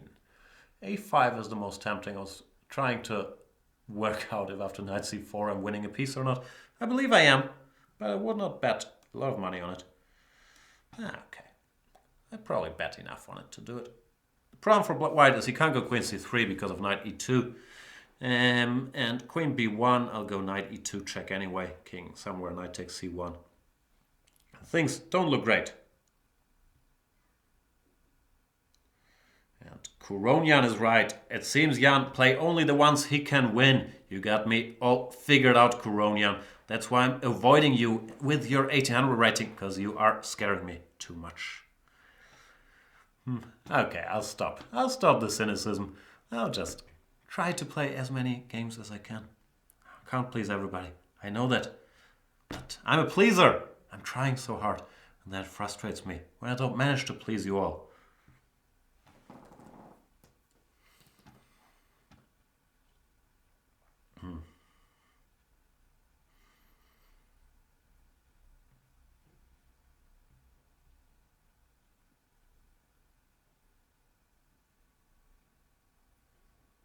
And Alfredo resigned because he was going to suffer big material losses after knight e2.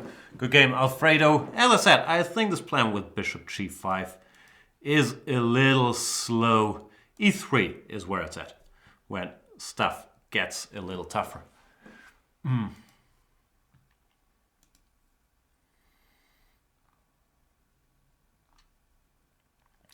else is there? What about V.I. Panos? Where are you from, Mr. Panos? Doesn't say. He's all anonymous. He goes 1 e4, and I should give the Caro-Can another spin.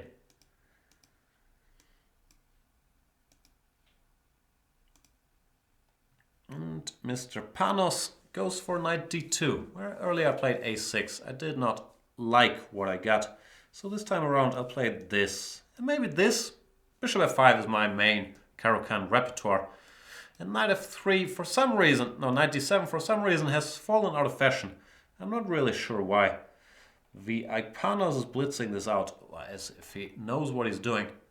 Knight e5, I don't know what I'm doing. I'll go bishop e6 to stop him from checkmating me on f7 and then continue with g6, bishop g7. And tell myself, how bad can it be?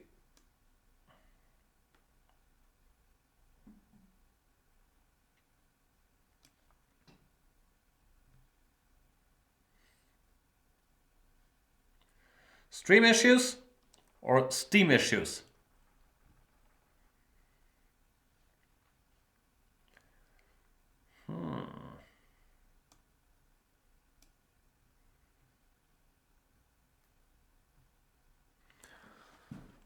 c5 looked logical after dc5, queen c7. I'll hopefully get my pawn back. And, you know, if you can achieve the c5 without too much inconvenience, you should do it. dc, all right.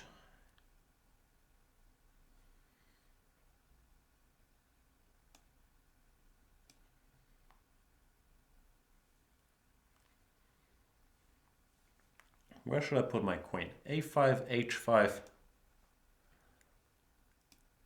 I don't know.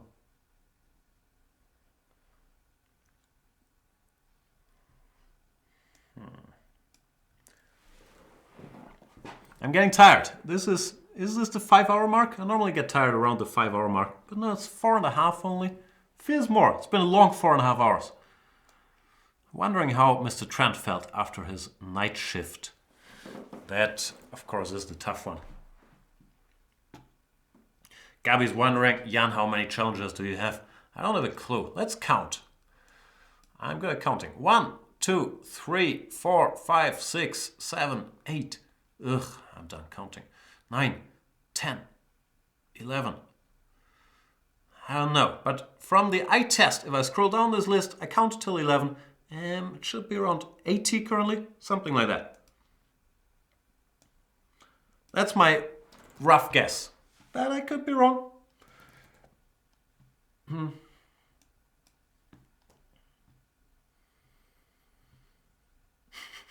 Gobody is saying this is Radio Jan disguised as Jan. Yeah, the two are more related than I like to admit.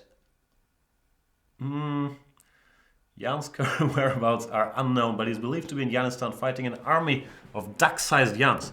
I'd like to have my own army of duck-sized Jans. I'm not sure, though, how effective that army would be. Like, I have poor hand-eye coordination, so if I become a duck and I still suffer from that issue, not sure how effective that army would be. Like, the best-case scenario would probably be something like these Ewoks from Star Wars, these weird little fighting bears. Well, worst-case scenario would be like the army ants. So, yeah, I'm not sure. And also, why would I fight an army of duck-sized me's? Wouldn't they be on my team?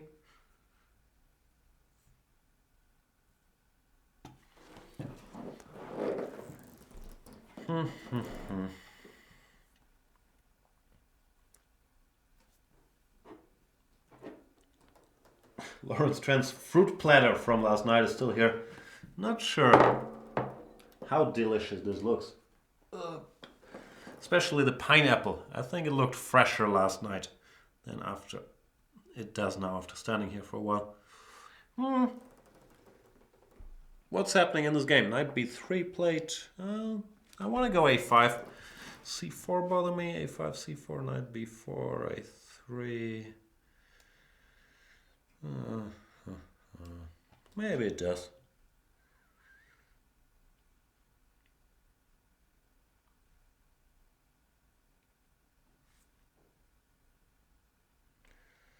Stream shaky? Okay, we'll sit it out for like 3-4 minutes. If something happens then... Oh, I lost on time? Lovely. Oh, come on. It's very hard to do if the internet just collapses all the time. It didn't even tell me failed. I got disconnected. Player failed to reconnect on time.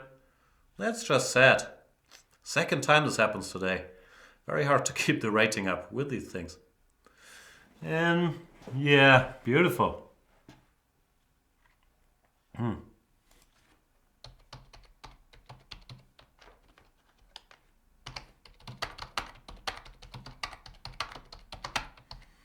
That's just sad.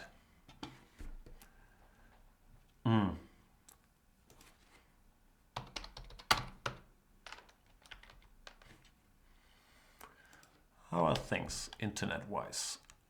Looks like it's okay. I have a feeling it's probably back to okay-ish now.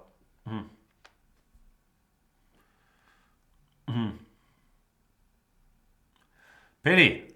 I'll play another one. And yeah, I do agree that Chess24 should fix the internet issues. Thanks for the suggestion. I hope we're back. Yeah, too many losses due to disconnection. Very hard to build up the rating. I've lost 2, Luke lost 2, and every one of these losses always minus 30 points. So it's tough odds to overcome. But what can you do? We are here to crush all of you, not to break rating records. Even though I want to break some records along the way. I hope the stream is back to normal. Let's see what Shuppi has up his sleeve.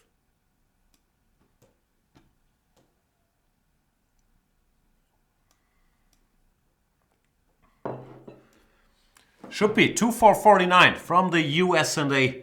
Gonna have to think of a way to spice this game up because these bishop e7 lines I play all the time. Little dull, I'll admit that. Here, what do they do? Looks like Shuppi is all booked up. I'll go for this line, which hasn't been the most popular, but it seemed to be fairly solid recently, at least. After 95, I'm trying to figure out what I'm supposed to do, to be honest with you.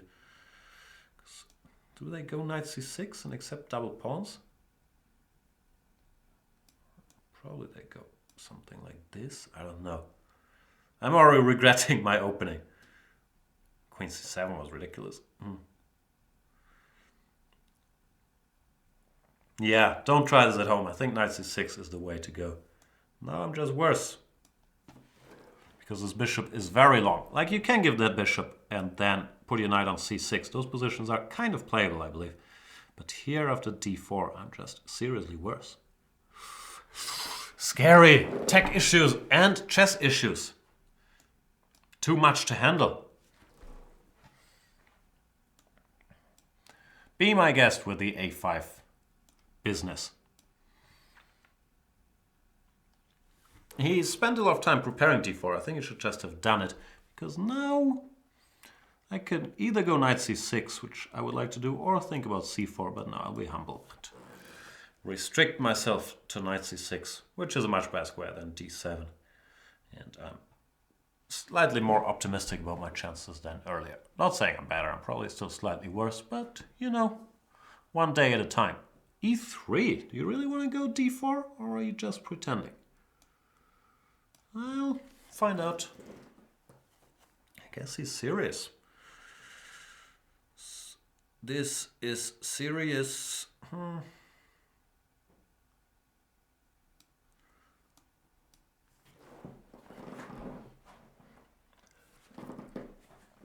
Complicated position.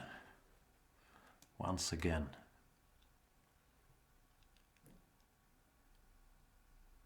But at least I got my pieces kind of out. To d5, I normally worst case scenario can go e5. I'm expecting bishop g5, bishop e7. And here I was a bit curious what would happen after, let's say, d5. But so far, so good. White should keep his bishop. Go bishop e3 or wherever. Probably bishop e3. And take it from there.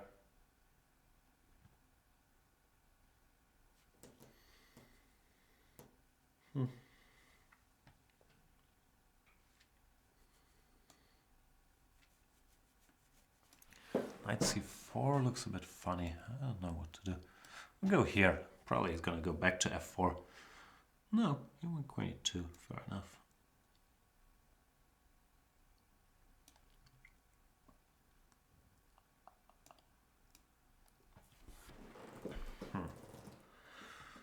Yeah, still complicated.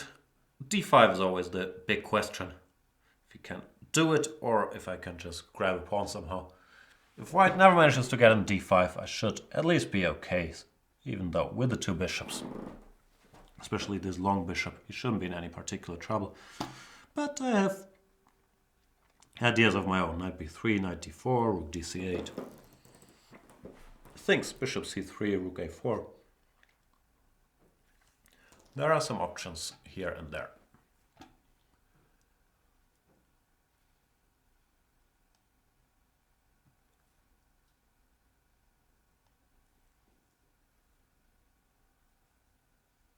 Goes d5, so takes. There's bishop b6 to keep an eye out keep an eye on. That's a bit of an issue. Okay, now that I have this information, I should use it to not blunder bishop b6, but go knight c4 instead. I was more concerned about bc instead of rook c3, because then I don't have this knight c4 move. That looked a bit stronger. Because here it is not time to go de because of the pin. Therefore it seems like white is to fight for a draw with rook b1, which he correctly does. But at least now I'm the one pressing. Can use all my rook endgame expertise.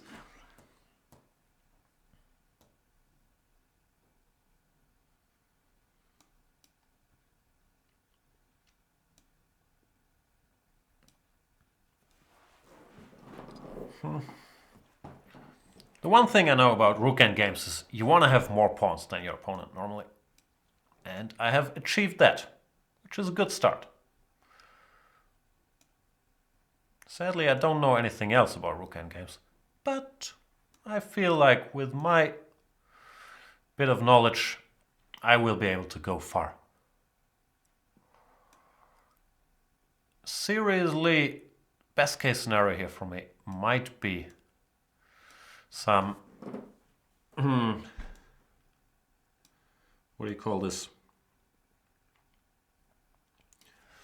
3 versus 2, because at some point he can go rook h8 followed by rook takes h5, and it's not clear it's gonna be winning, but I do believe that I have pretty good chances, because first of all his king is passive, and secondly the remaining pawns are still isolated, so there should be some hope.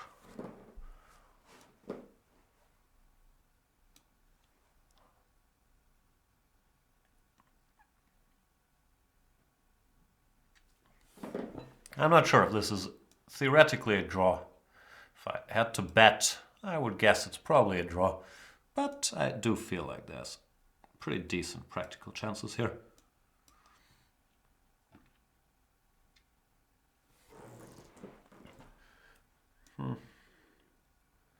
I'll do the usual, do not hurry. Let's mess around a bit. Thing first, I don't really want to go f5 because of e4.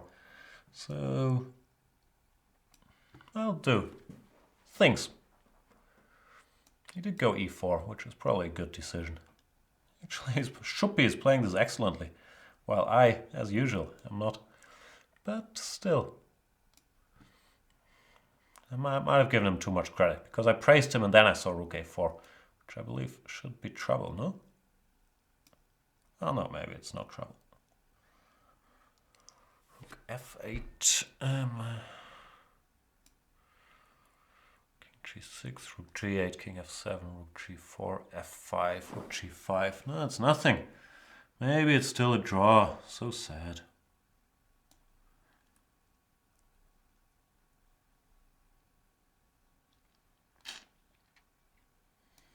Still a draw, eh? That is a great pity.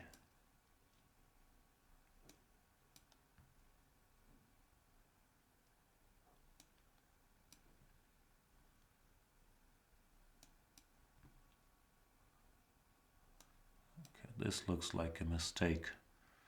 But yeah, the position until this was drawn indeed. So good defensive job by Shuppy. Yeah, of course. You can't allow the transformation to a pawn endgame, but well done. And another display of not expertise in rook endgames. That's where guys like Luke are much, much stronger than me, like chess culture and endgames. That's hard to buy that stuff. Maybe you could study endgames, but who wants to do that? Like, horribly boring. Let's play Zimpo 137 instead. And thanks for the game, Shuppy. Well played. d4, knight f6, c4. I'll revisit this f3 line, which I played once the other day.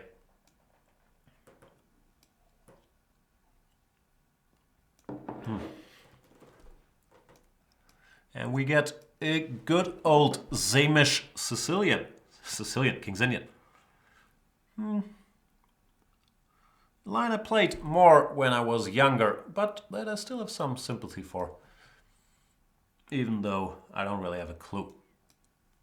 I think knight f4 is maybe more common than knight g3 here. I don't know. That's, yeah, kind of the definition of not having a clue. I think you can tell by my moves, Mr. Simpo. 1, 3, 7.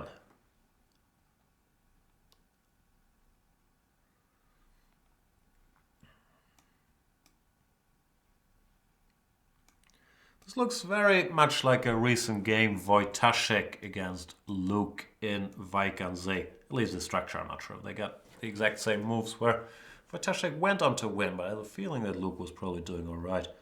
So yeah, maybe White is a teeny bit better here, because these pawns could potentially be a little weak. But it certainly looks very playable for Black. Knight b6, he should go now. He should go knight b6 now. But some play.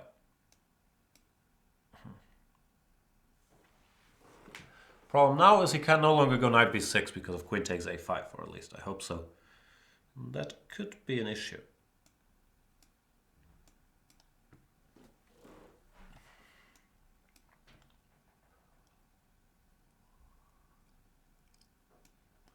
I'll take rook a8 blitzed out. Doesn't really threaten anything though, does it?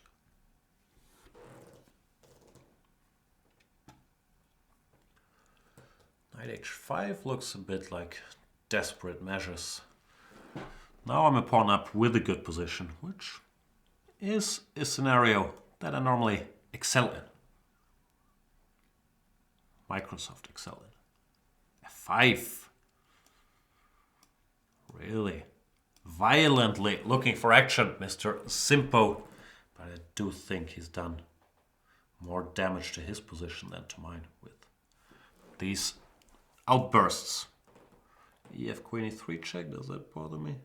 Not much. 95, he is acting like in a bullet game. But we have lots of time, Simpo. Chillax.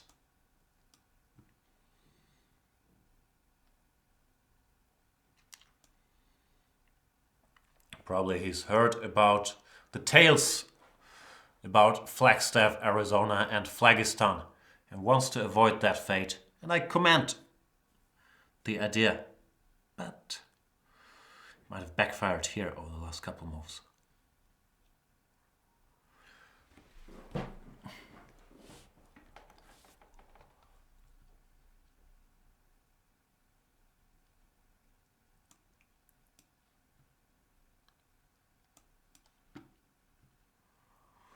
Yeah.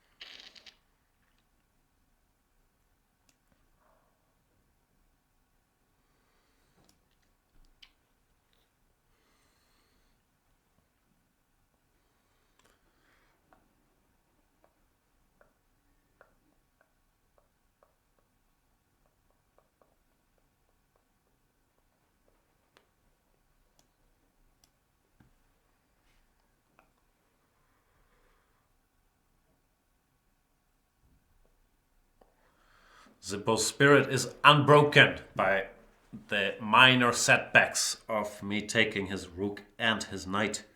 He keeps going full steam ahead, using all the resources that his position has left, which aren't that many, unfortunately. But you gotta command the fighting spirit. Or do you? I don't know. Queen f7 looks like a solid little move.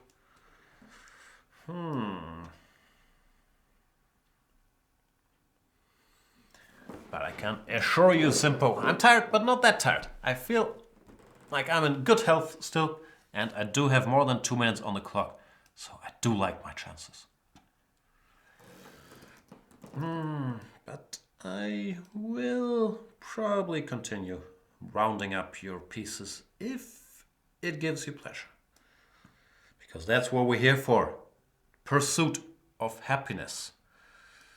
See? Stuff like this. So confusing, because you want to go queen takes g7, but then you can't because I would take, even though if I were to take, you would take. And after king e8, yeah, there's a problem that I can go queen f7 followed by rook e1, or rook e1 followed by queen f7. Therefore, Zimpo does resign. Good game, Zimpo.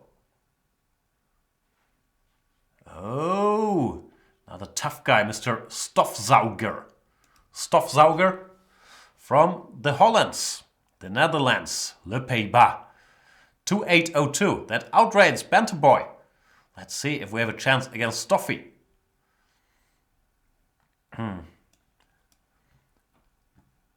Good old Nimzo. Gotta go b6. That is the only move in this position to pose even the smallest of problems to Stofzauger, who is booked up way till the eyeballs and probably beyond. I think there's a little something beyond the eyeballs for Stofzauger that is also consisting of book uppishness.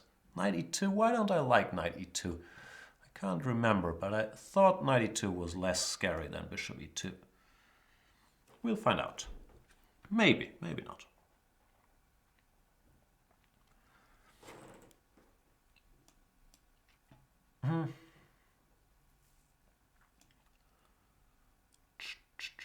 How do you want to arrange your pieces, Mr. Stoff? Knight to g3? a3. I'm a bit tempted to leave this bishop on the board, at least for a minute. After rook b1 I probably have to take, but then he would have committed to no longer long castles. So it might be worth waiting for a second here. Here we go. Now I'll take. Put the horsey here. And yeah, now I need to do something, unfortunately. g6 looks a bit dumb. Nah, g6 goes against all my beliefs. So I'll start some. Nah, I'll just bring the pieces out. But I'm slightly worse. Good job, Stofzauger. Handled the opening extremely well. Probably one of these annoying kids that just keeps improving and improving, getting smarter every minute of the day. And yeah, here's the two bishops. Well, I'm passive, so this is sort of a nightmare scenario for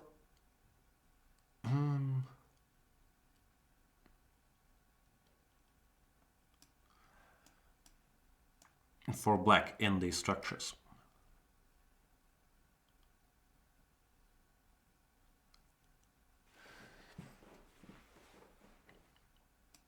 I have to focus. Bishop f6, queen f6, knight e4. I was slightly concerned about. I thought queen f4, then if g3, queen f3. And it all looks very, very dodgy. Queen, rook e3. Yeah.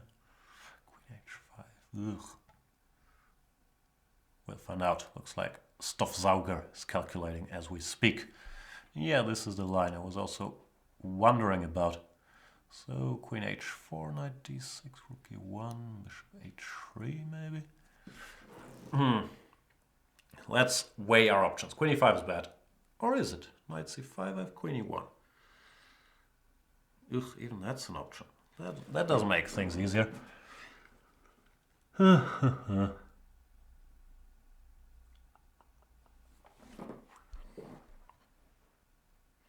Queen f4 was my original plan, but it looks a bit ridiculous after g3. Queen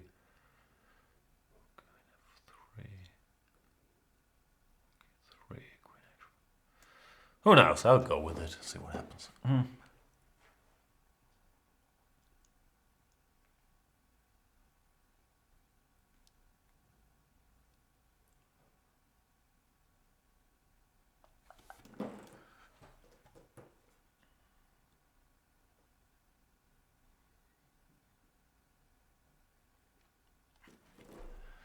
I do not trust this endeavor of mine all that much. Some move like queen e2 even, I'm not sure. Okay, h3 is hanging, so there is some hope. We'll find out. Rook e3 looks like the logical move. And yeah, this is what we were talking about earlier. g4, I thought queen h4, knight d6. I can at least take here and give some check or something, so things can't be too bad. At least that was my hope, but f4 is a better move. So what now? f5 looks normal? I'll just do it.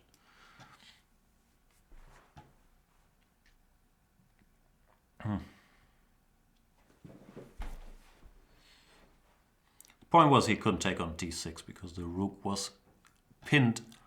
And yeah, now my pieces are operating at full capacity, so I should be doing all right. Of course, still complicated position. Knight f6 check. Whoa! See, I never see any tactics. I'll take, I guess. Could give a check.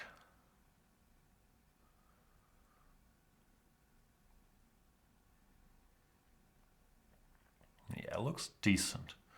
Let me just check if I'm winning after rook e8, bishop f5. Better, but probably not winning, so I'll go with a check. See what happens. Rook e3 I can take. So I'm expecting queen f2, and then I was trying to figure out what happens after bishop d3. Let's say queen d4, cd, rook f8, king f8.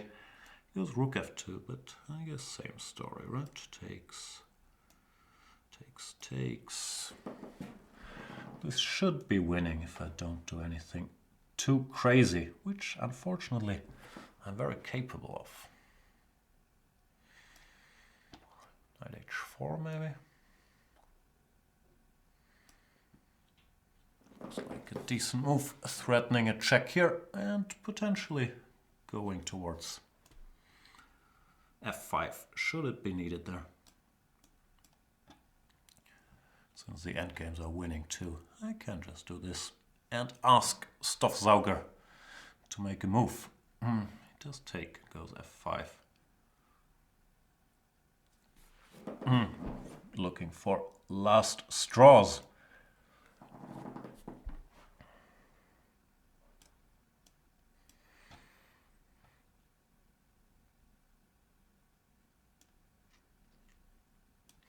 Go, Dragan!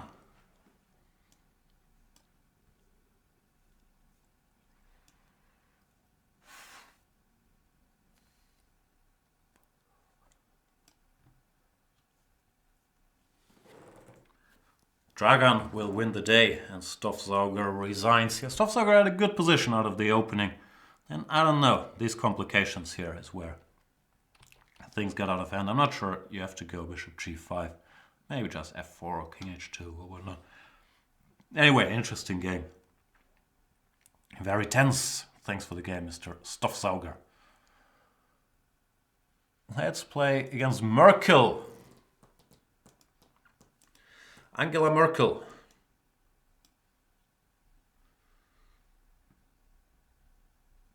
d4, c5.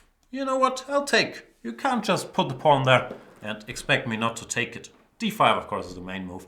But takes is not as ridiculous as it looks, because here you can go knight e4 and win the two bishops by giving this check.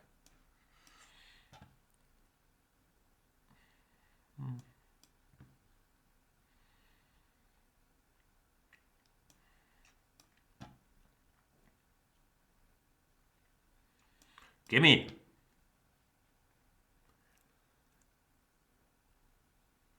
Ice-T is wondering if the dead point is behind. No, I think we're approaching it. Around hour 5. Hour 5 till 6 is where I'm at my most tired normally. You know what, let's keep it simple.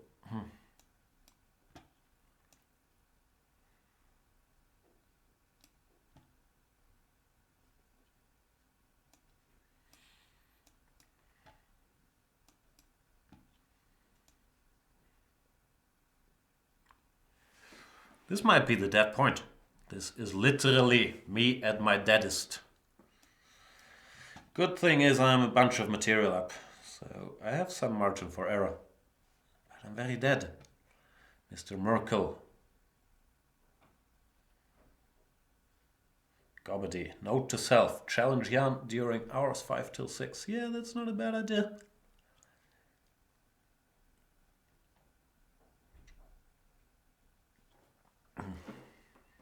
And Merkel does resign because, yeah, too many enemy. Alright, let's scroll all over the place and see who's new. Any noobsters?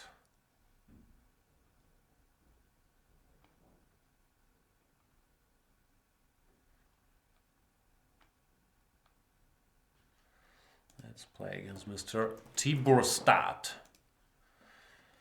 Where's Tiborstad at? Tigerstaden? Probably Borstad is just his last name. And T stands for, is short for his first name. Torbjörn? I don't know.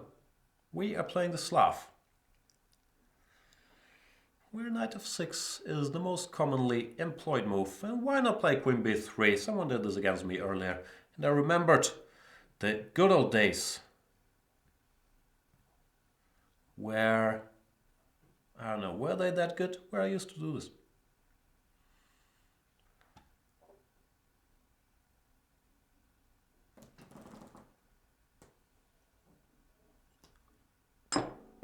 A6. What am I supposed to do after a6? I actually don't know.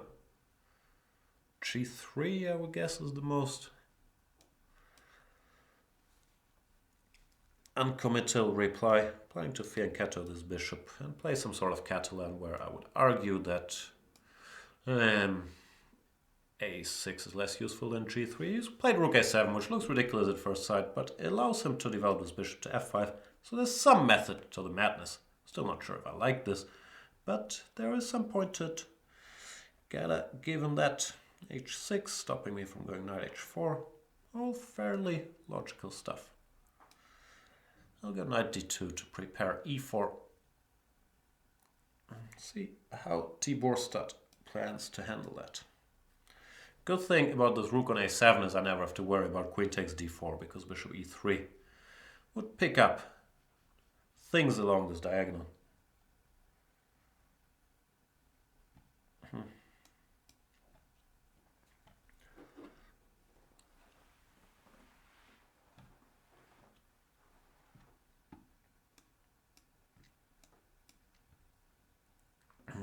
Tiborstad takes twice here. It looks like he really wants to take, but there is bishop e3, so I'm not sure he should. He does resist the temptation. Now d5 is, ugh. It's a bit unpleasant to deal with.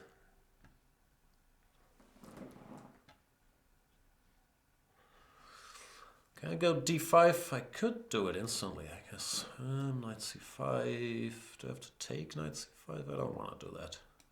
Nah. Why the complications? When I can just play a natural move like rook f1, and he still has all his problems.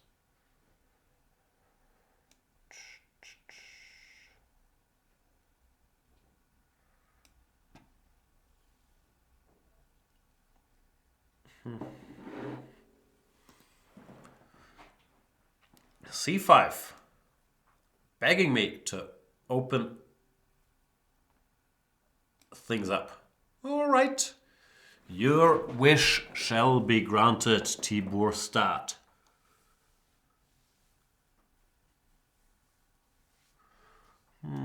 CD or bishop d?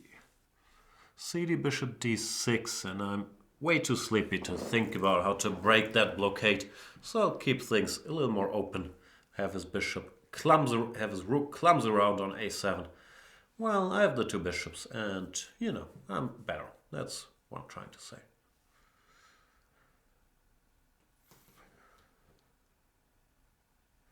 Skibby is asking if I saw Logan and what I think about the movie. I did see Logan. I thought it was excellent. Probably best superhero movie I've seen. Finally, they got some stuff right. Like, this has to be violent. And the dude is not a happy camper, Logan. He's struggling. So, no, I thought it was excellent. And yeah, I thought it was gonna be the same old story where I have high hopes and then it's the usual superhero sort of nonsense. But no, greatly enjoyed it. And I'll be honest with you, I teared up a little bit when he drinks that, small spoiler alert, drinks the green thing and another small spoiler alert, father-daughter combo starts beating up everybody. It's beautiful. I'm not sure that sounded right, but it is. Watch the movie. T. Borstad, doing very well, hanging in there. He's still worse, but he has not allowed me to let my advantage grow, so kudos for that. Part of the reason might be my expert Logan discussion, but he's also playing some very carefully chosen moves.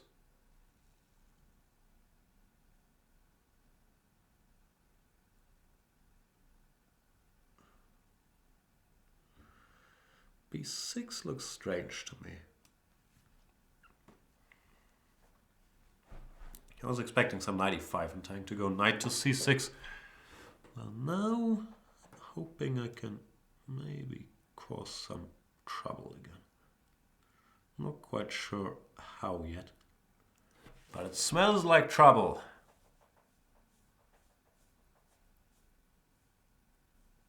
I really want to go here. I haven't figured out what I do after bishop e5, but if he goes queen c8, taking my word for it, then his position remains very passive and attempts to free himself like knight e5 now run into takes, followed by bishop f7, rook d8.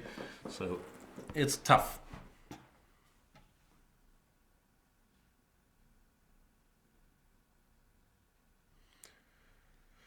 Shreed236 asks which one you like more, Sherlock Holmes TV series or the Sherlock Holmes movies? Come on, the Sherlock Holmes movies are horrible. I'm assuming we're talking the new Sherlock Holmes movies with Robert Downey Jr. And they're not really honoring or whatever. They're popcorn movies. I didn't think they were good. Well, the TV series, we could argue if they lost it somewhere in season 3 and that kind of stuff. But it's overall excellent. And I think few people would disagree with that. So obviously, the TV series. Give me that pawn.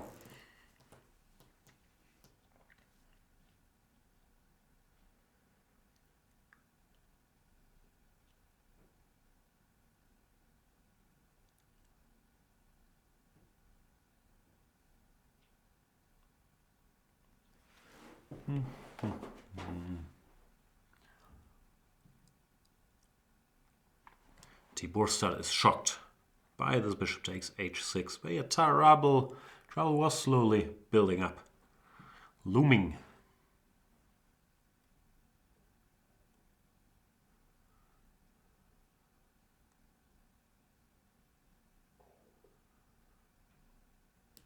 Knight g6 seems like the best chance, but yeah. I'm not really in a hurry. Took my pawn. Now back to business. Queen g4. Normally I wouldn't mind the ending, but here it feels like there might be even more if I avoid it.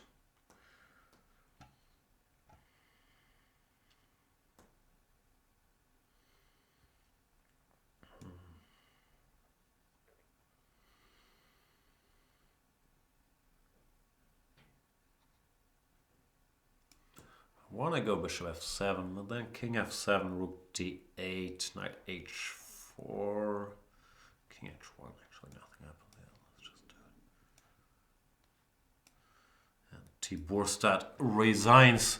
Good game by T. Borstad. Yeah, I'm not sure where it went wrong, but this rook a6, rook a7 idea, I'm not sure that is for permanent use.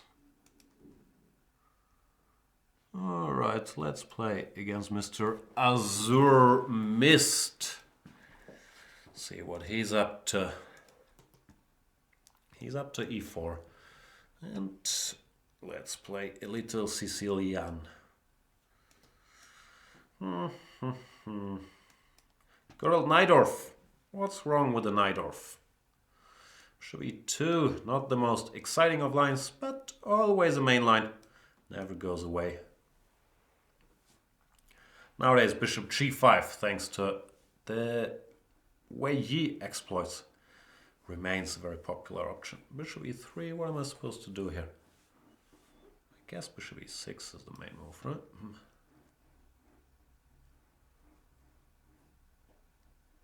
4. I don't know these things too well, but you know, I'll make moves.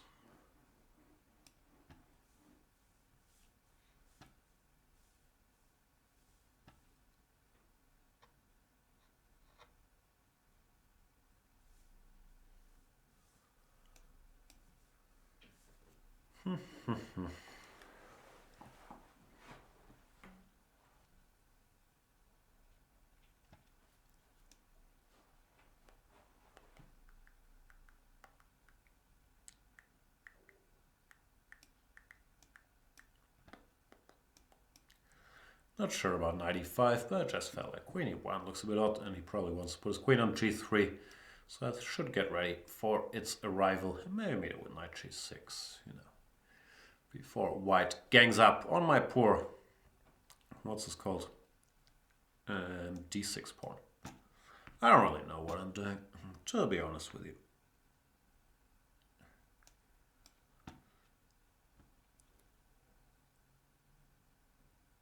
Maybe I should make an active move at some point. Not yet, but maybe somewhere in the distant future I'll go b5 or something. And probably slightly worse after knight d4 and tending knight f5. Queen f2 don't impress me much, because now b5 seems like a sensible move to make. a3 you can do, but you know, does not move the needle.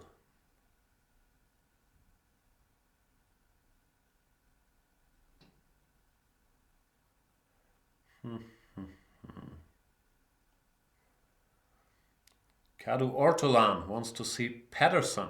What's Pedersen?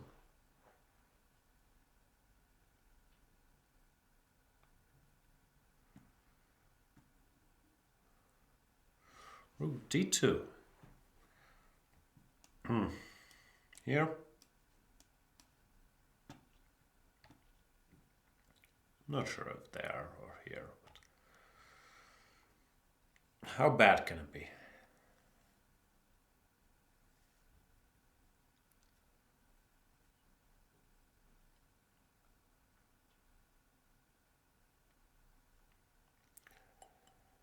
I'd like to checkmate Azur missed by getting in some d5, queen takes h2. And I'm not sure if that scenario will materialize. Queen e2 could grab material, which is also always tempting by bishop c4, bishop f1. Or I could make him freak out by going queen c4. So many options. Oof. Nah, let's go for the mate in one thread. Or for the material. Mate in one. The problem with this is he might spot it, and then it could very well be a decision I regret. But then again, he might not spot it, and then I'll checkmate him next move. So, you know, gotta weigh the pros and cons.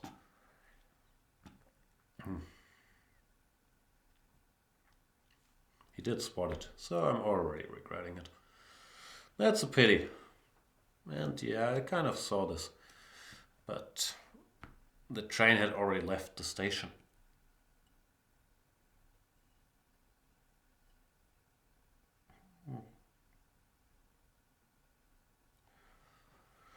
Okay, calculate time. Queen g4, rook e4, bishop d6, rook g4, probably not great. Bishop f4, therefore, has to be played. That did rhyme.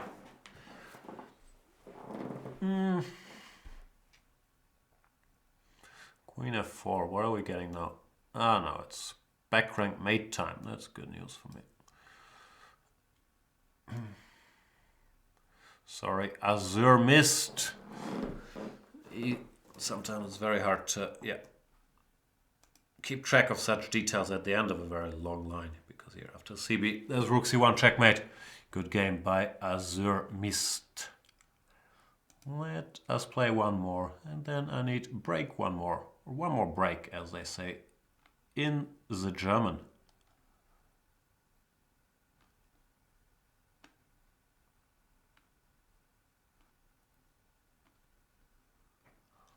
What about our dear friend Retro God?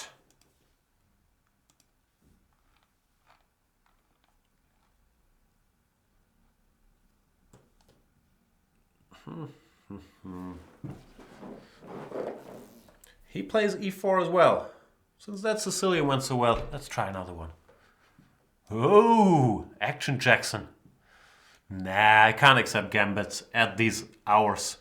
I will transpose to the c3 Sicilian, where I'm more booked up. Not that booked up, to be honest with you, but more booked up. What did I do? Just d6, I guess. Actually, I'm not sure how I'm supposed to react to bishop c4. But how scary could this be? Hang on, this pawn is still there. Can I take it?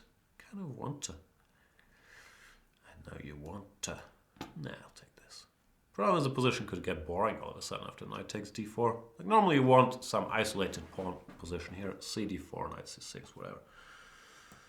But after knight d4 things could get a little dull. But he went cd, and we have all the excitement there you could hope for in these lines. Even though that excitement could kind of disappear after knight d5 again. Or bishop d5. Knight b5, fair enough, but I'll survive that onslaught.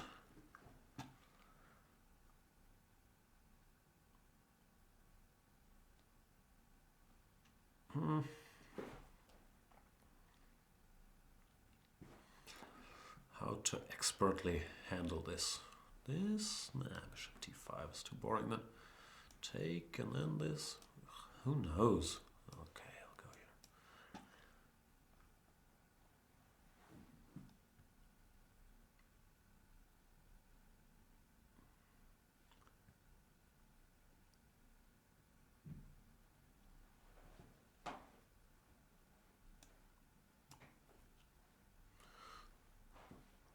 Oh, did I miss winning a piece? It's very possible. No, not really. Queen b4, knight bd2. No, okay. That would not have won a piece, Mr. Far Away from Hell. Knight c3. So subtle. Now I guess I can simplify. Because our lives are too filled with detail. Must simplify. Something along those lines I read somewhere. I think someone who looked smart said it.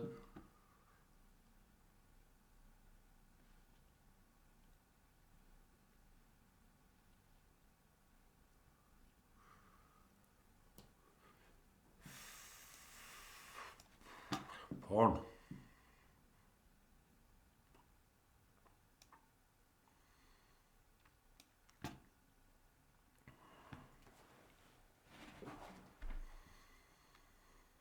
Maybe can get the pawn back. Maybe not though. Maybe I'll try to keep it.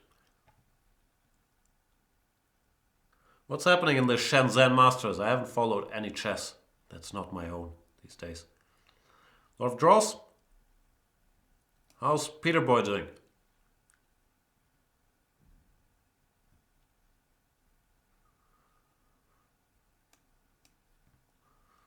Retro God is thinking about tricks like bishop g5, takes bishop h7, followed by grabbing my queen. But you're not going to be able to do it, Retro God. I shall not allow such frivolous behavior.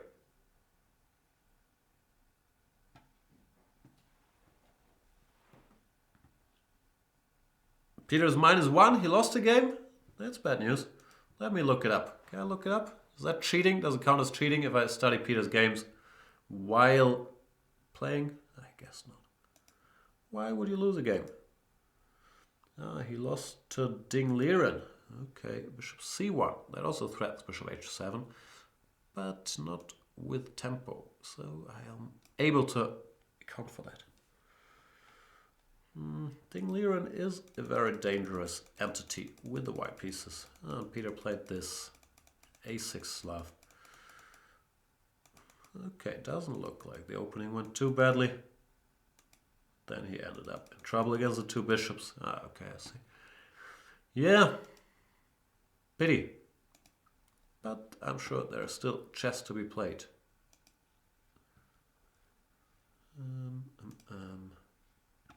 Bishop b2 is played by Retrogott.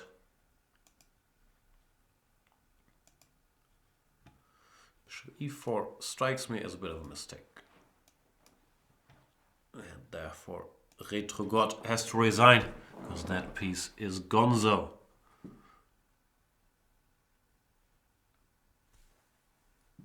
Yeah, I heard Peter was in trouble versus Geary. I haven't seen that game yet. I'll catch up on all the action soon. Did I say I was gonna take a break after this one? Nah. F that. Let's play another game of chess first.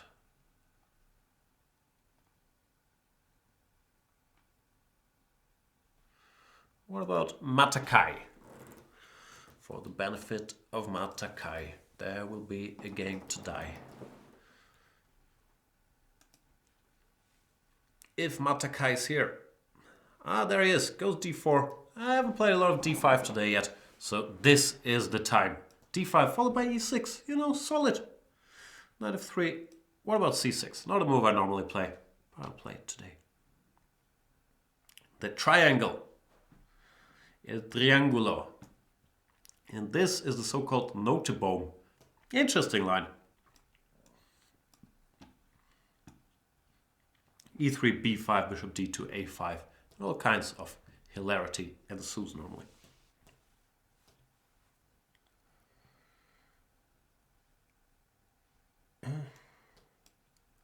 All right, let's do this, Matakai. Hang on, he takes here first. You're not supposed to do that. But why? 95 looks like Matakai. Something special up his sleeve. I don't know any of these things, unfortunately. But, you know, I'll make moves. Is this theory? Queen f3, queen d5 looks playable, no? We'll find out, I guess.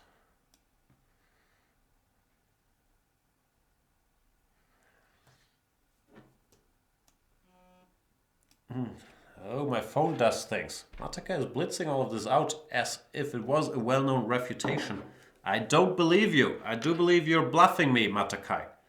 And I'm hard to bluff when I can take a pawn. Because I like pawns. A great deal. Shall we take it? No real reason to take it just now. First, Mr. Knight, I want you to clarify your intentions with regards to the e5 square. Are you planning to stay there, or are you willing to vacate it? Maybe, you know, take a nice trip home. Would that be an option for you?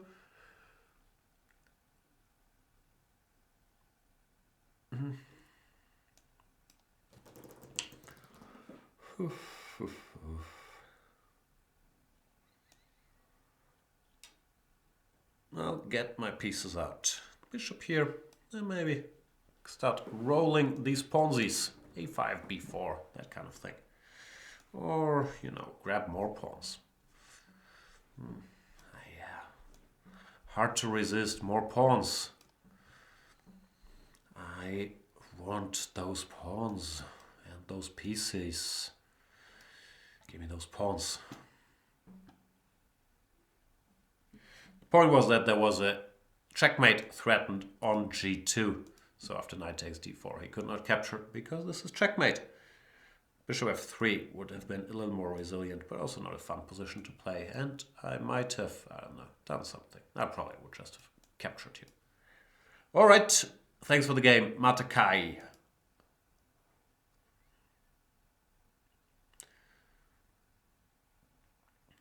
What about Noldu Z? Mr. Z.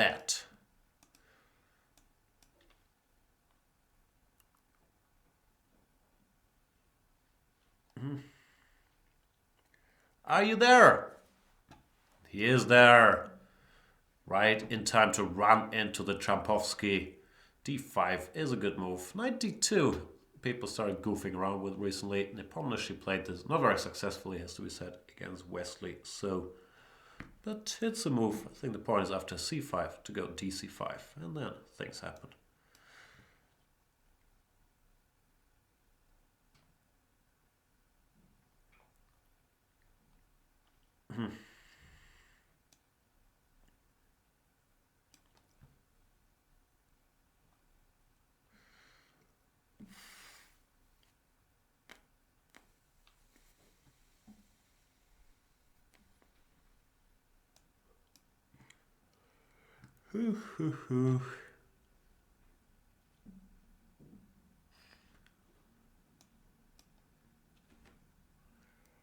Yeah, I don't think Banter Blitz helps my game really, but I also don't think it hurts. What hurts my game is lack of practice, but I can still differentiate between Banter Blitz and serious chess.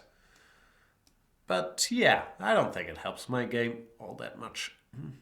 Then again, it has something to do with chess, so how bad can it be?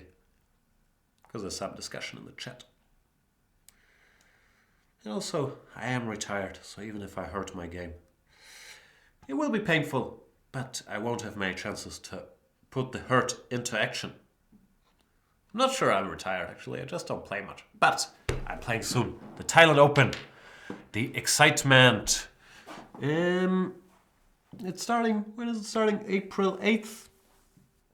I'll go there early, big professional that I am. Get rid of the jet lag. And then I'll enjoy my stay in Thailand. I always do, even when things don't go well. Love playing the Thailand Open. The Bangkok Open, I think it's called officially. Every year. In these positions, normally it's important for black to not allow me to go for this b4, b5. And here, instead of bishop e7, for example, what you want to do typically is go a6, b4, rook c8, so b5 doesn't work so early. Like, there could be other issues, knight b3, knight a5, but a rule of thumb is that allowing this is trouble, because I'm going to create some weaknesses in the black structure, and I can just grab more space here by going b4. So, things not so easy.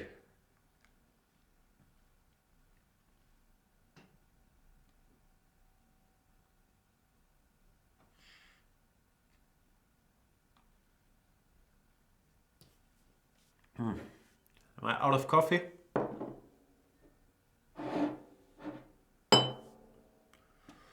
Conte Yellow is wondering if my daughter will also get a foot massage. I don't like the foot massages, because I don't know. My feet, ugh. Even normally I get the what's called the Thai massage, and even there, the feet part is tough for me. Because I don't know, my feet are very pain sensitive, it feels like. Bishop at knight h5, very good idea, by the way. So I'm not sure. I think they have some baby massage, right? So I'll certainly bring my daughter to the massage place and see what they can do for her. I'm not sure if she's going to be into foot massages. I've sort of bungled this. Probably while praising myself, as usual. Something's gone a little wrong here. bc6 was certainly premature. Ugh. What have I done to my poor position? I have to keep this bishop at all costs, I believe.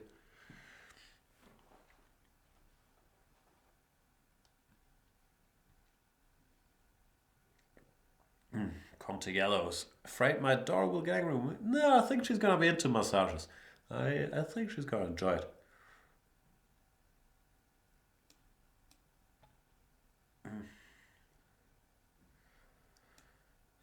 Okay, the bishop has concluded its wonderful journey through space and time, but most importantly, it remains on the board and can later join the fight against whatever. This says c6, a7 pawns. We'll find stuff to do.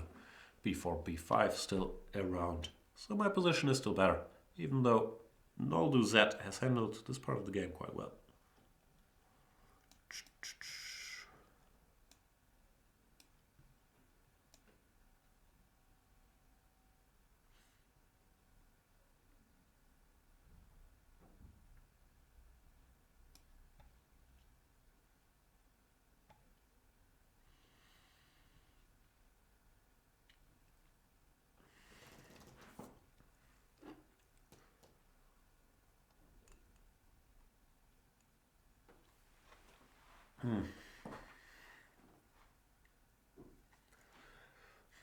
Is e5 a problem? I guess not. Well, it's just a guess at this stage, really.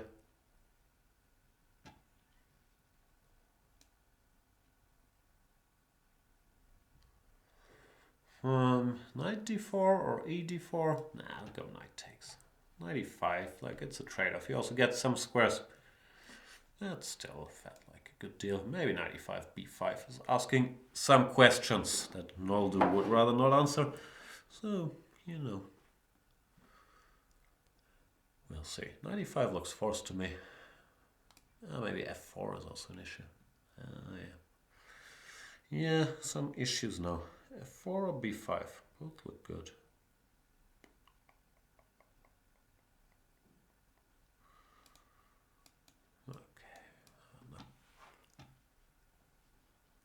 Nacho Sport is wondering, Jan, what do you know about the origin of chess? Nothing. Like, is there some discussion? China, India? I have zero clue. But I'm sure someone came up with it. Probably a while ago, right? I am a highly educated man, so you see, I know stuff.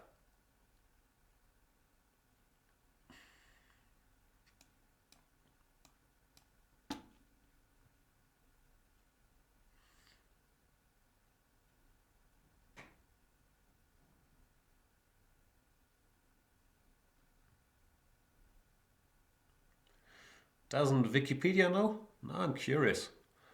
Where does chess originate? Please let us know. Don't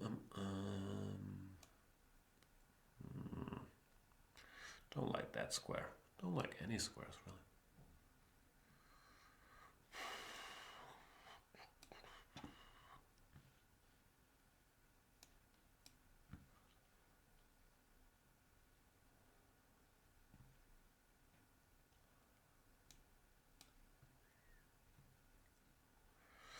Nor do that lose on time, but the c pawn was going places. Anyway.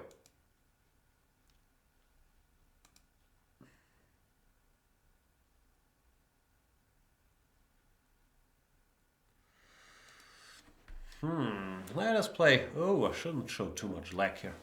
Let us play classical chess is best. Who sucks? Oh no, I shouldn't say sucks, I guess. Or can I don't know.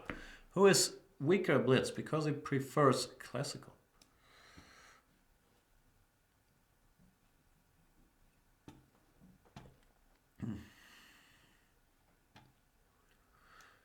G3, D5. I always thought G3 setups were a bit strange against C6, D5, but people are doing this with good results, so I might have to come off my high principled horse saying, oh, bishop is biting against thick wall here. Still, I can't resist. You know me. DC4. Nowadays, a lot of people don't take this pawn, but go bishop G4 or bishop G5 instead, but I like me pawns.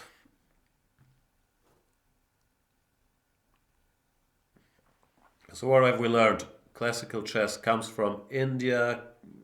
Don Quixote would guess it comes from Persia. The truth is China. I don't know. Doesn't the internet know such things? Origin of chess. Let's settle this. Here, the earliest predecessor of the game probably originated in India before the 6th century AD. A minority of historians believe the game originated in China. Let's go with the majority, India. From India, the game spread to Persia. There you go. When the Arabs conquered Persia, chess was taken up by the Muslim world and subsequently spread to southern Europe. There you go. Google knows stuff. D3, can you do that? I thought they go A4 for us or something. I don't know. Classical chess's best seems to be booked up here. Whoa. I don't know. I'll get my pieces out and hope for the best.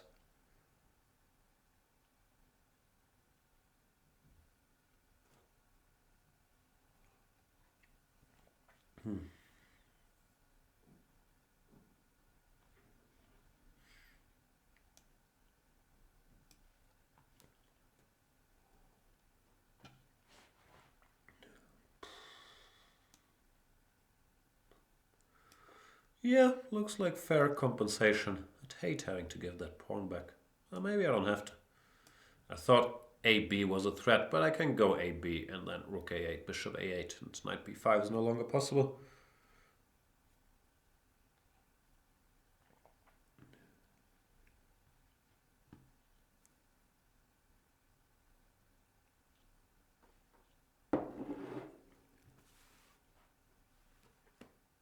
All right, what time is it? 9:30, 2.5 hours to go. I am a little tired, not gonna lie. They used to have dolphins in chess. That's just disgusting. Ugh. I'd try to get rid of the opponent's dolphins first thing possible. Which ones are the dolphins? These, the bishops? Creepy dudes? Probably the bishops. Never trust bishops. What's going on here? Something coming to c5? Don't really want that. I don't know.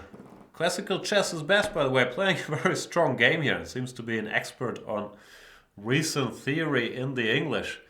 So, what's with the 1439?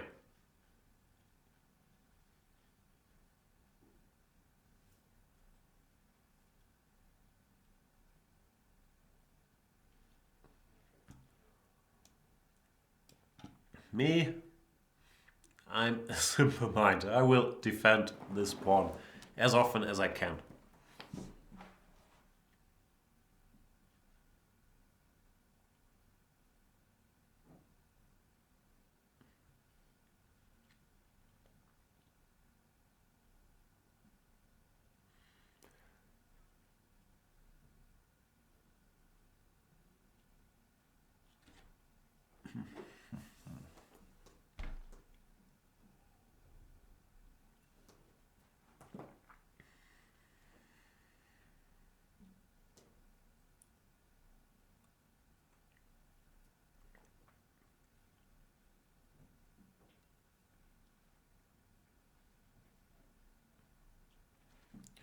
Hey, that's why classical chess's best rating is not so high. You just refuse to move.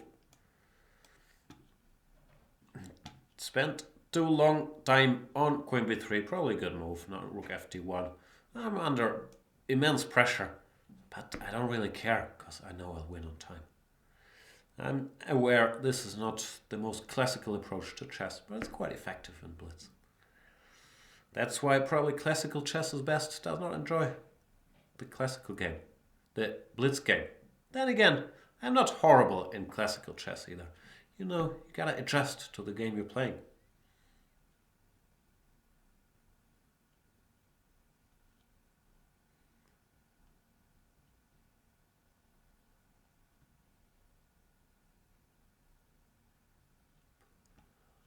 Whew. Does not help me to get less sleepy, classical chess, that you take a minute for every move. If you're gonna play blitz games, you gotta adjust to the times. What's the point of just losing on time? Then saying, oh, but I played 20 nice moves. That's not the spirit.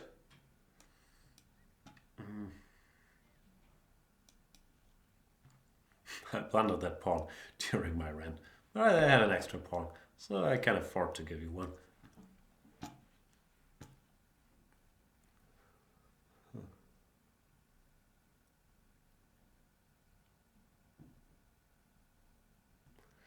Freddy the Pawn is wondering, anyone else dreaming of being chased by giant pawns? That's a weird dream to have. And oh, I'm almost getting checkmated here. I'm gonna have to flag you, classical chess is best, just to hammer my point about your time consumption home. I'm gonna feel slightly guilty, and you can say, but I outplayed the Grandmaster. And I'll say, yeah, but it took you too much time. And we'll both be happy.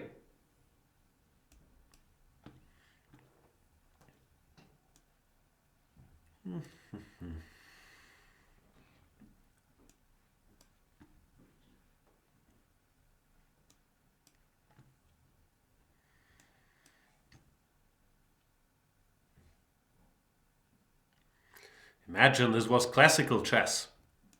You'd still have an hour and a half to convert.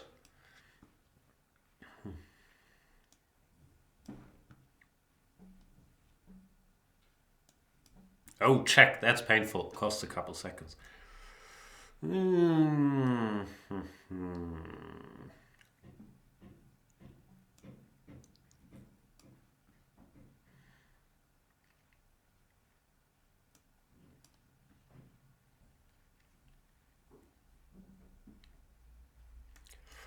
Ouch. Sorry, classical chess is best. You played a good game. Sorry for my rants. Anyone can do whatever they want to do. Just saying, seem to be a good player. Embrace it. If you're playing blitz, try to, use the time you were given.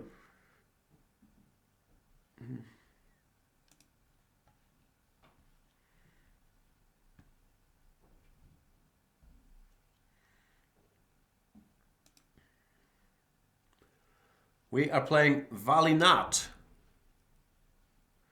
E4 again. Let's play another Sicilian.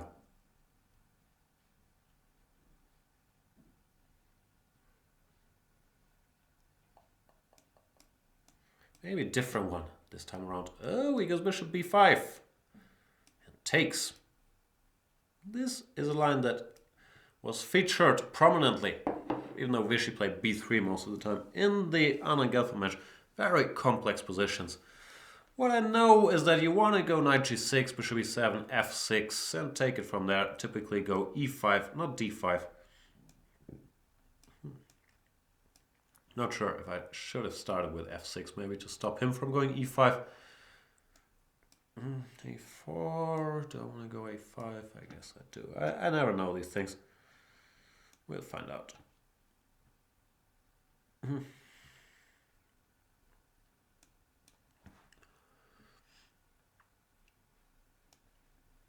He's really begging me to go d5. You know what? Ask and you shall be given.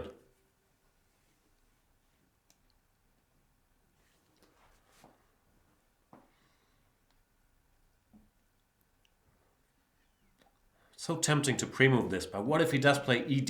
Then I'd really regret this decision. Shall we gamble? Ah, too late.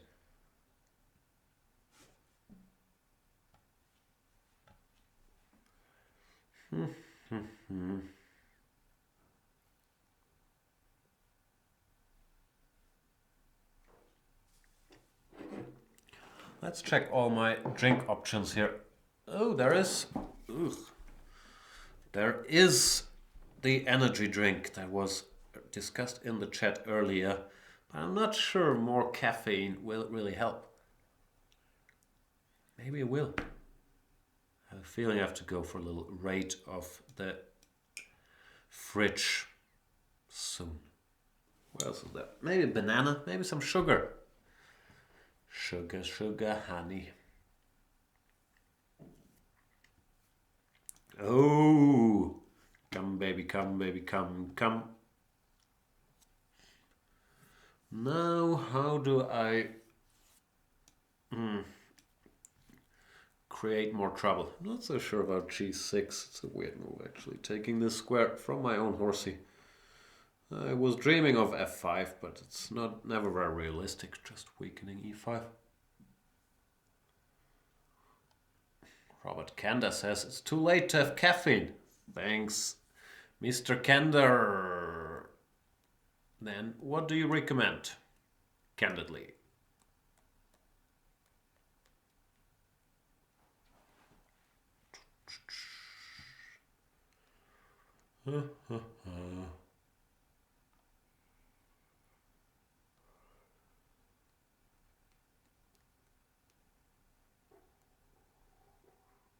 Don Quixote is telling us the word checkmate is derived from the Persian shamat, which translates as the king is helpless.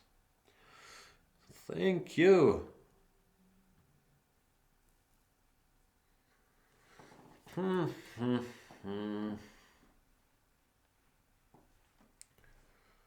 ED, always a mistake.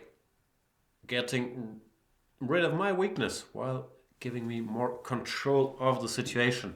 You should have waited, Valinat. Play king h2 or king h1 or something. Now there will be blood. d4 or bishop d5. It's gonna It's gonna get ugly.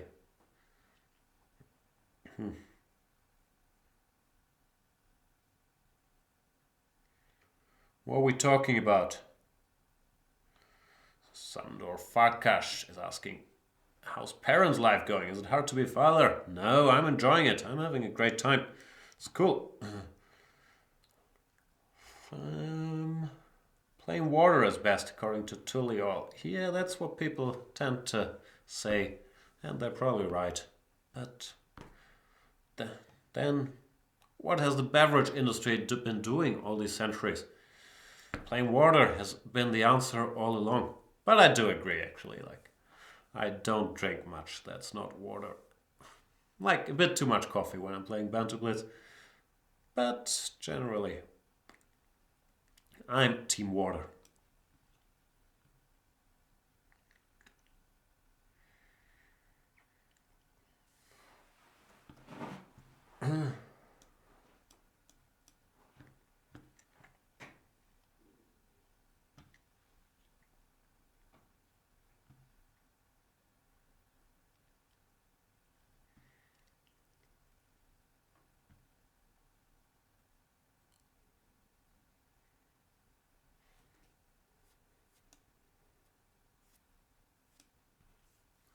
Not quite sure what I've been doing here.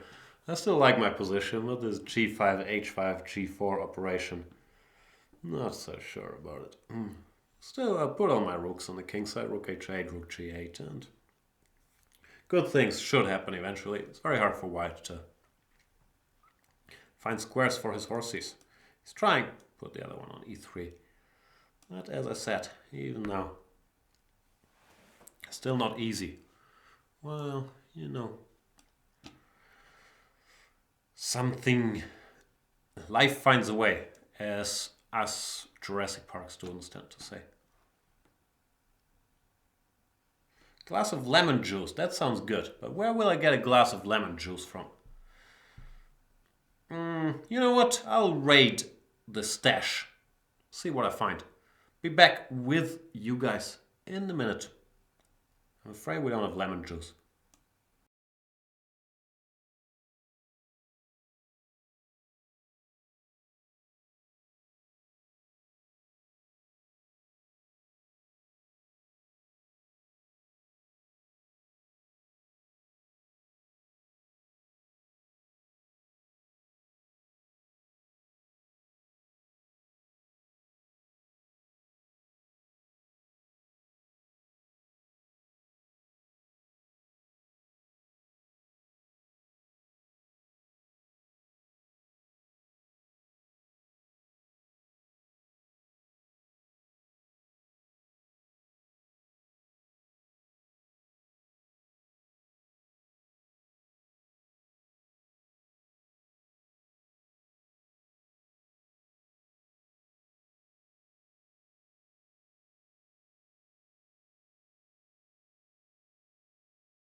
And we're back. Got myself some Magnus water and some Hikaru water. Let's see which one works better. I'll try them both. Who is around in the challenge department? Where I've been, I believe, doing a great job. Crushing you all, but we've been held back by technical issues today. I lost 2 games because of disconnect. Luke lost 2 games because of disconnect. I heard it also happened to Lawrence. So hard to keep that rating growing. And I'm also black every game, which is very, very unfair. I'm playing Matt P. Not Master P, but Matt P. Or maybe Matt P. Who is playing the Italian? Lots of Italians today. Whoa, he goes knight g5. Action, Jackson. Normally everybody goes d3 because people are too lazy to look at this stuff. And I've looked at this, but I can never remember a single thing. That's not true. I remember certain things, but not a lot really. Let's see what Matt P has in store.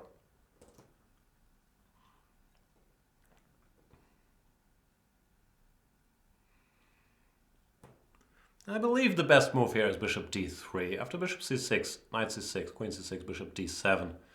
Even though black is 2 pawns down, he's supposed to have a lot of compensation. So bishop d3, b3 I've never seen. Can you do that? Is that legal? Hang on.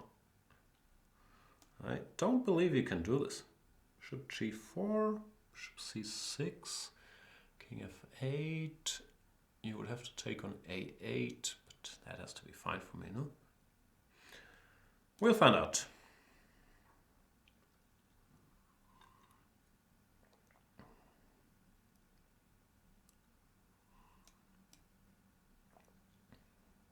Thing is, the queen can't keep her connection to this bishop after queen c3, rook c8.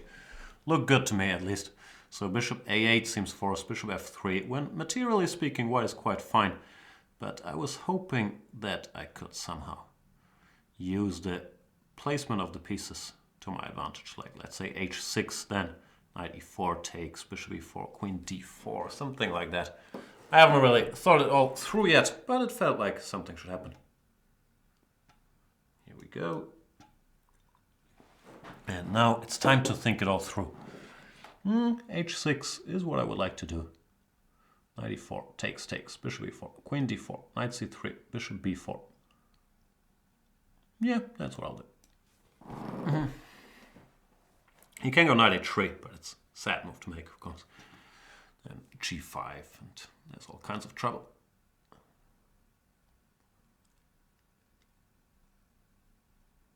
He does go knight h3. Well, maybe he's right not to go for this knight e4 operation, but this, yeah, now I'm threatening g4, so you have to retreat a lot of pieces.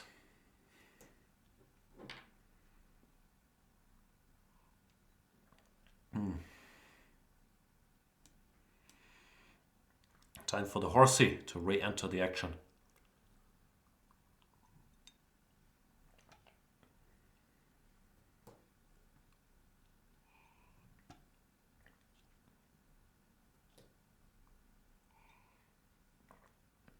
Maybe I should have gone g4, knight g1 first, but I have a feeling it wouldn't run away. Probably c3, but once again, it's a bit unfair to all the co-workers. Knight d4, knight b4. I think this is fine. Bishop d1. At some point, I'm gonna have to use my other people, like this rook.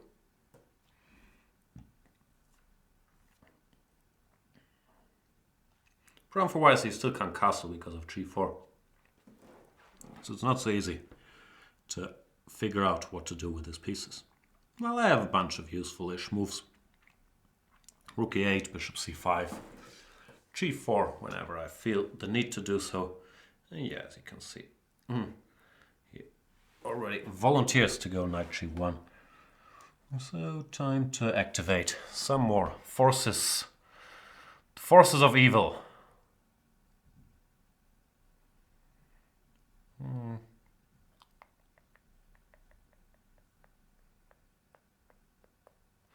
After knight f3, I want to go queen e4 check. So f3, but oof.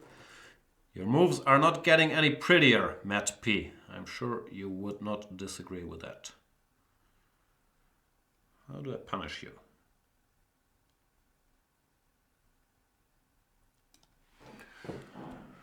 Not sure if this is the cruelest punishment available, but my position is nice. It's a nice...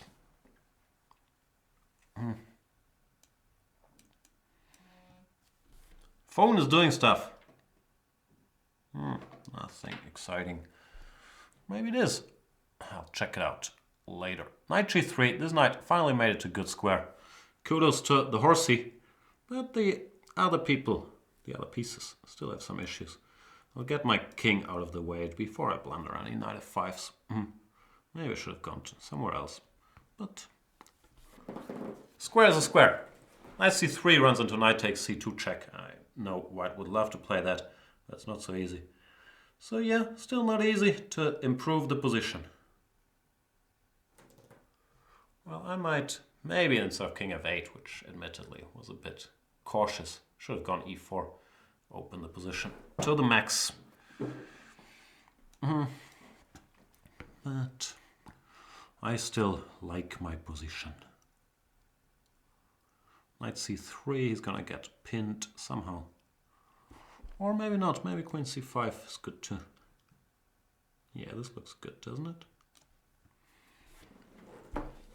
Threatening bishop a5 and probably some knight c2, queen f2 action. Or knight f3, queen f2, some queen f2 based thing. I have to be careful not to blunder bishop a3 tricks, but I will be.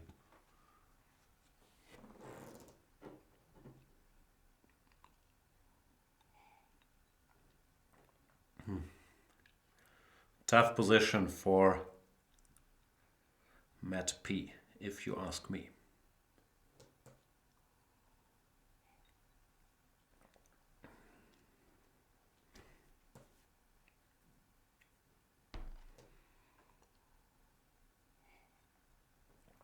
King d2, come to me. Where is the mate? Knight b3 is the mate, right? Here we go.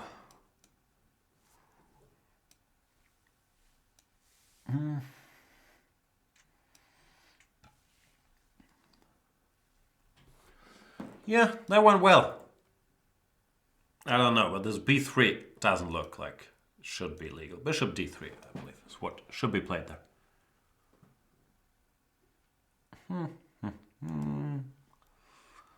Another one, so that we can have fun. Mr. Chess Daniel 24 with the white pieces. Knight f3, d5 looks like a reasonably enough move. c4, I don't know what to do. Why not d4? Unfortunately, I lack expertise here, but it always felt like the best move to me. You grab space. What can be wrong with that? g3, no, c5 is possible. This also should be possible, no?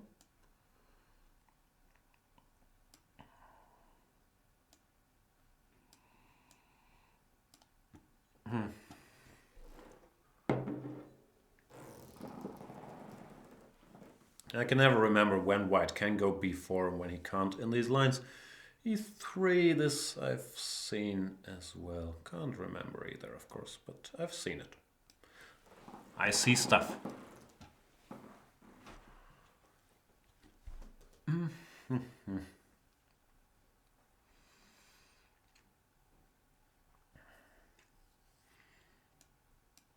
h6 looks fairly logical. Stop bishop g5s or knight g5s and create a luft for my bishop should it decide to go to f5 and gets tackled by knight h4. Then I can go back here. Bishop h7, you know, cozy.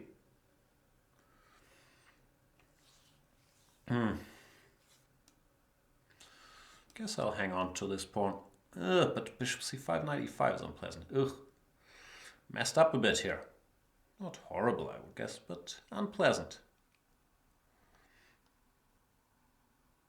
Typical theme that after takes, all of a sudden both of my bishops are on priests, which is a bit annoying.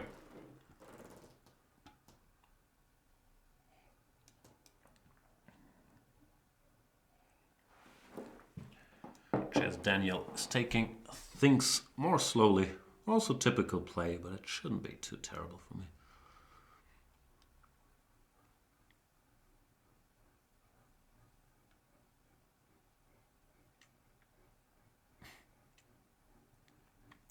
For some reason I thought he would go bishop b2, which makes a lot less sense than what he actually did, to be perfectly frank. So yeah, am I in trouble? Maybe I'm in trouble.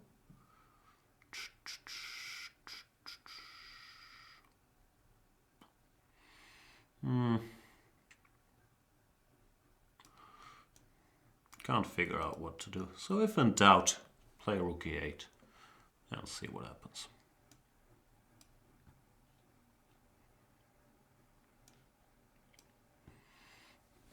I just want to see how he recaptures before I commit to any further operations. And no, I'm not happy with my position. Knight fe1 is correct, and he does so. Chess Daniel, on fire!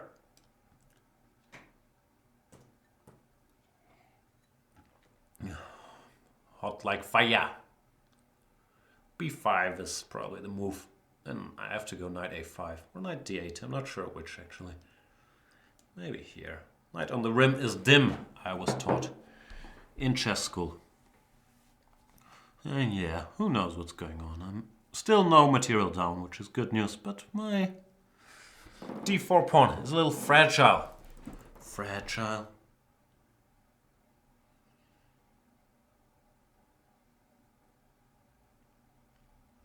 Bishop d2. Alright. Should I make some active move at some point? Nah.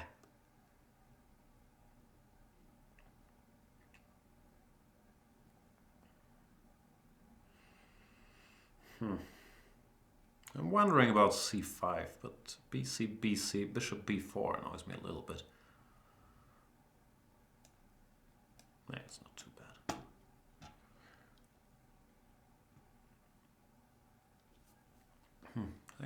Oh, he doesn't take. Okay. Okay, one. Do I take? Probably should, I guess, but don't really want to. Now let's keep some stuff on the board. Probably a foolish decision, but it is my decision.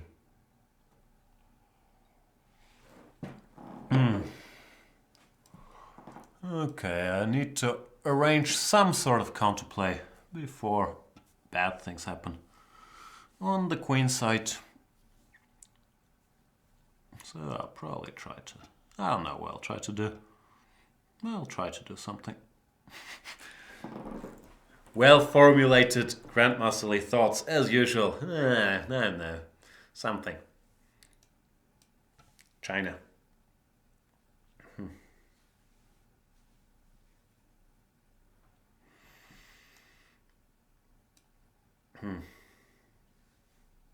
This would be a risky pre-move, wouldn't it? I have a feeling it's going to go rook a8. But it's too risky a pre-move. I just don't have the cojones to pull this off. Nah, see? I was right not to do that. Because he did not do it. I'll just mess around. You know, I'm on the quest to mess around, create some counterplay on the king side, as I mentioned. That's what I'm doing. Might be getting somewhere too. Like, see, f3, bit of a weakness. No, d3 is sort of under attack. You know, asking some questions.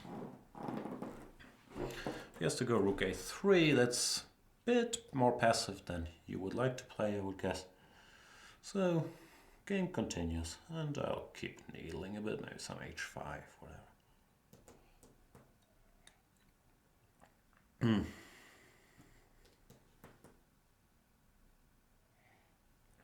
Maybe g4 is what you have to do, but it's also not a move you want to play. Queen a5, what's that about? Can I take? You know how I feel about taking pawns.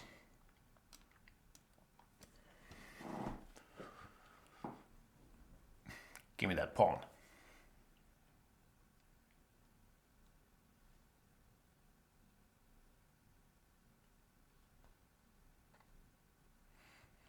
Now rook a8. Some might say it's too late. Should I just go back maybe? Keep an eye on the c4 dude. I'm not sure if that's best, but I didn't feel like exchanging his knight. Looked a bit clumsy, that knight. You know how I feel about pawns. We keep having the same conversation.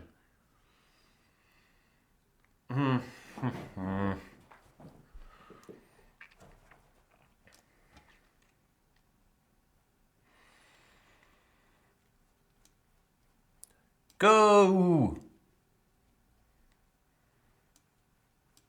Run, forests.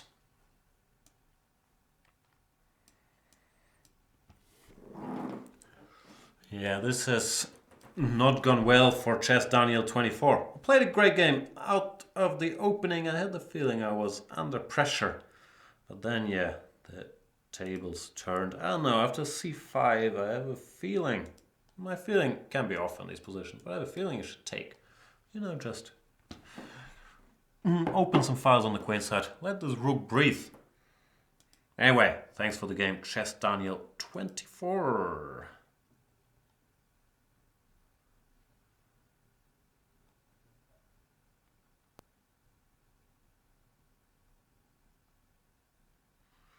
And let's once again, because we tried yesterday, but he was not with us. Tried to play fire.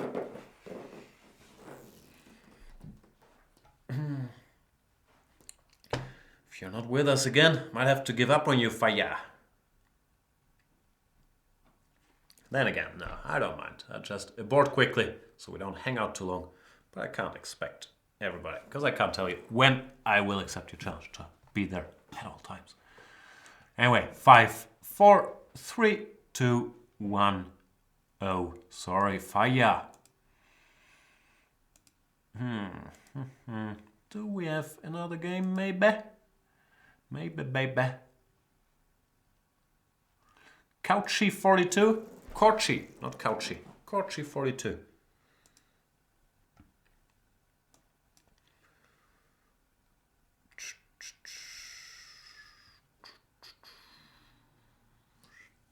Full of fire.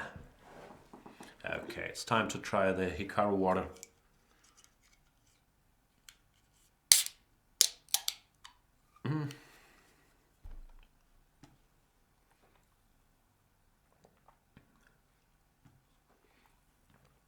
Kochi is not around. Kochi boy. Koczynski. 5, 4, 3, 2, 1. Oh. Sorry.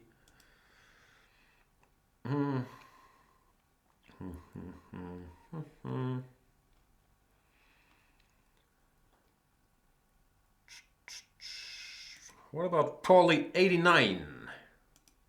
Mr. Paulie.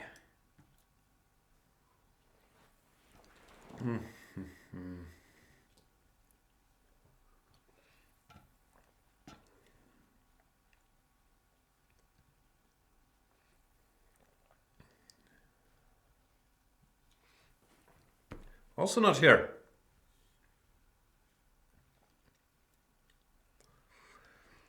No one's here. Is it bedtime? Everybody going to sleep? 10 p.m.?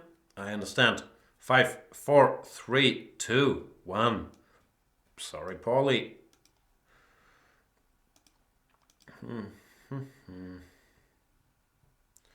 What about Keck? Keck, are you with us? Are you there by any chance? Kecky? Nope.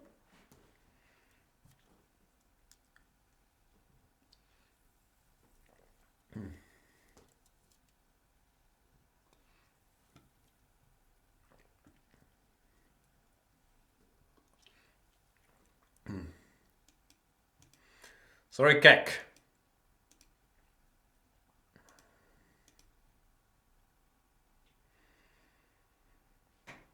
What about Mr. Zoli Darnas?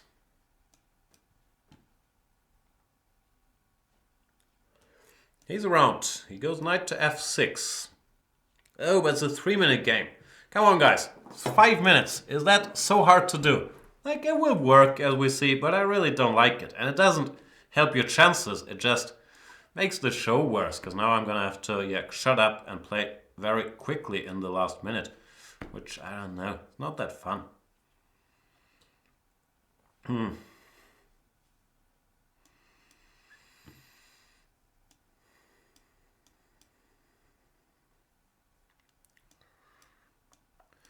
This is the line I've played a couple times myself today. This was bad, right? Queen d1, I think. This didn't quite work. Wish I could remember why. King d1 looks cute, but I think it was this. Was it? Can't remember. The good old memory. I do know it was bad, but I really can't remember why. I'm sure I mentioned it in my series on these things. Was it Queen d1? Ah, you were bluffing. All right. If you say A, you should say B as well. Or maybe he's saying B in the form of bishop a6.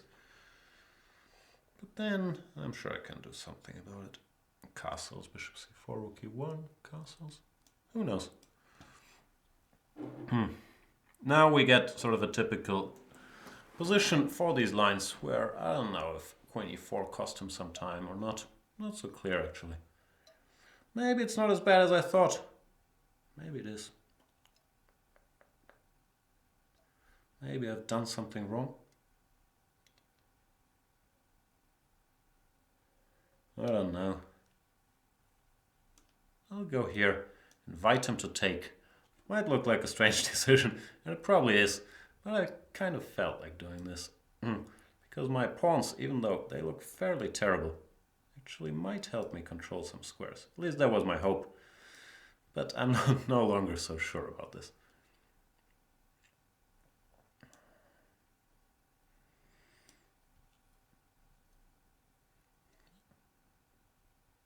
Probably can just take on f2. Frankly, I did not see that this pawn was under attack. But looks like he didn't want it, or he didn't see it either, because it's a weird move to make. Now I got the setup I was shooting for, which is not necessarily great either, to be honest with you. But at least this is what I was dreaming of as a young boy. I thought, if I could only get this setup, I'd be a made man. I gotta throw in this move as well. I want to double rooks on the g file, but knight e4 is coming. And after rook g2, knight e4, bishop e1, there was knight g3 check, which I didn't like. So I felt I had to do this when the position stays weird.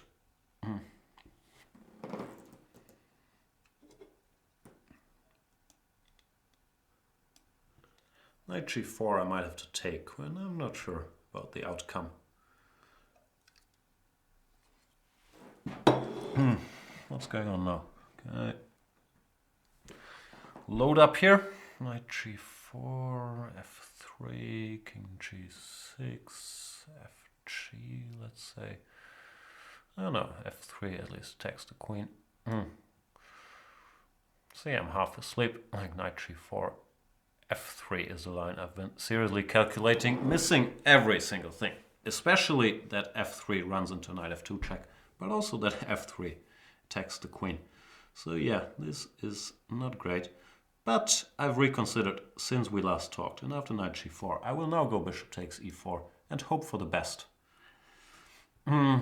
Pre-move. Oh yeah, I'm blundering everything. Oh boy, I'm gonna lose this game. Because I also blundered that now there's rook takes e1 after f3. That is a problem. Real big problem. Yep, nothing to do. Got crushed in this one. Oh, and I'm low on time.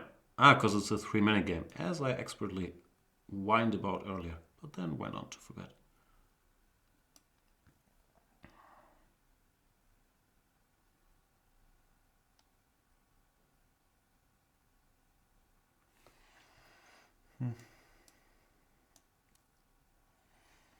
Big tactical champion, this guy too.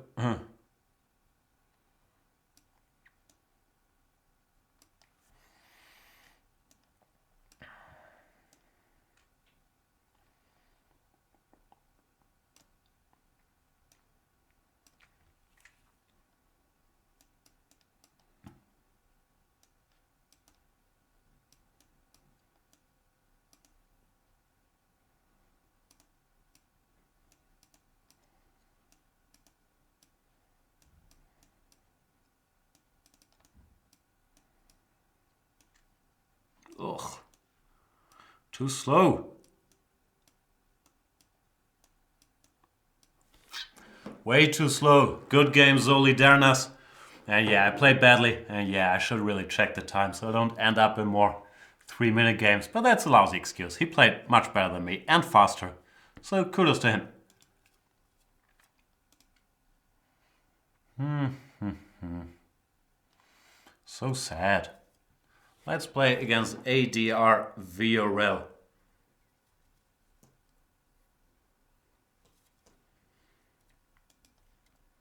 Who will now face all of our wrath. Why was I so slow in that game? That's what's mainly bothering me. But no, gotta give credit to him.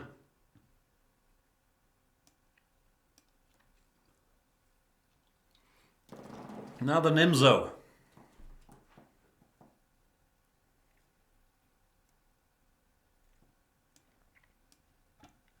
Queen b3 is not a particularly good move, like bishop g5 is the most testing here, but I wanted to get ADR out of book. Let's see if I managed. Problem is just that the queen is slightly misplaced on b3, would much rather be on c2 for example. Therefore, yeah, queen b3, not a great move.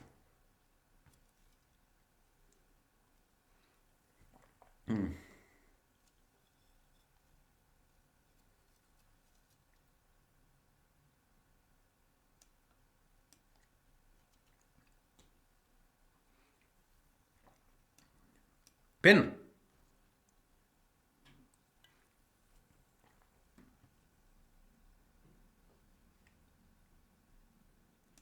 Can't I take? I want to take, kind of. Yeah, let's take.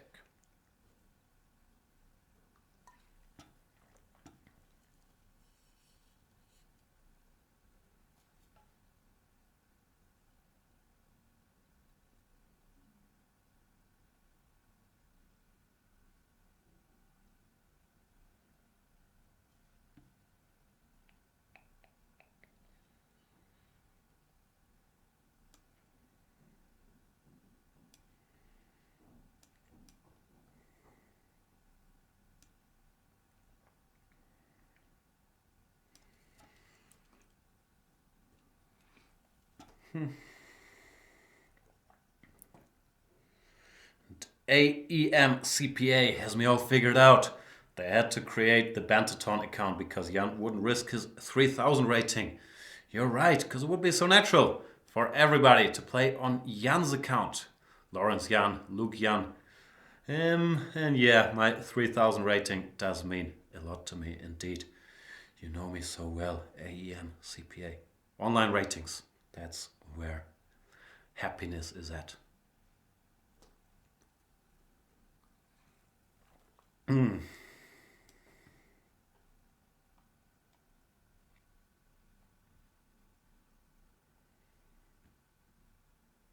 Amadeus9 asks how I play Jan. You have to become a premium member on Chess24 and then challenge the account called Banterthon, because Jan wouldn't risk his 3000 rating. And then I'll accept you sooner or later. A lot of challenges, but I'm doing my very best to serve all the customers.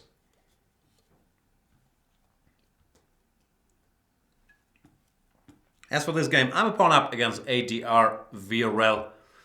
And queen d7 was a bit out. Like, if you want to avoid the queen exchange, then find some other square, but there weren't so many, maybe queen e4. Well, if you want to exchange queens, just take and go bishop e6. Well, now it's sort of, yeah, worst of both worlds. Oh, the board is not perfect, sorry. Here you go, my apologies. Sometimes it happens, I just scroll down a bit. And ADR Villarreal has gone for what I said now, but with one move less than, one tempo less than he could have gotten it.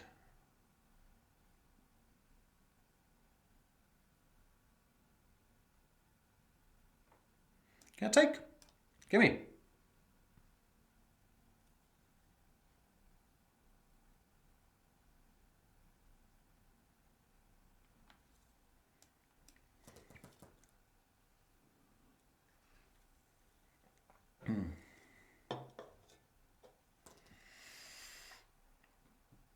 And Vera resigns. There keeps coming up the question how many challenges I have. I more or less, it's around 70, I would guess. And yeah, I'm doing my best to play, especially everybody that has not played yet. Apologies for all the long waits.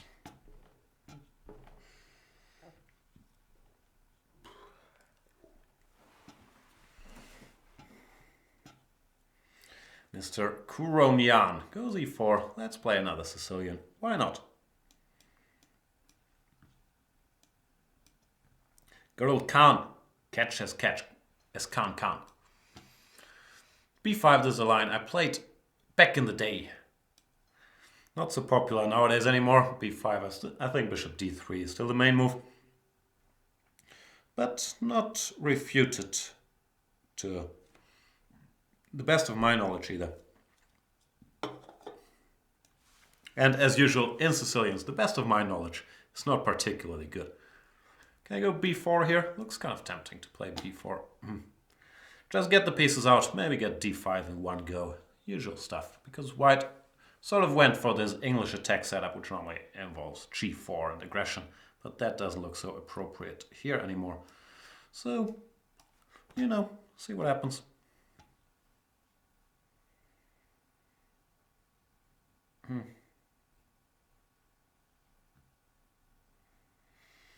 Looks like some trouble for Mr.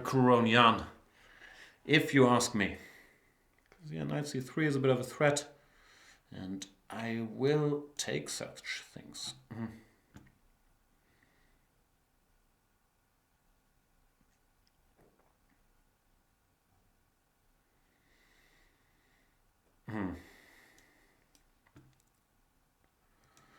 Okay, we've collected rent. Now it's time to go home. Actually, queen h4 I should have been a bit more careful with.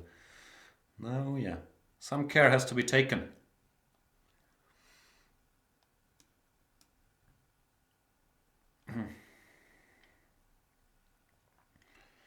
Hope this works. I thought it did, because I'm attacking so many things. e3, a1 and e6. Well, once again, must be careful.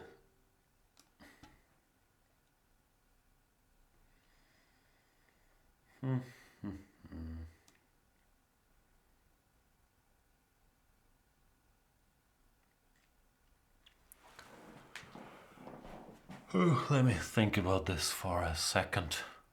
A sleepy second. If I go here, bishop c4, bishop d5, boom, boom, boom, boom. Queen f6, bishop c4, king h8, takes gf, and I'd lose too much of my hard-earned extra material. Don't want that to happen. Can I go here? Bishop c4, king h8. Surprisingly difficult, this stuff.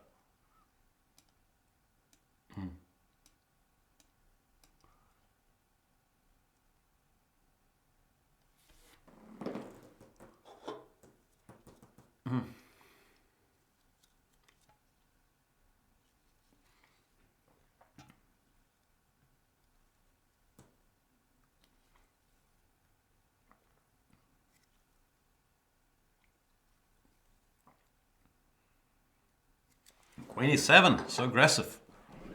High time to develop some pieces.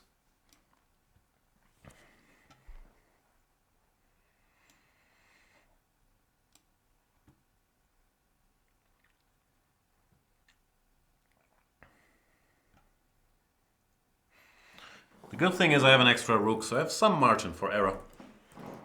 But care is still to be taken.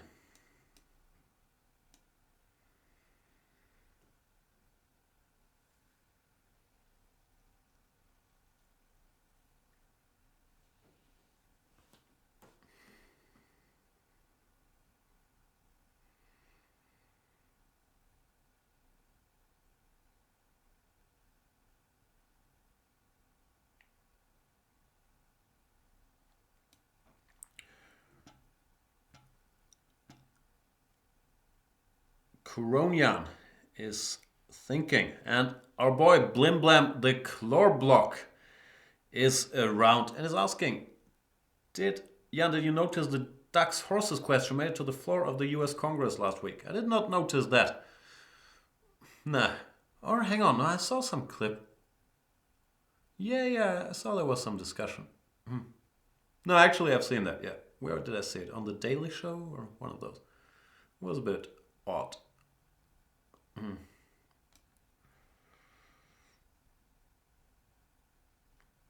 Ori QT is very curious. Jan, how much rating do you think Magnus would have on Chess24? It really depends on like how much you play and how seriously you take it and so on.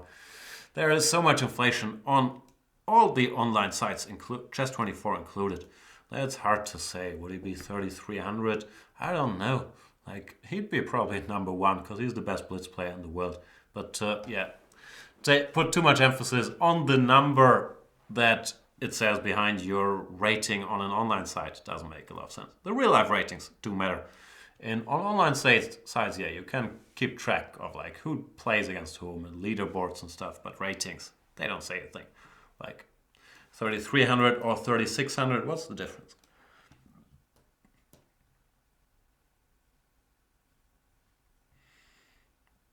Still a rook up here, which is good news.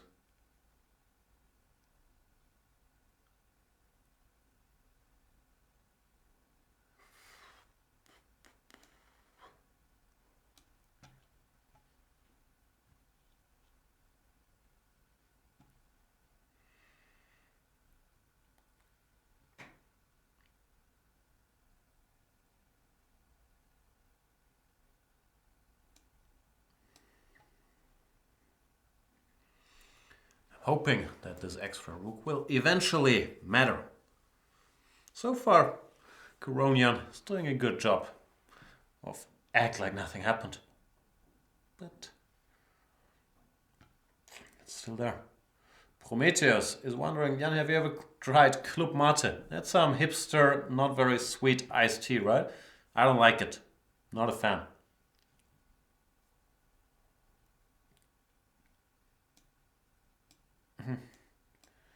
KPKP is saying your video series was credited by Nihal Shari when he defeated Matthias Bluebaum in Sharjah.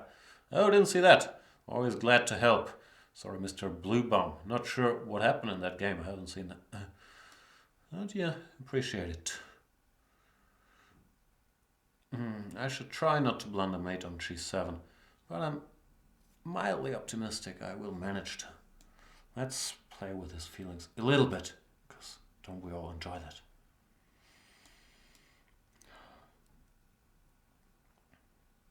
So close, and yet so far.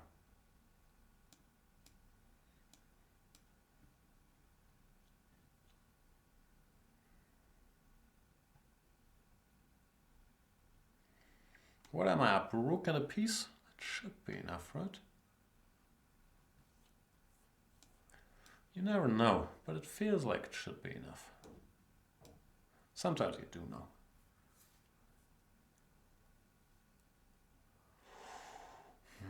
Just in case. And the fight is reaching its dramatic conclusion. Thanks for the game, Kuronian.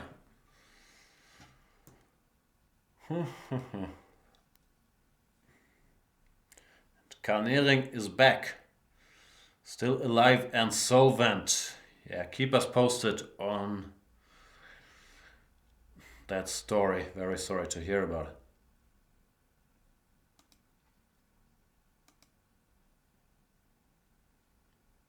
Well, I'll play AIS Theses. This is my thesis.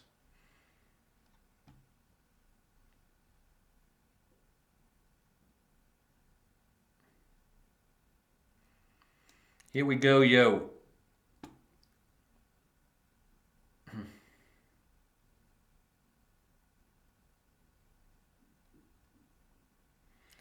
Maybe AIS Thesis is not with this.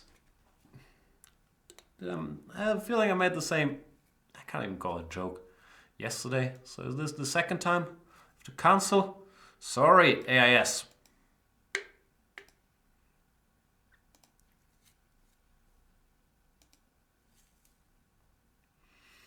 Let's play against Blim Blam. Big claw block.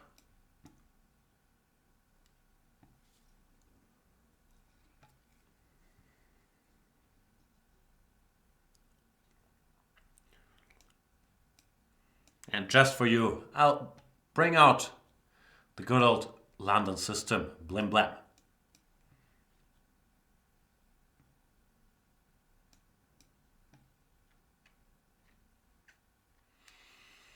Looks like a pretty sound reaction to me. By Mr. the Claw Block. I still haven't looked up what Blim Blam the Claw Block means. Is that thing Blim Blam the Claw Block? Looks like a SpongeBob character. Or is it from Rick and Morty? Blim Blam. It is from Rick and Morty. Ah, there you go. And which one is Blim Blam the Claw Block?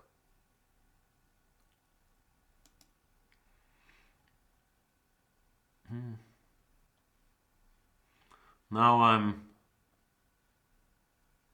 what's going on? Blim Blam is saying he might have an advantage because of my sleepiness, but he's playing on his phone on a plane on a runway in Seattle. So yeah, that might even chances a little bit.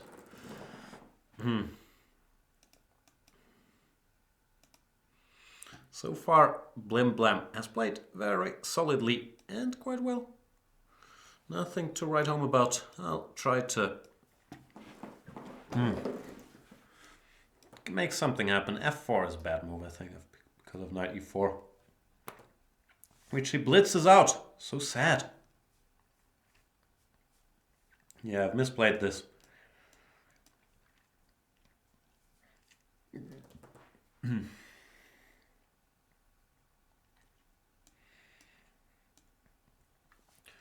I'm trying to react to c5 very concretely. Taking here, and I'm going to try to exploit this pin in one way or another. I'm not sure if it will give me an advantage, but it felt like the right thing to do. But Mr. Blim Blam keeps playing well. And I guess I should just dull it up and go for the end game.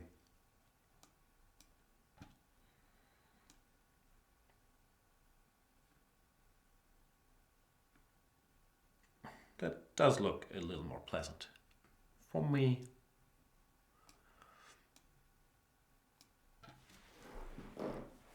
So far so good. These pawns are a little weaker than mine, and I'm controlling the open file and the half open file. So I'm better. Of course, nothing too bad has happened yet. Petite Combinaison, which is not my first name, but my second name. Jan Petite Combinaison Gustafsson. Yeah, that brought me a rook endgame, pawn up. As we know, I'm terrible at rook endgames. So maybe I will regret that decision down the stretch. But what's done is done.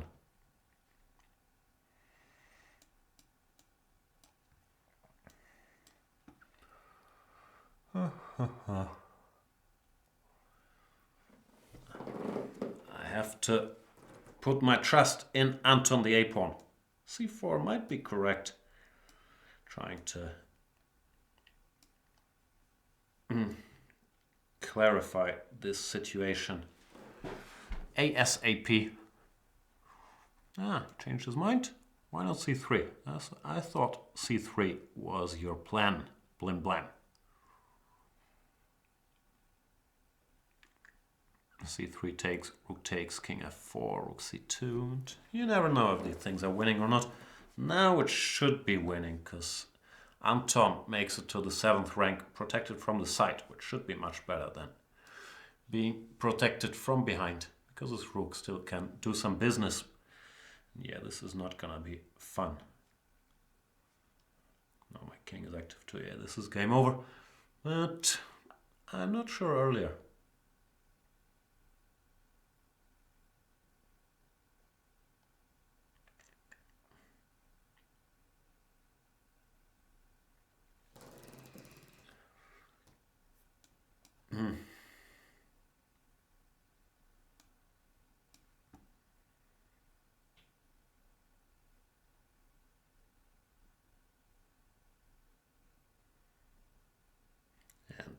Blim Blam has to resign because, yeah, even against my rook endgame technique, this was bad news.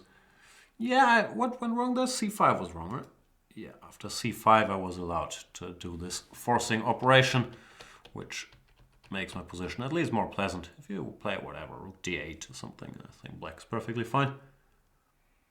Alright, let's play another game. But against who? Maybe against Mr. Falete BCN. BCN? Does that stand for Barcelona? Because that is an airport I have flown to plenty. And it does say BCN. We shall see him.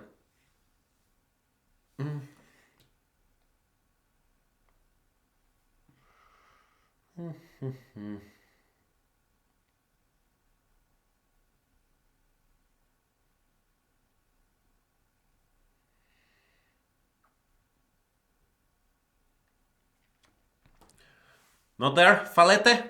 Paquete?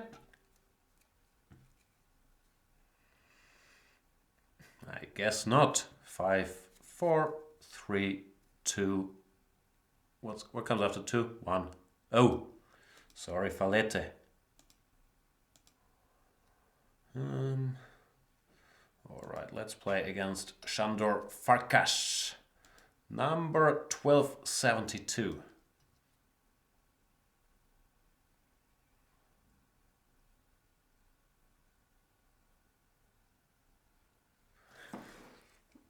Sandor also not here? Oh, there he is. d4, knight f6. Good old c4. g6, what do I do? I've played f3 earlier. I've had a bunch of knight c3s. Maybe it's time for g3 now.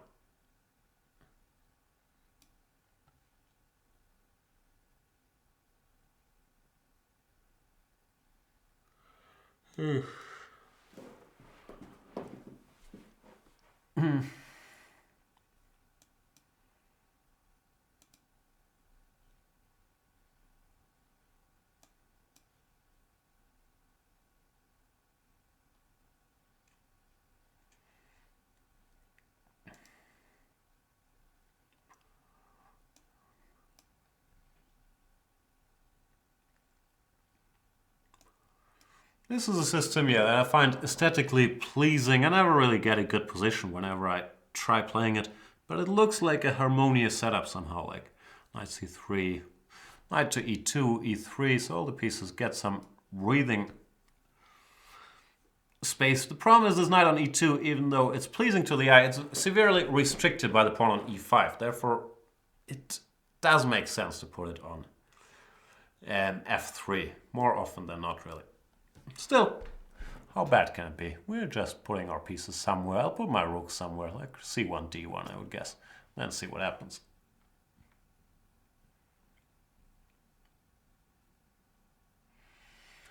Not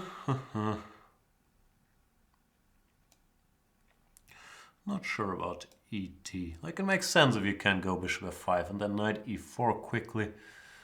But if you can't, it feels like it might help my plans for grabbing more space. Bishop g4, fair enough. Knight f4 or d5? Knight f4 looks logical somehow. Going towards d5 if that's needed.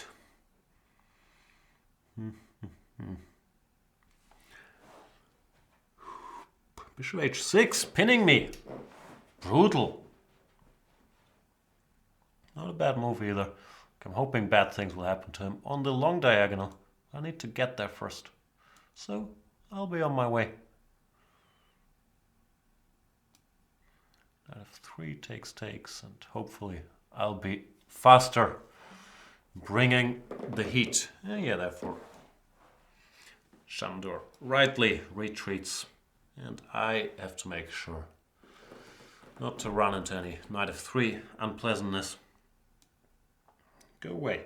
Slightly worried that I'm blundering some trick here with whatever, but I'm willing to find out. No, now I even spotted the trick. Knight g4, f3, knight f3. Not even that complicated. Well, at least the spidey sense still tells me you're blundering something. Problem is I'm ignoring the spidey sense. Oh, you can't have everything. Okay, where should I put the queen?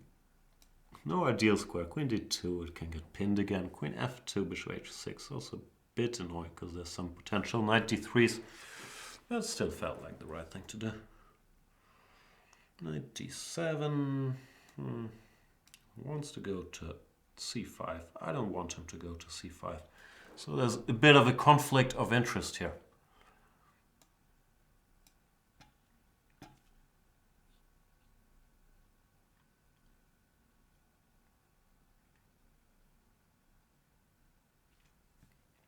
b6. You are insisting on your knight c5 agenda. Yeah, I can't tell you what to do. I'm sure you're in a doubt, Sandor Farkas. What do I do though? My knight on f4 is done now. I'll play this move, which has nothing to do with the position, but just so I don't blunder any knight d3s in the near future. Well, black is fine, honestly. Yeah, don't know.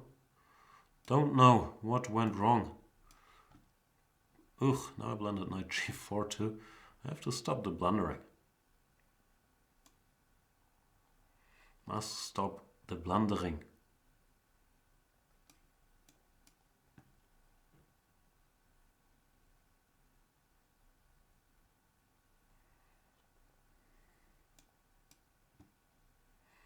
I spotted the knight c4 threat. See, very alert.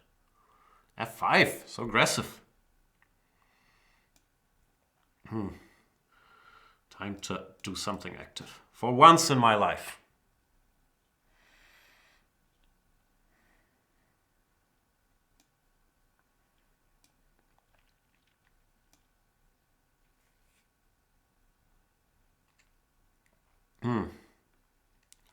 Knight g4, bishop d5 was my point. He can go knight f7 if he wants to keep his material.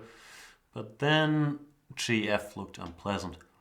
So king h8, giving me a whole rook. That sounds excessive to me, Sandor. Yeah. That escalated quickly. The positional part was handled expertly by Sandor. Once the tactics started here, things went downhill a bit here. So, more tactic trainer for Mr. Farkas.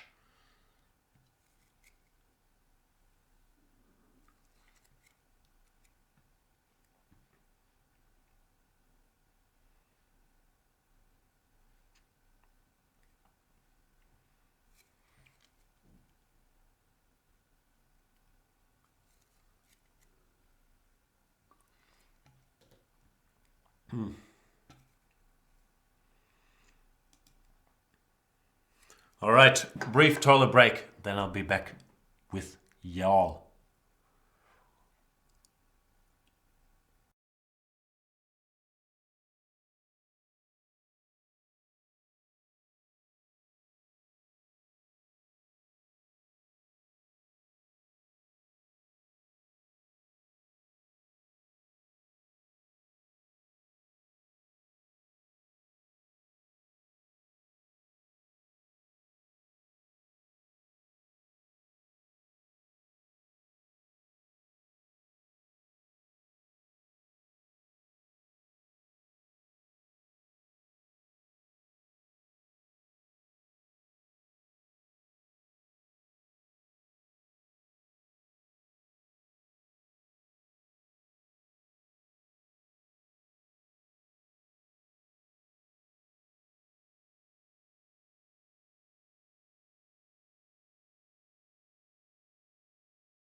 And we're back with more Banterthon. My shift is almost over. Little less than 1.5 hours left. And I'm playing against Nizahe. Feels like there's been a lot of Nimzo in these shows so far. So let's mix it a bit. Play knight of 3 for once. We will get a good old Queen's Gambit declined. And he goes a6, bit of a sideline. I'm not sure if c5 is the most principal reaction, but it looks fairly logical to me, stopping ideas with dc4 and b5. Now I got an h3. Yeah, I quite like my position here. h3, so there's no knight h5 grabbing that bishop, and I can proceed to grab space on the queen side with b4, a4, b5, that kind of thing. Well, for black, it's not straightforward to prepare e5, which is his plan. He's probably going to go g6, intending bishop g7, knight h5, e5, but it won't be easy to implement. b6, slightly curious move, but I'll ignore it for now and see what he wants to do next. If you go b5 and try to keep the queen side closed, then normally you're in for suffering after a4. Potential pawns, piece sacrifices on b5 are always looming. Well, bc, bc, I don't know. It's just, yeah, not such a pleasant position to play. I'm being a little cautious playing a4, because then you gotta be sure about the consequences of a5. So, maybe now is the time. a5, ba, looks like something good should be there. We'll find out.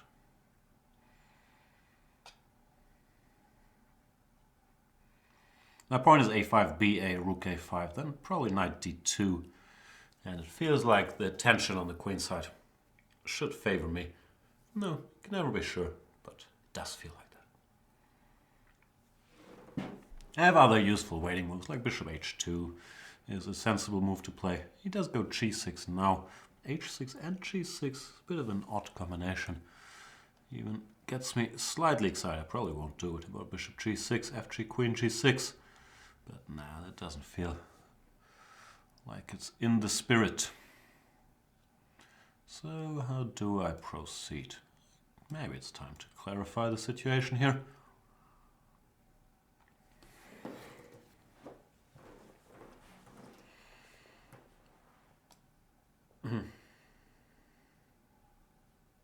Not sure about a5 because I give up all b5 breakthroughs, but I thought it might be worth it because now knight c5 is gonna come and I'll have a serious grip on the queen side, which will not be so easy to shake. Shake and bake.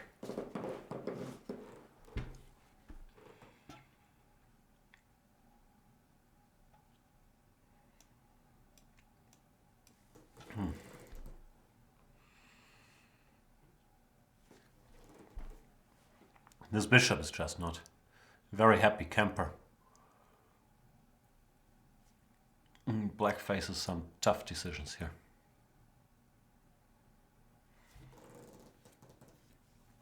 Well, my position is not particularly tough to play. Rook on b6, knight on e5. Attack stuff until something gives. Probably rook a7 is best. Nothing looks very pleasant. Yeah, as I said, not very hard to play this.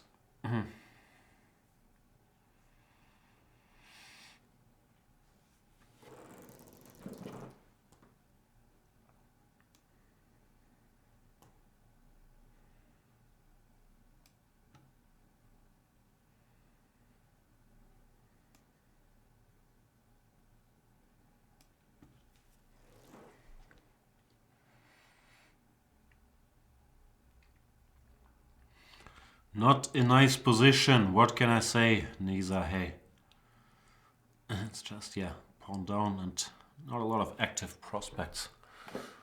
Or at least I don't see them, so suffering.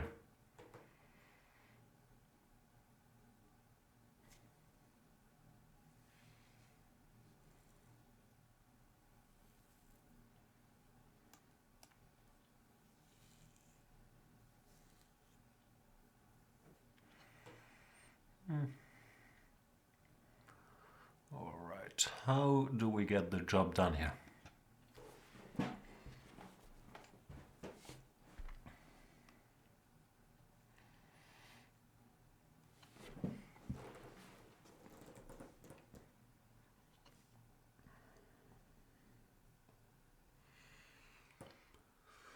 Don't see a direct knockout yet, but of course everything looks very, very pleasant.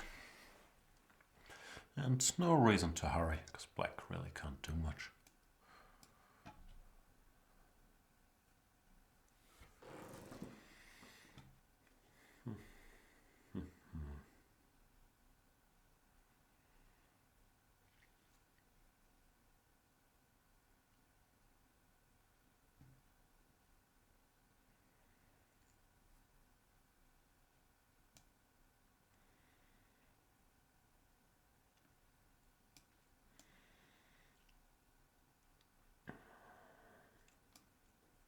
So many options, but you can only play one at a time,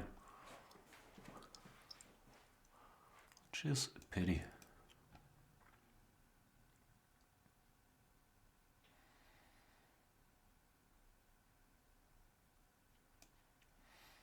Not like I'm not enjoying this.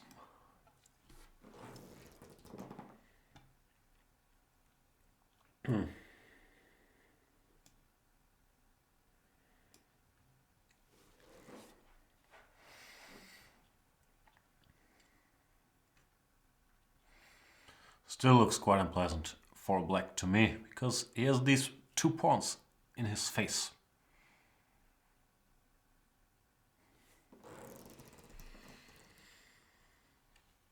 Yeah,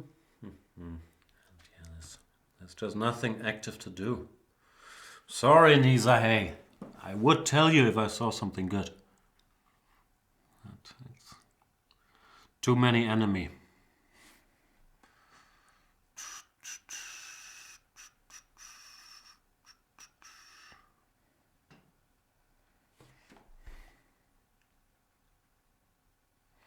And therefore Nizahe does resign. Yeah, that game went well for me.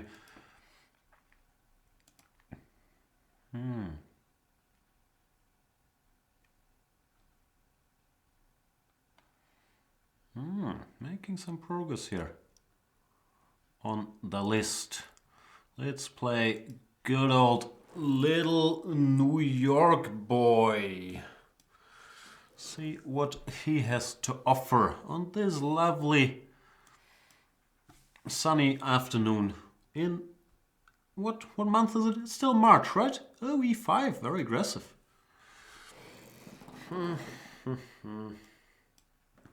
Must protect pawn. G5's more violence. What's with all the violence? What have I done to deserve this? I think bishop g3 is probably best, but I vaguely recall that bishop d2 heading for c3 was possible as well. That is the extent of my knowledge, but if you just look at the position, it shouldn't be too bad for white, right? We'll get the pieces out, and I have good structure. This bishop makes sense, so can't complain too much. I'm sure I'll complain eventually, but for now, how bad can it be?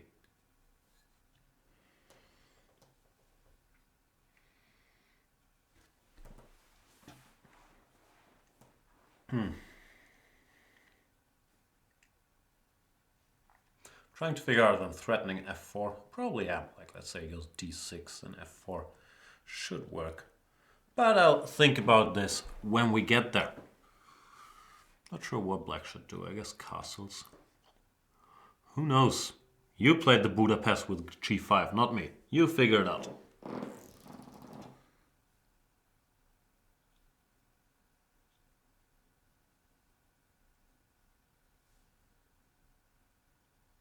Queen e7.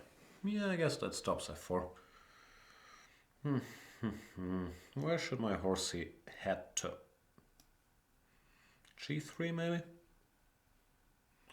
g3 feels logical. Then maybe h5 in the distant future.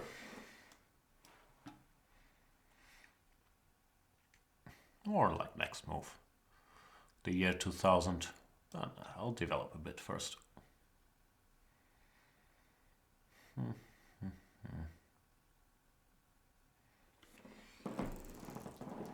Yeah, not so clear actually.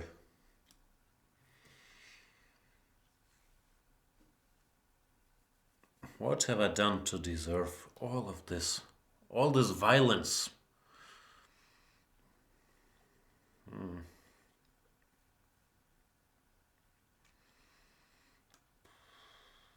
Give me that bishop. No, to develop, I don't really want to allow. Nah, I should take. I don't really want him to spoil my structure. After GF, I'm slightly concerned about castling into it. But what to do? I'll give it a check.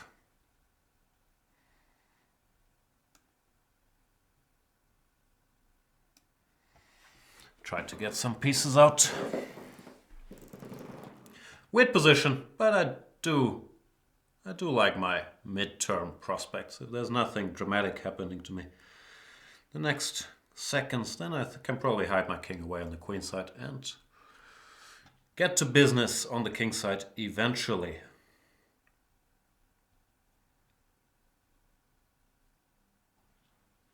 C6, I guess. I can go queen d6. So yeah, looks okay-ish. Knight d7 is probably a good move, heading towards f6. And I'll do what I said I'd do. I'll castle all the way to the other side. Knight b6. That's legal too, I guess. Be my guest. You want the g2 pawn? It's yours. He does not want the g2 pawn. I do not blame him. c5 looks kind of logical. Expert commentary, as you're used to.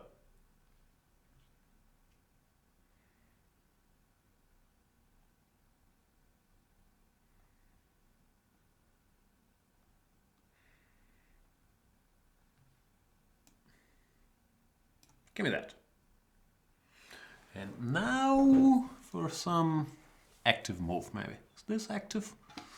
Oh no, it doesn't feel that active, frankly.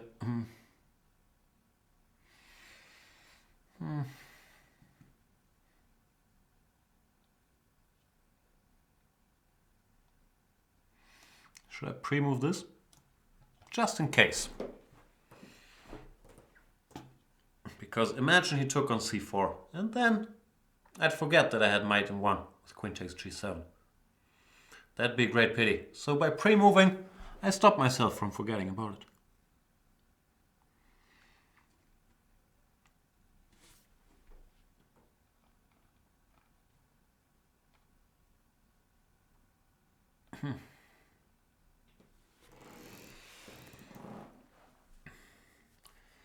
Little New York boy is taking his time here. He's doing his due diligence.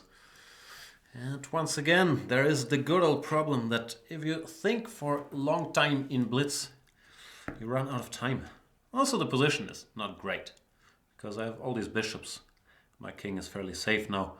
And therefore, yeah, little New York boy calls it a day, so he can go to work. Thank you for the game. Shall we play another one? Another chess game of chess. Maybe against Scooby-Doo.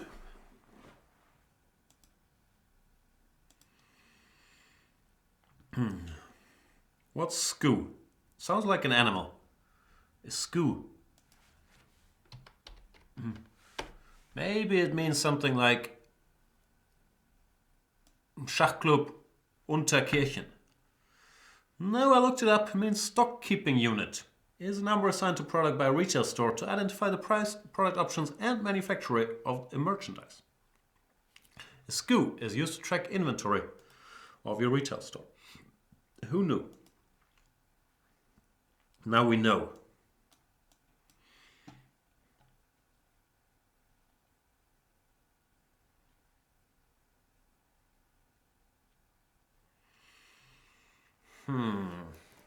G3, very solid. D4 is the critical test, but of course with white you can do stuff like this. Nothing wrong with G3. And black has a wide choice of setups here. I normally enjoy it or like playing this e5, knight e7, d6 kind of thing. a4, fair enough. I'll just do all my jizzle.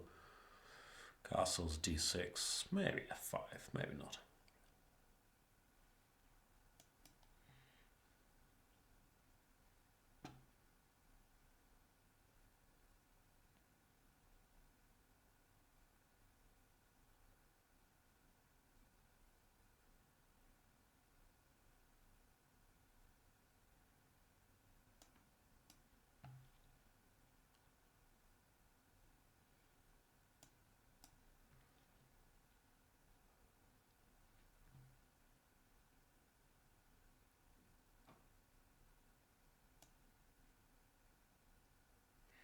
M. Hansen 23 is telling me it's pronounced skew. Who knew? Thanks, Mr. Hansen.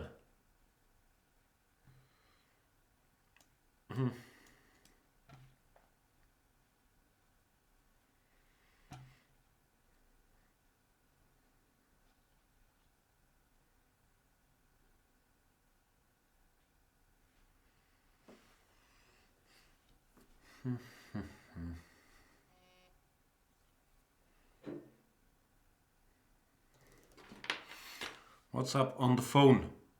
New phone. Who that?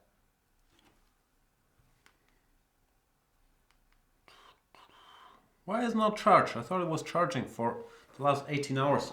No such thing. I'm gonna need to listen to something on my long way home.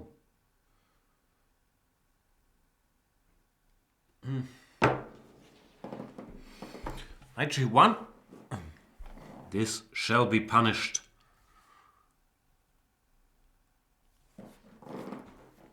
Before white gets in f4, fixing the pawn structure a bit, I should surge ahead.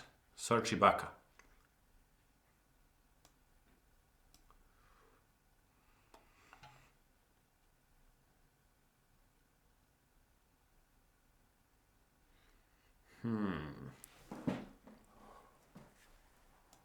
Beaten by Quakers. Quakers saying, why does it say day 1? Ain't it day 2? Let's figure this out together. It does say 1 day, so that probably means that there is 1 day and 17 hours left. That's my theory, because it's a countdown clock. I would have preferred if it just shows the hours all the time, but I do believe that it used to say 2 days left, and now it says 1 day left, because there's less time left than when we started. I could be wrong, but that is the assumption I'm going with. What do I do? Put some rooks here, maybe?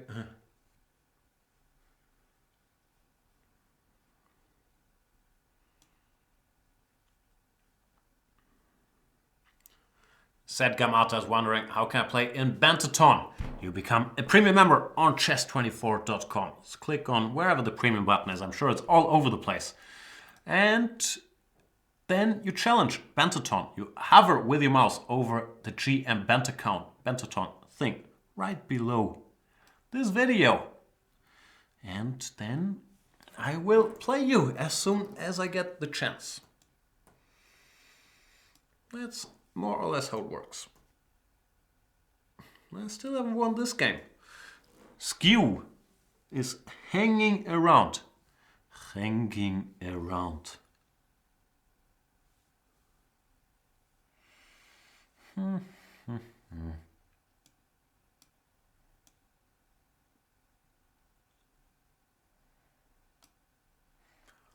Knight fork.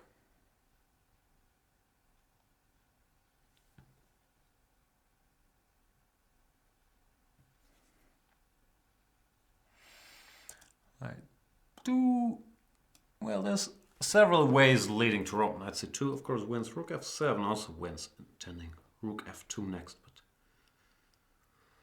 yeah, let's do that. Why not? Problem for the queen is it doesn't have a great square to go, so it has to go to b3, from where it can't really interact with the rest of the army. Then rook f2 is sort of bad news.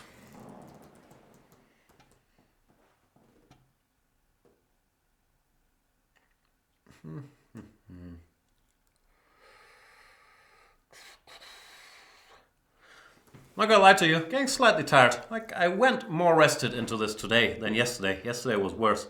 But I'm starting to feel it a bit. Normally you can tell my tiredness by my crankiness and by how offended I get by random stuff in the chat. Today, not so much. But I'm starting to feel a little sleepy. And Skew Resigns 95933 was coming. Wayne Thompson 96558 is asking which show was better, The Wire or Game of Thrones? It's a tough question. Like, everybody that's a fake student of like TV shows always has to say The Wire is the best show ever, even though many people, me included, suffered a bit with season 2 and season 5 to a lesser extent. But they say it's part of the journey. I greatly enjoy Game of Thrones, but it's not finished yet either. So let's wait it out. Also, it's so different. I'm not sure if it's apples and oranges, but they're very hard to compare. So yeah, I don't know. I read this book called TV the Book. That's the kind of books I read, which was discussing the best TV shows of all time. And I believe their final lineup was number 1, The Simpsons, number 2, The Wire, number 3, Sopranos. And it all sounded reasonable to me. And let's play our old friend Karpov's Putzfrau, expertly waiting for me at my most tired to sneak in. I'm very familiar with Mr. Putzfrau, which is German for Karpov's cleaning lady. And I know he wants to sacrifice a pawn with e5 badly.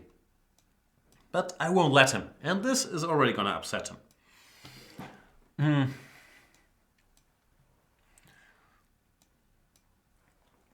Looks like he's worked on this. Mr. Putzfrau, all booked up till the eyeballs.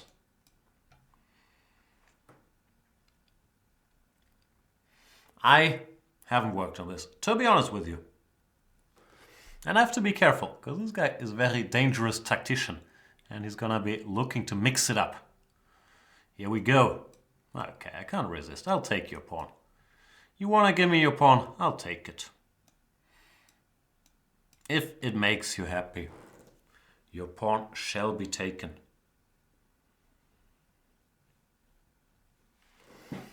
Not sure about g3. Maybe I should have started with knight f6 and then g3. But can't have everything. I'm wondering about knight e4 followed by d5, but I can take in queen d5, queen b3, which would greatly annoy him to exchange queens. So we'll see how it goes. He's in the tank. Should f5, should g2, or take on f6? The eternal question. Well, I could just go here. Knight c6, fair enough.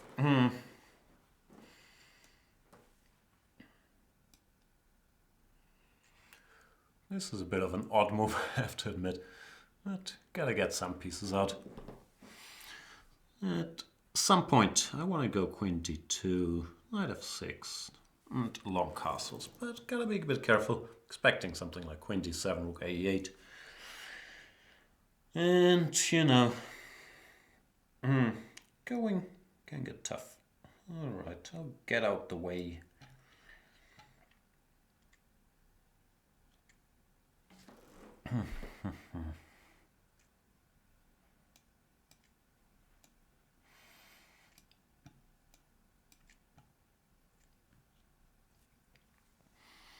So far, so good.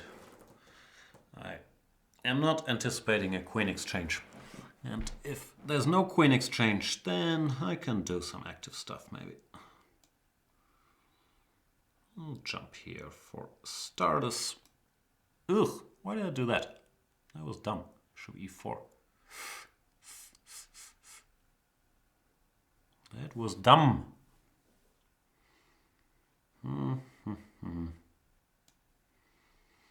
Gonna have to readjust.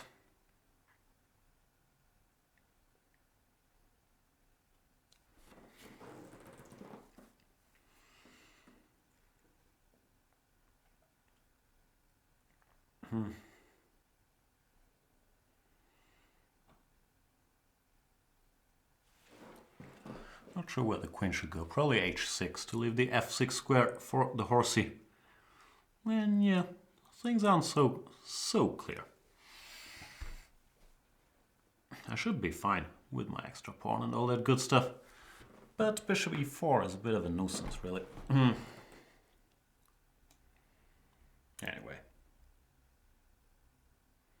Can't say anything better than this.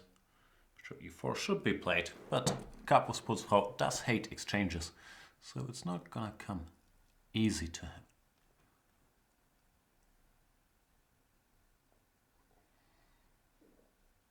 He's thinking about a5 and knight b4 and knight takes a2. There you go. But I'm not sure if that's gonna be in time. I'll probably go for this just to be annoying again. Oh, that allows queen e2, rook e2 though. See, shouldn't have blundered things.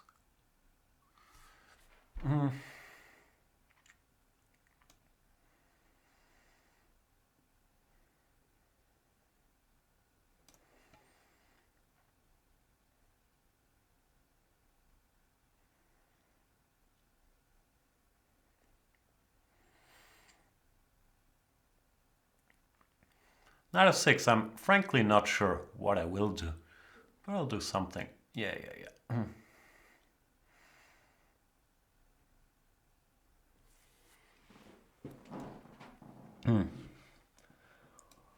Okay,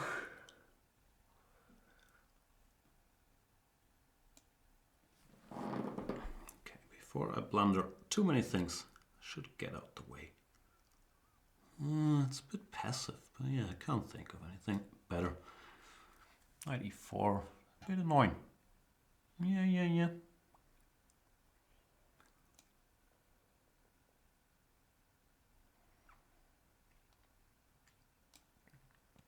Uh-oh, I'm in trouble. Will this be a loss to Kapov's Putzfrau? That would be a very serious blow for me on many levels. Queen f6, what's the point? Now a3, knight c2 maybe. I thought about this earlier, but then queen a5, knight d4, queen e5. Too complicated.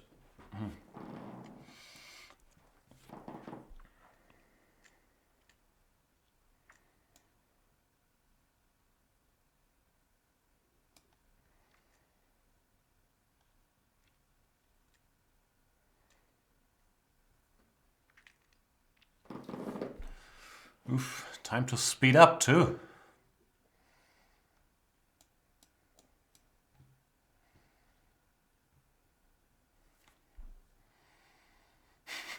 My bishops are not a very pretty sight. It's really not a great position for me.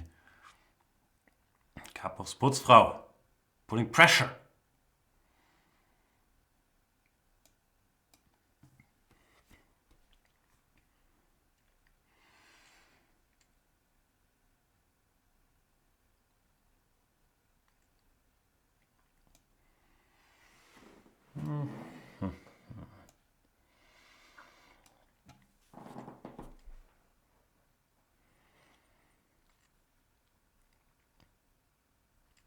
Uh-oh, really pushing my luck now.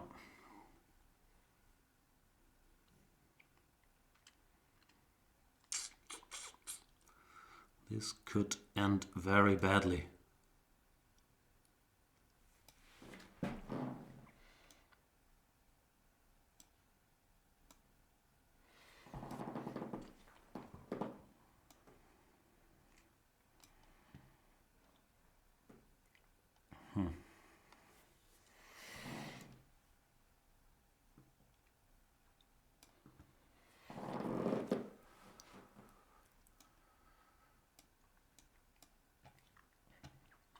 Looks like I half consolidated. Still gotta be careful, of course.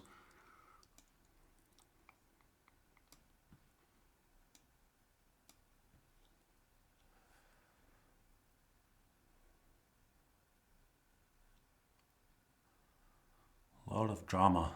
Knight d6.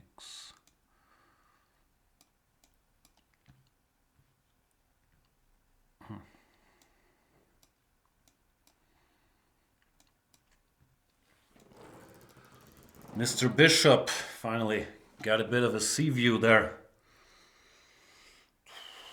How do I win this? Not as easy as I thought it would be winning.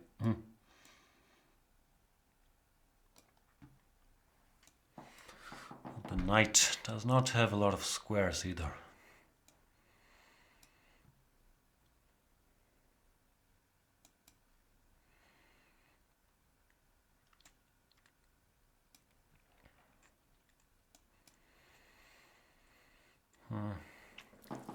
Oof, a lot of drama against Karpov's Putzfrau, who played very well and got the kind of position he excels at.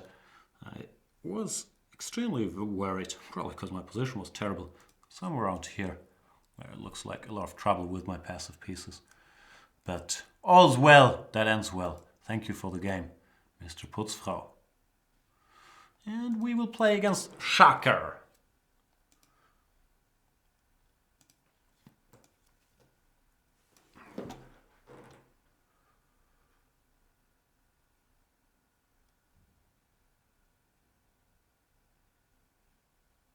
If Shaka is there.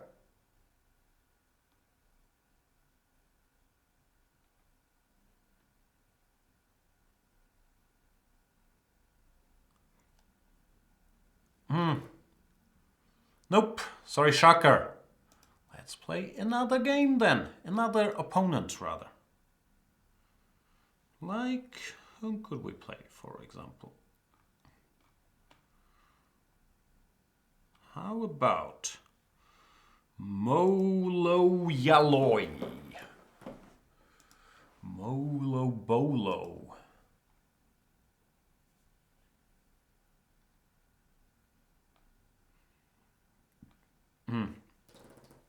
If Molo Yaloi's here, I don't know these things.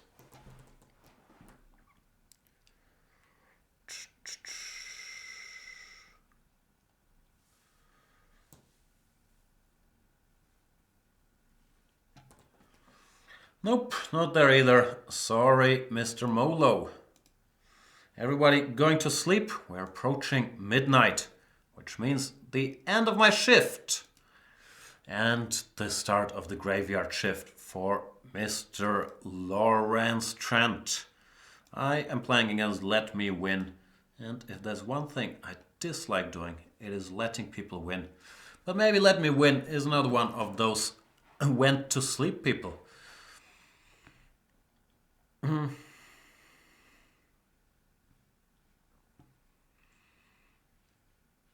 And here we go. Let Me Win does arrive just in time to play c4. Knight f6, what's this? Am I in for another goofy gambit?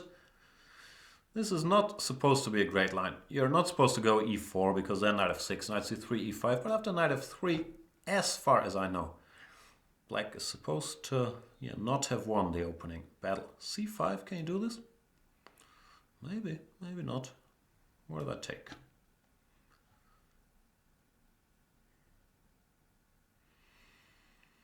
Queen a5 check. I'm guessing you get your pawn back, but you're neglecting your development just a little bit. I'm trying to figure out what the best reaction is. As usual, I don't know. I'll play it simple. And try to put a rook on c1 ASAP. And take it from there.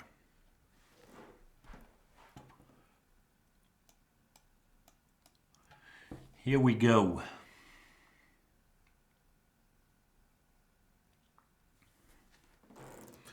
Knight f6. Can you do that?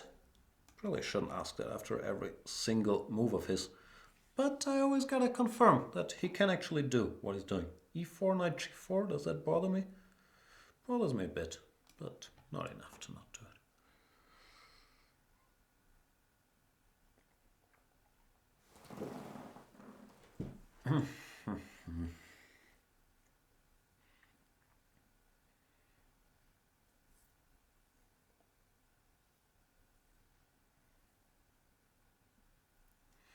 e6, wasn't I threatening something? I wanted to threaten something at least. Maybe I wasn't. Knight b5, queen b6, knight d5, queen d6. Bishop f4, e5. I don't know. Looks pleasant at least.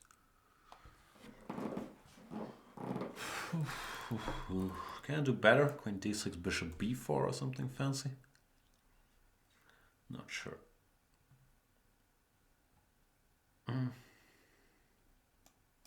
I'll just pre-move this.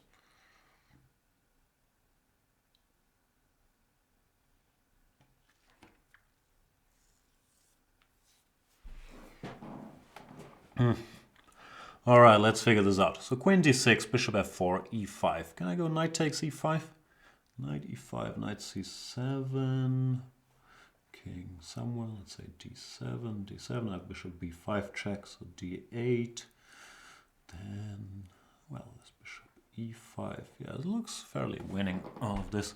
So he has to, well, and he does, he gives the queen.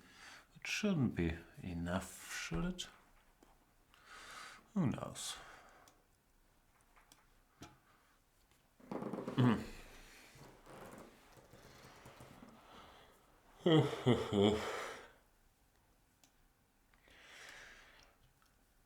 Not the time for subtleties, so I'll just get the pieces out and hope for the best. Okay, I lied. I'll try to grab this bishop and hope for the best.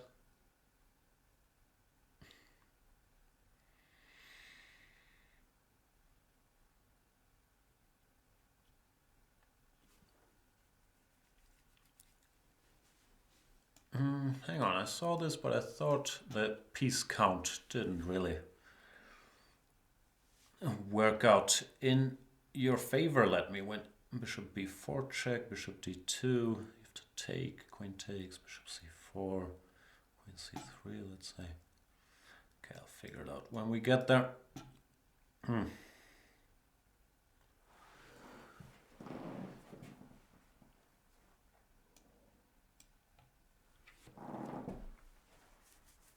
Maybe I should have given a check. Maybe bishop a6 was a little dumb. But, you know, we all make slightly dumb moves sometimes. Everybody plays a little dumb sometimes. Now what? Yes, castle. Keep it simple.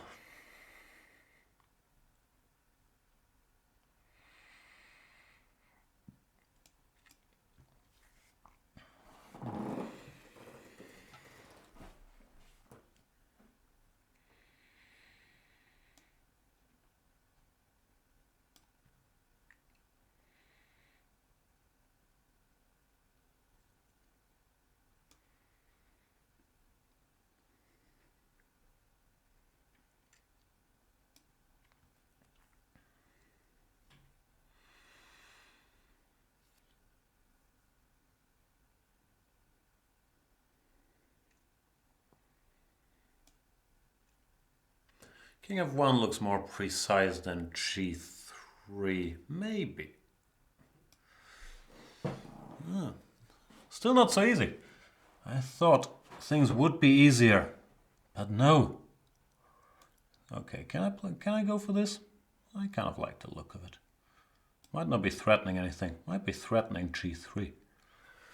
Oh boy, I can't calculate anymore. I have to make it through these last games. This will be a struggle. The beautiful struggle. Promise I'm not threatening rook a2 still because of rook d1. So let me win is hanging around. Put up some very good defense actually after his initial mishaps. Can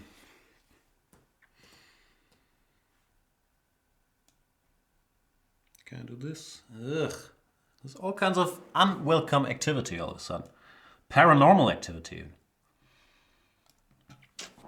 Yeah, I've bungled this, but what can you do? Everybody bungles something sometimes.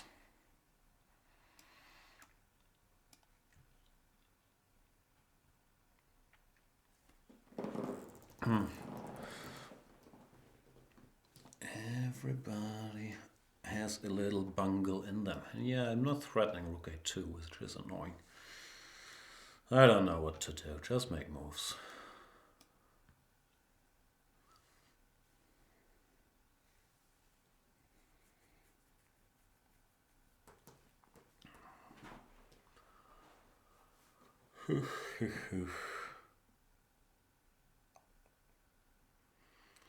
Still don't know what to do. I guess I'll stick with making moves.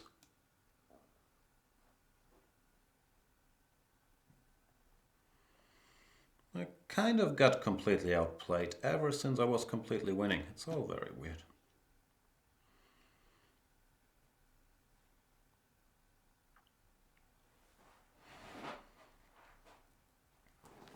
And then again, I might win because of the magical plan B. Maybe even plan A, but I prefer plan B.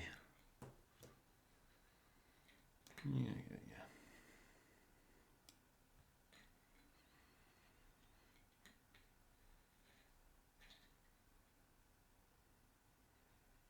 Rook A2 is a good move. Just for your information. Rook E2 is less good.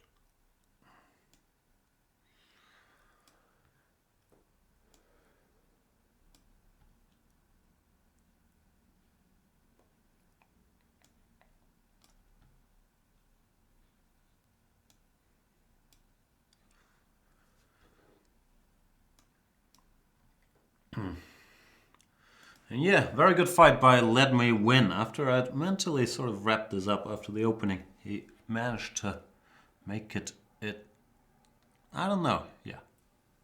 I don't know what happened there. Managed to make it a total mess. Sorry, I played. I don't know. Some perfect moves from starting here or somewhere. Very, very well played. Let me win.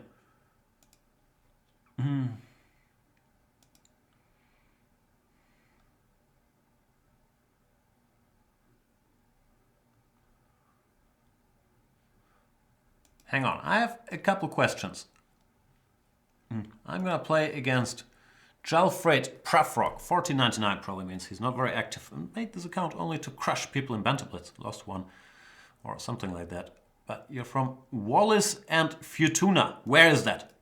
I'll Google it instantly because I'm very curious. And pardon my ignorance, I've never heard of the place. My guess is, but I'm normally way off on all these things. South Pacific. Between Tuvalu and Fiji. Wow, did not know that. Pretty sure this is my first opponent from Wallis and Futuna, Mr. Jalfred Prafrock. Let's play it safe. Play the good old Queen's Gambit. Lefty John got spaghetti and meatballs. That does sound very tempting. As you guys probably witnessed, I did not eat a lot of food over the last couple hours. But I'm not sure I'll be able to make the trip.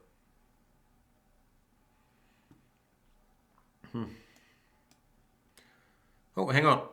I thought it was my move. I didn't mean to pre-move that one. But it went unpunished. So far so good. Rook E1 looks a little out of place. Why not Bishop B2? What's the advantage of having a rook on E1? Normally I go knight takes D5 here, but I feel like I should keep the game a bit more complicated and ED5 might be more suited to doing that. Now I want to go rook C8, bishop D6, rook E8 and see what happens.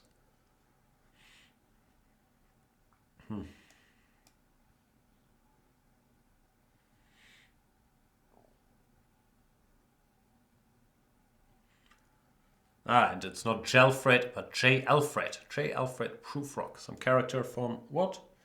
T.S. Eliot poem. Who knew?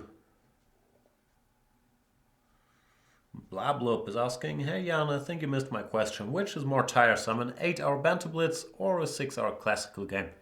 I don't know, like I feel more tired during the Banter Blitz, but of course stakes are higher during a classical game, so you're in constant tension, but I sort of forget the tiredness because you're so focused during a 6-hour classical game. Not meaning I enjoy losing here, but it's, yeah, of course more serious for me to play a classical game, and therefore it's different. But as for pure tiredness, yeah, I'm more tired after 6 hours of this, I would guess. Or after 8 hours of this. I've been tired after classical games, but it's different. Don't know though. Beaten by quackers, wondering which fruit do you like best in Thailand? Have you tried the rambutans? I don't know what rambutans are, but I do eat pretty much everything. My favorite is kind of simplistic. I like the real coconuts. Or, well, real coconuts, but they sell them at every corner. You can just drink them.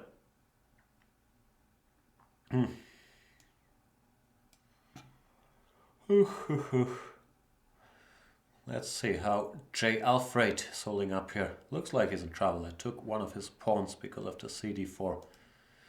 He didn't want to go ED4 due to rook C3, even though there was bishop H7, so I thought this might be the smallest evil. But now after queen G3, what can I do? Knight G4 probably. Should be a little careful not to blunder mate on H7, but I'll probably manage.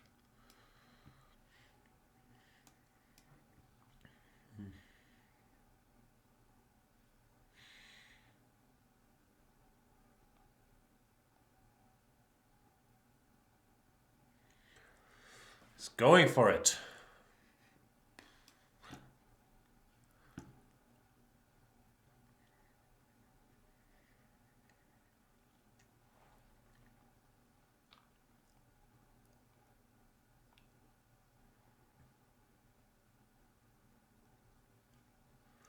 Blah Bloop is saying, after a long classical game, I always feel like my brain is completely empty. Don't you experience the same thing?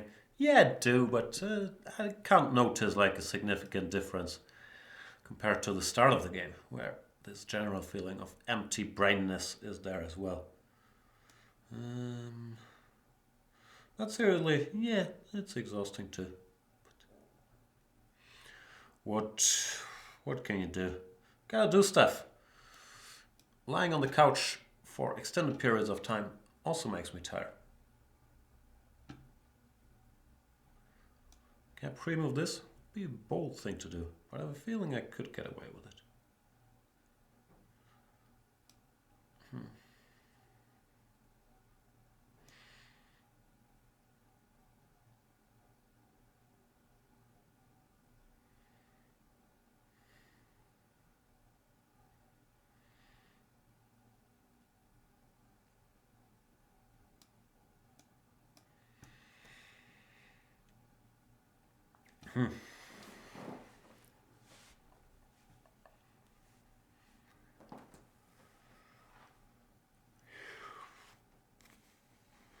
Alright, so we get an endgame. We're on 2 pawns up. That should be enough.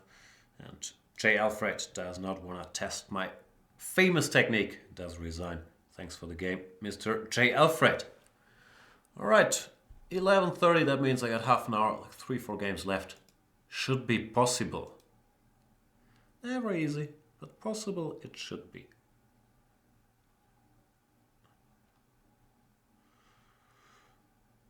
The question is, who do I play? Alamid. No one's played Alamid yet.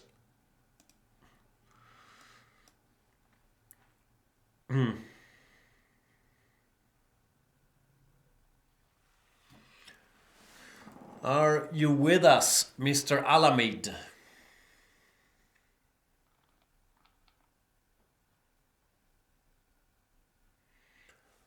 Sorry for all this hand on hat. I don't know. Feel the need to hold my heavy hat. Alamid is not around. Abortamid.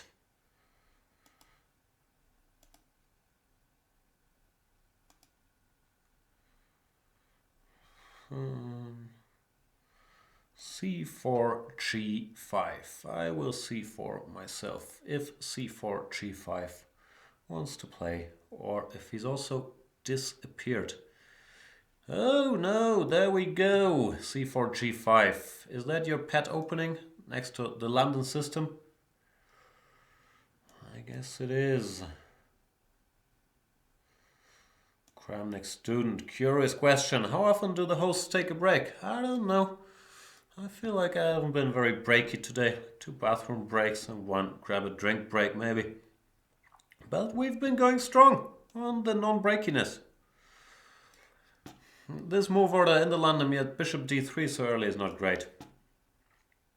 I'm kind of bluffing the bishop f5, I believe. I probably shouldn't. Ah, I'm not sure if I should give him the option to go queen takes f5, h4, very aggressive. h5, very aggressive. Enough is enough. You're not gonna get all the way to h6.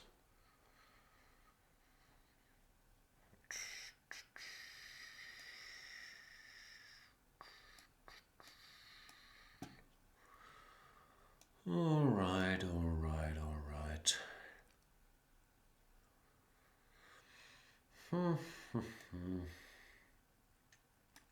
Queen d8 might look a little funny, but the queen has done her job on b6, and you want to make way for b5, b4, the typical plan here. Should try not to get checkmated in the meantime, but I might succeed in that endeavor.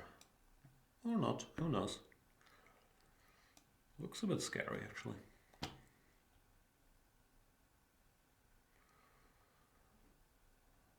Why is c4, g5 so strong? And so aggressive. What do I deserve? How do I... Whatever, I can't even speak. But I'm getting checkmated here, I guess. To take, no, e4 looks very scary. King d2 doesn't look as scary. Should get rid of this bishop. This bishop is too strong.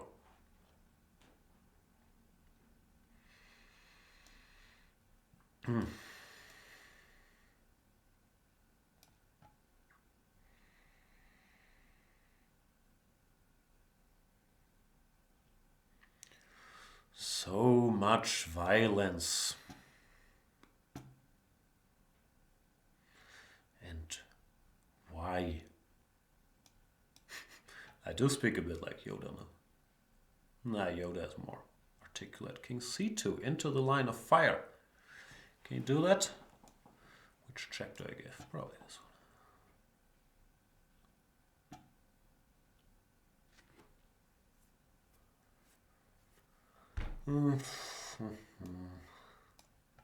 Gimme.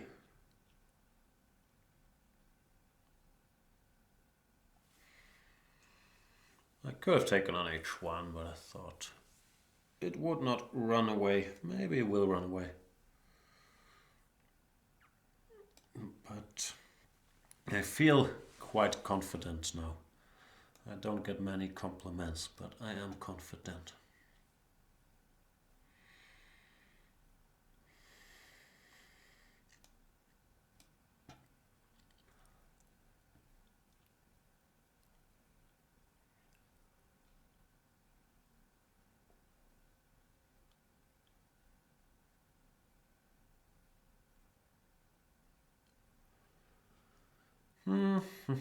Give me that.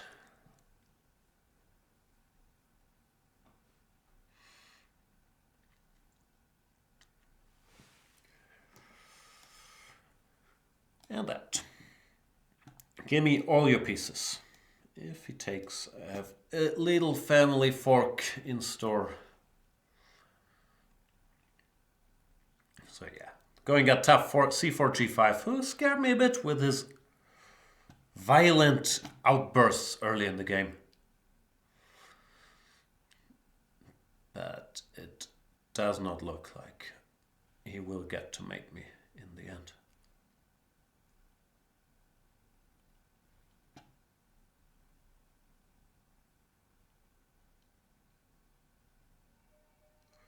Oh, door is ringing. Mr. Trent did not take his key. Let me end this game, which should happen quickly. I can pre-move this. Beautiful. And open the door for Lorenzo.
And we're back. Let's see if Lawrence makes the climb up here all by himself. But I have tremendous faith in Master Trent. Can I play more chess games? Is anybody still out there? Is there anybody out there? Any fresh blood? Shocker. Xaker. Exaker. E4, E5. Oh, bishop C4. And why not? Why not play the good old bishop C4 once in a while? C6 or knight C6 are both legitimate choices here, both popular at the highest of levels. Knight C6, of course, gives white a choice to transpose back to the gioco piano. Knight C3 gives this line an independent flavor, but it allows knight A5, grabbing the bishop. Which, it's a bishop. I think you can go knight takes b3 followed by d5 and you're fine. But I'll play it a little more cautiously. I don't know why actually. I'll play it a little more badly. It's probably closer to the truth. Can I give this pawn? I don't know. Let's find out.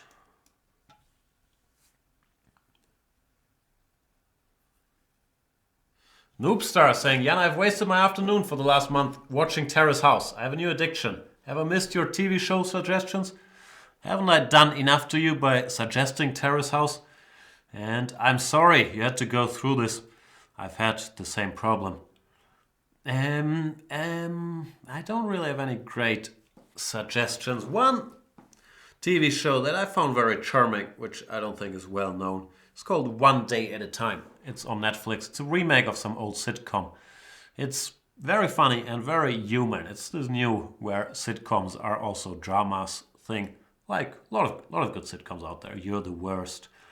That's it. You're the Worst. So I enjoyed that. I enjoyed season 2 of Love, another one of these comedy dramedies in the same vein. And I thought this, what's called again, One Day at a Time, was a very, very watchable, charming little show. Currently I'm watching The Wrench.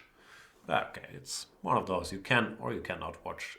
But it's nice light fodder, you know. As for this game, I know what Shocker wants to do to me. He wants to checkmate me on the king side. And look who else wants to, I'm not sure if checkmate me, but Lawrence Trent, all dressed up. You would like to mate me, right? What's our rating? We've gone through tough times. The problem is Luke lost 2 games by disconnection and then I lost two games by disconnections. And those hurt. Like, yeah, same as always. 2-8, 12. What? I got it, when I left it was 2,800, buddy. I know. It's these disconnects. What can I tell you? I won for like 4 hours I've only lost 1 game, like... Normally, but the 2 disconnects, they've been tough on me.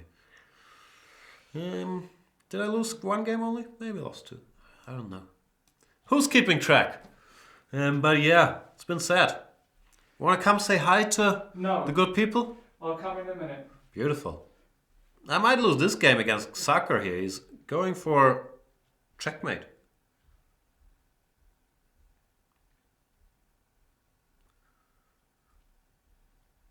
No, guys, there's a new version of One Day at a Time. That's what I'm trying to tell you. It's an 80s sitcom that got a new spin in 2017, and it's excellent. It's on Netflix. It has the same title, but it is very, very good. Look it up. I'm not giving you stuff from 35 years ago.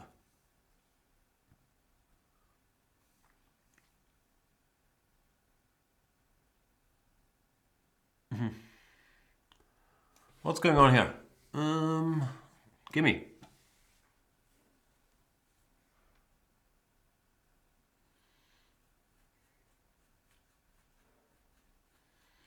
Bishop a6 or knight b4 first? I'll keep bishop a6 on reserve. Doesn't look like it's gonna run away. Oof! I'm down to 20 seconds? Why does nobody ever tell me these things? It's probably I fell for the good old... did I pre-move this? I fell for the good old 3-minute trick again. Yeah, congratulations. Now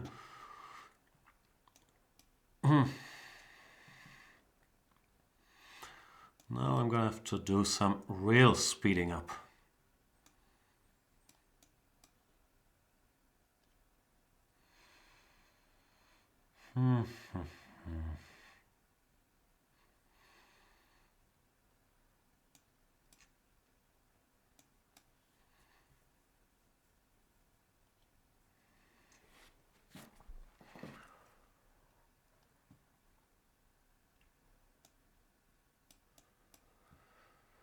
Oh boy. Oh, rook a4, yeah, expertly done. I'm getting annoyed. I shouldn't, shocker. But yeah, these 3-minute things, it's my own fault. I just never bother to check it. But it's annoying.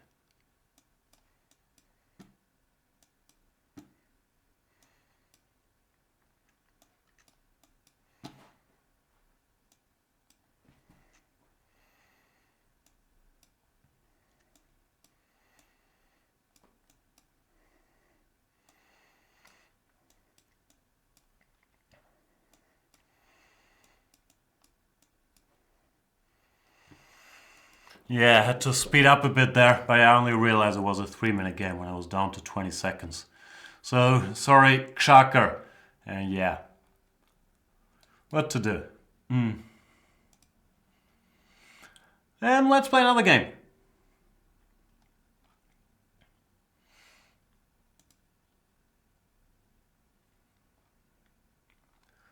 Ugh, dude using a super old weird picture of mine as a profile pic. That's creepy. Very creepy. Okay.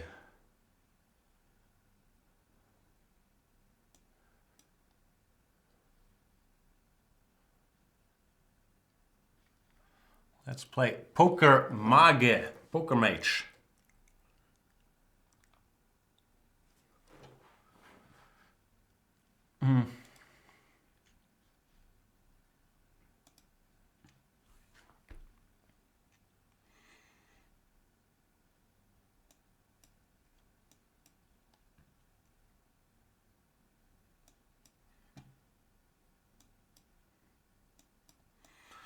Good old Catalan.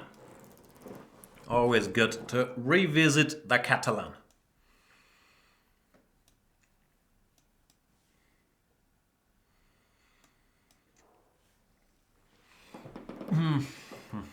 So this is a 5-minute game. I should really start checking those things. 20 seconds is cutting it a bit close. And I should stop pre-moving knight bd7. Anybody ever does cd5, I'll be in real big trouble.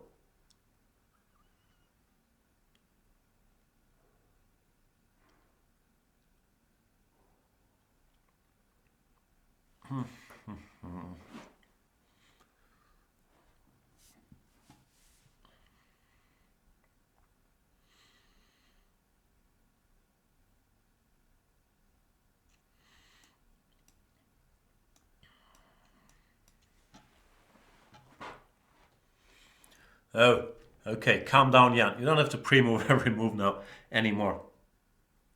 This is a 5-minute game where we have all the time in the world. How's our water situation? Oh, we got Our water situation, yeah, there's plenty of water. Plenty of water back there. I'll get you to clean up this mess. Which mess?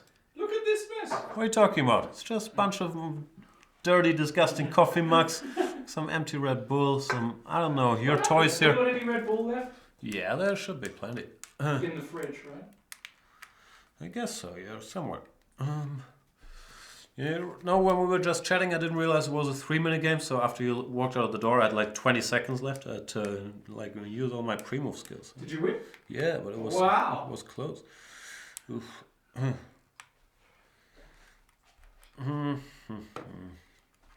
think I'm going to have to get us up to 3,000 today.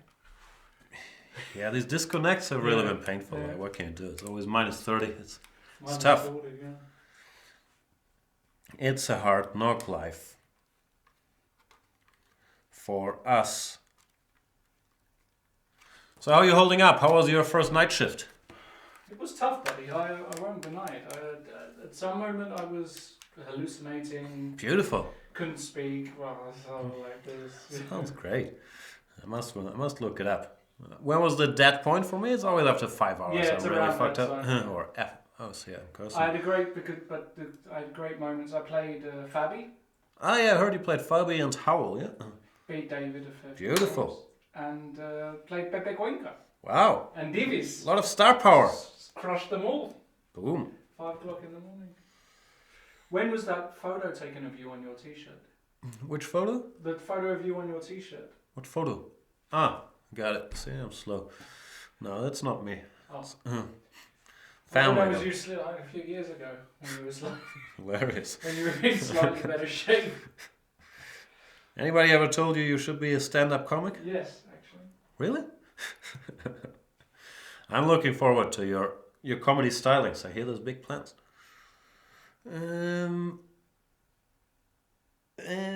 What was I gonna say? I'm trying to read the chat, but at some point it's all a blur. Like, It really is. The good people are telling me.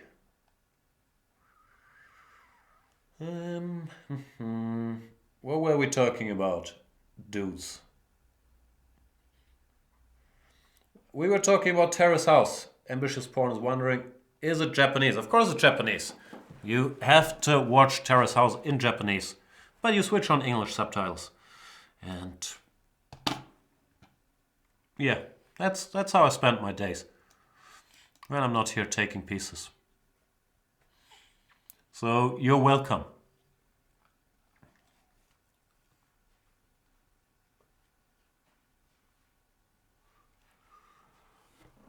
Whew, this game is going well. I took some of Poker Magus magic. What's a mage? You're a native speaker. What's a mage? Is it like a magician? Or is it like a mate of a magician? I don't know. Poker mage? Not, is that not a word? Not really. Wow. So you got some sleep before tonight's session? Yeah, a bit, but not that much. Why not?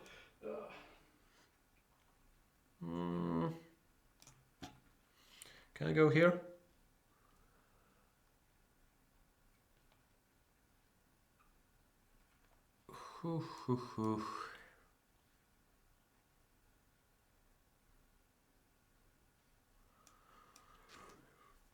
Am I a piece up? I was operating under the assumption I'd be a piece up at the end of all this.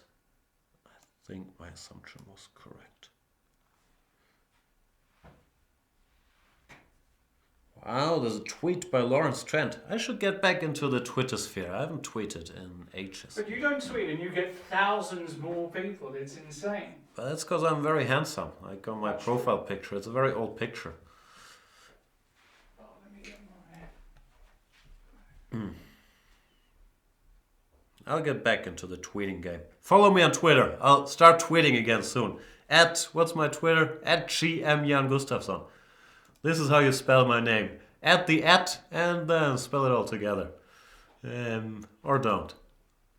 It's up to you, really. I can't talk you into it. I can't talk you into going premium. I can only tell you, if you go premium now, you get a chance to play Lawrence Trent all night, then Super Grandmaster Luke van Vele, and then me again.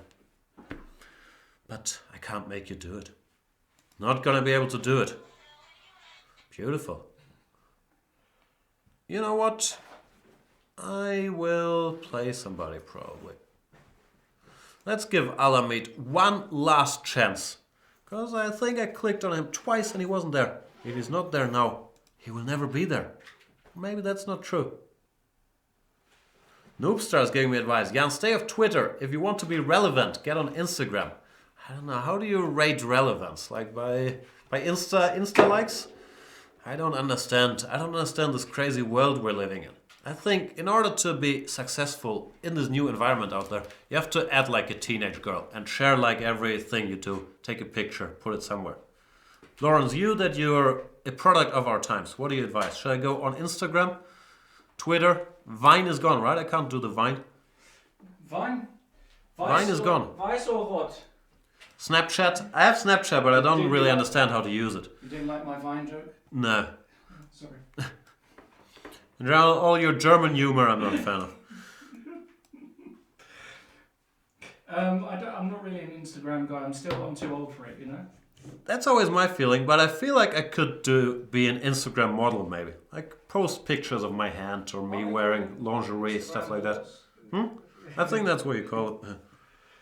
Is it that time or we're allowed to say that? What, Instagram models? Is that a dirty word? What are you talking about?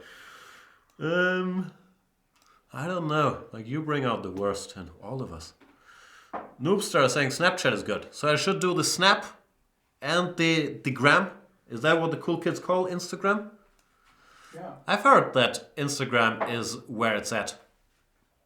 But I don't know what to do there. Do you post pictures and then like hope people like them? I don't understand the business.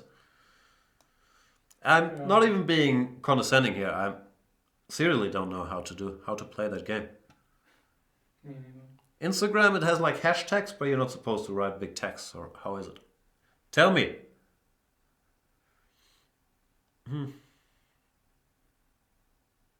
Letter writing is good. Iron Man is old school. I feel it's time to stop knight b5. I haven't really talked a lot about this game yet. I'm doing fine here, I believe, because German the structure, why either wants to get knight e5 and then f4 and do something. I'm sure I have or the same position. let's say getting queen c2, e4. Well, here, or knight b5. Here, he didn't accomplish any of these things. The only plans left are like very slow stuff, like b4, queen b3, a4, b5. But in the meantime, I'll go rook e8, knight e4, and do something on the queen side, or queen e7, rook e8. I don't know yet. I like my position. Let's see what Noobstar has to say. Gram is what the cool kids cause other stuff. Cause other stuff? Typically illegal substance? Do you mean call other stuff? I'm confused. It's also confusing. And Mikhailo Granik's friends works at Snapchat. Congratulations.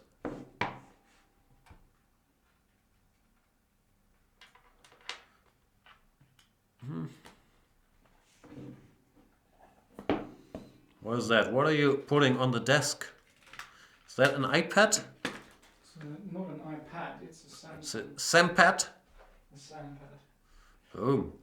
But does it seem like an iPad? See, I don't even have any of those things. I'm so behind. What's the new Facebook? I'm so confused. Ken says the new Facebook at Iron Man. Alright. I'm gonna have to look into all of these things. Should I get a Facebook page where I post like my chess videos and stuff? I have a private Facebook page which I never check. But maybe I should get like what's it called? Yeah, a chess page for me, something like that. I don't know how this stuff works. Come on, Dirk99. Now you're going crazy. Just go to a pub and talk to people? Why do you think we get into chess? So we avoid the awkwardness of social interactions. Going to a pub and talk to people is not the way. And I can speak for all millennials here. I'm probably too old to officially be a millennium. But I feel like on this we're on the same team. We're using all these internet sites like Instagram. So we can define our self-worth by getting likes from anonymous people we don't know. And not by having to get to know people who will then figure out we're full of it and reject us. That is not the plan. So no, Dirk, not gonna do that. Oh, and I should update my website. Yeah, that might not have been updated since 2002, but I'll get on that. Probably I won't get on that. Apologies for all that old stuff. Do people still have websites, or is it all the gram and the snap?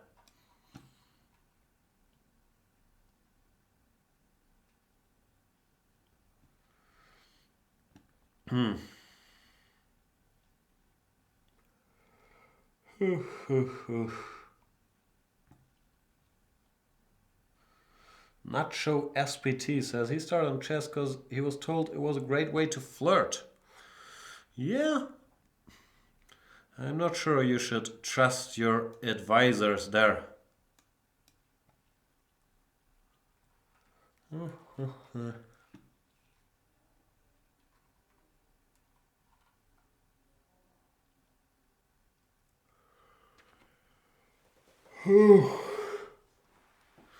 Azur Miss is wondering how many hours of sleep will you get after this, Jan? Probably not that many, because my daughter, she wakes up around 6:37. Then I hang out with her a bit. So it's gonna be like 5.5 hours, but then I don't have to be here early tomorrow. So I might, get a little middle of the day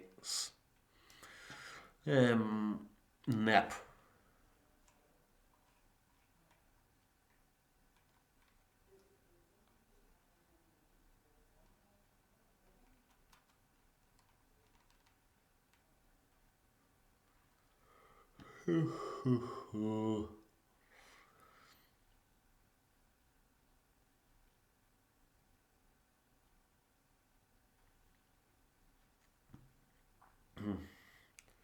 This has become a very complex discussion about the nature of the internet and social media and feeding the content beast in the middle of the night. But technically, I am feeding the content beast right now, right? Isn't that what we're doing? I'm not saying it's great, but we are doing content, right? We're doing this Banterthon. That's what it's all about. And we still have some viewers.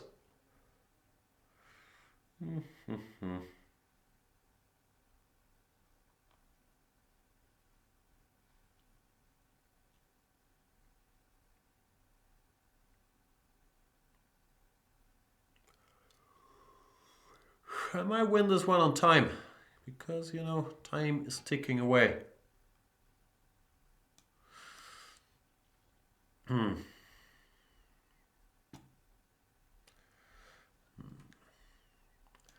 Did I win on time? Boom! Yay me. It is midnight. Lawrence, your shift is starting. My shift, I'm here. Ah, you are right there. Okay. And yeah, I'm never on Facebook. Heartsphere is complaining. So yeah, I don't know. I check my Twitter normally, but my Facebook I really once in a blue moon. But I don't even understand how to operate it, frankly. So I'm wondering, do you have like a fan site on Facebook? Like, does one need to have like a public site? I don't understand how any of this works. Anyway, apologies to all of you whom I did not get back to on the various social media things, whom I did not get a chance to play. I'll be back tomorrow, same time, same place. Right now, you will be left in the very capable hands of the very handsome Mr. Lawrence Trent, international master. But we all know in Blitz he does have grandmaster strength. In real life too, if he would not get into his own head so much. But this is not a psychology session. This is more of an endurance test. So I'm handing over to Mr. Trent. Thank you for being here and doing the graveyard shift. Thank you guys for staying with me. It has been great fun. That's been a lie. But I still enjoyed it. See you next time. Bye. Should I end this? I can probably end this and then we start yours, right? All right. Bye-bye.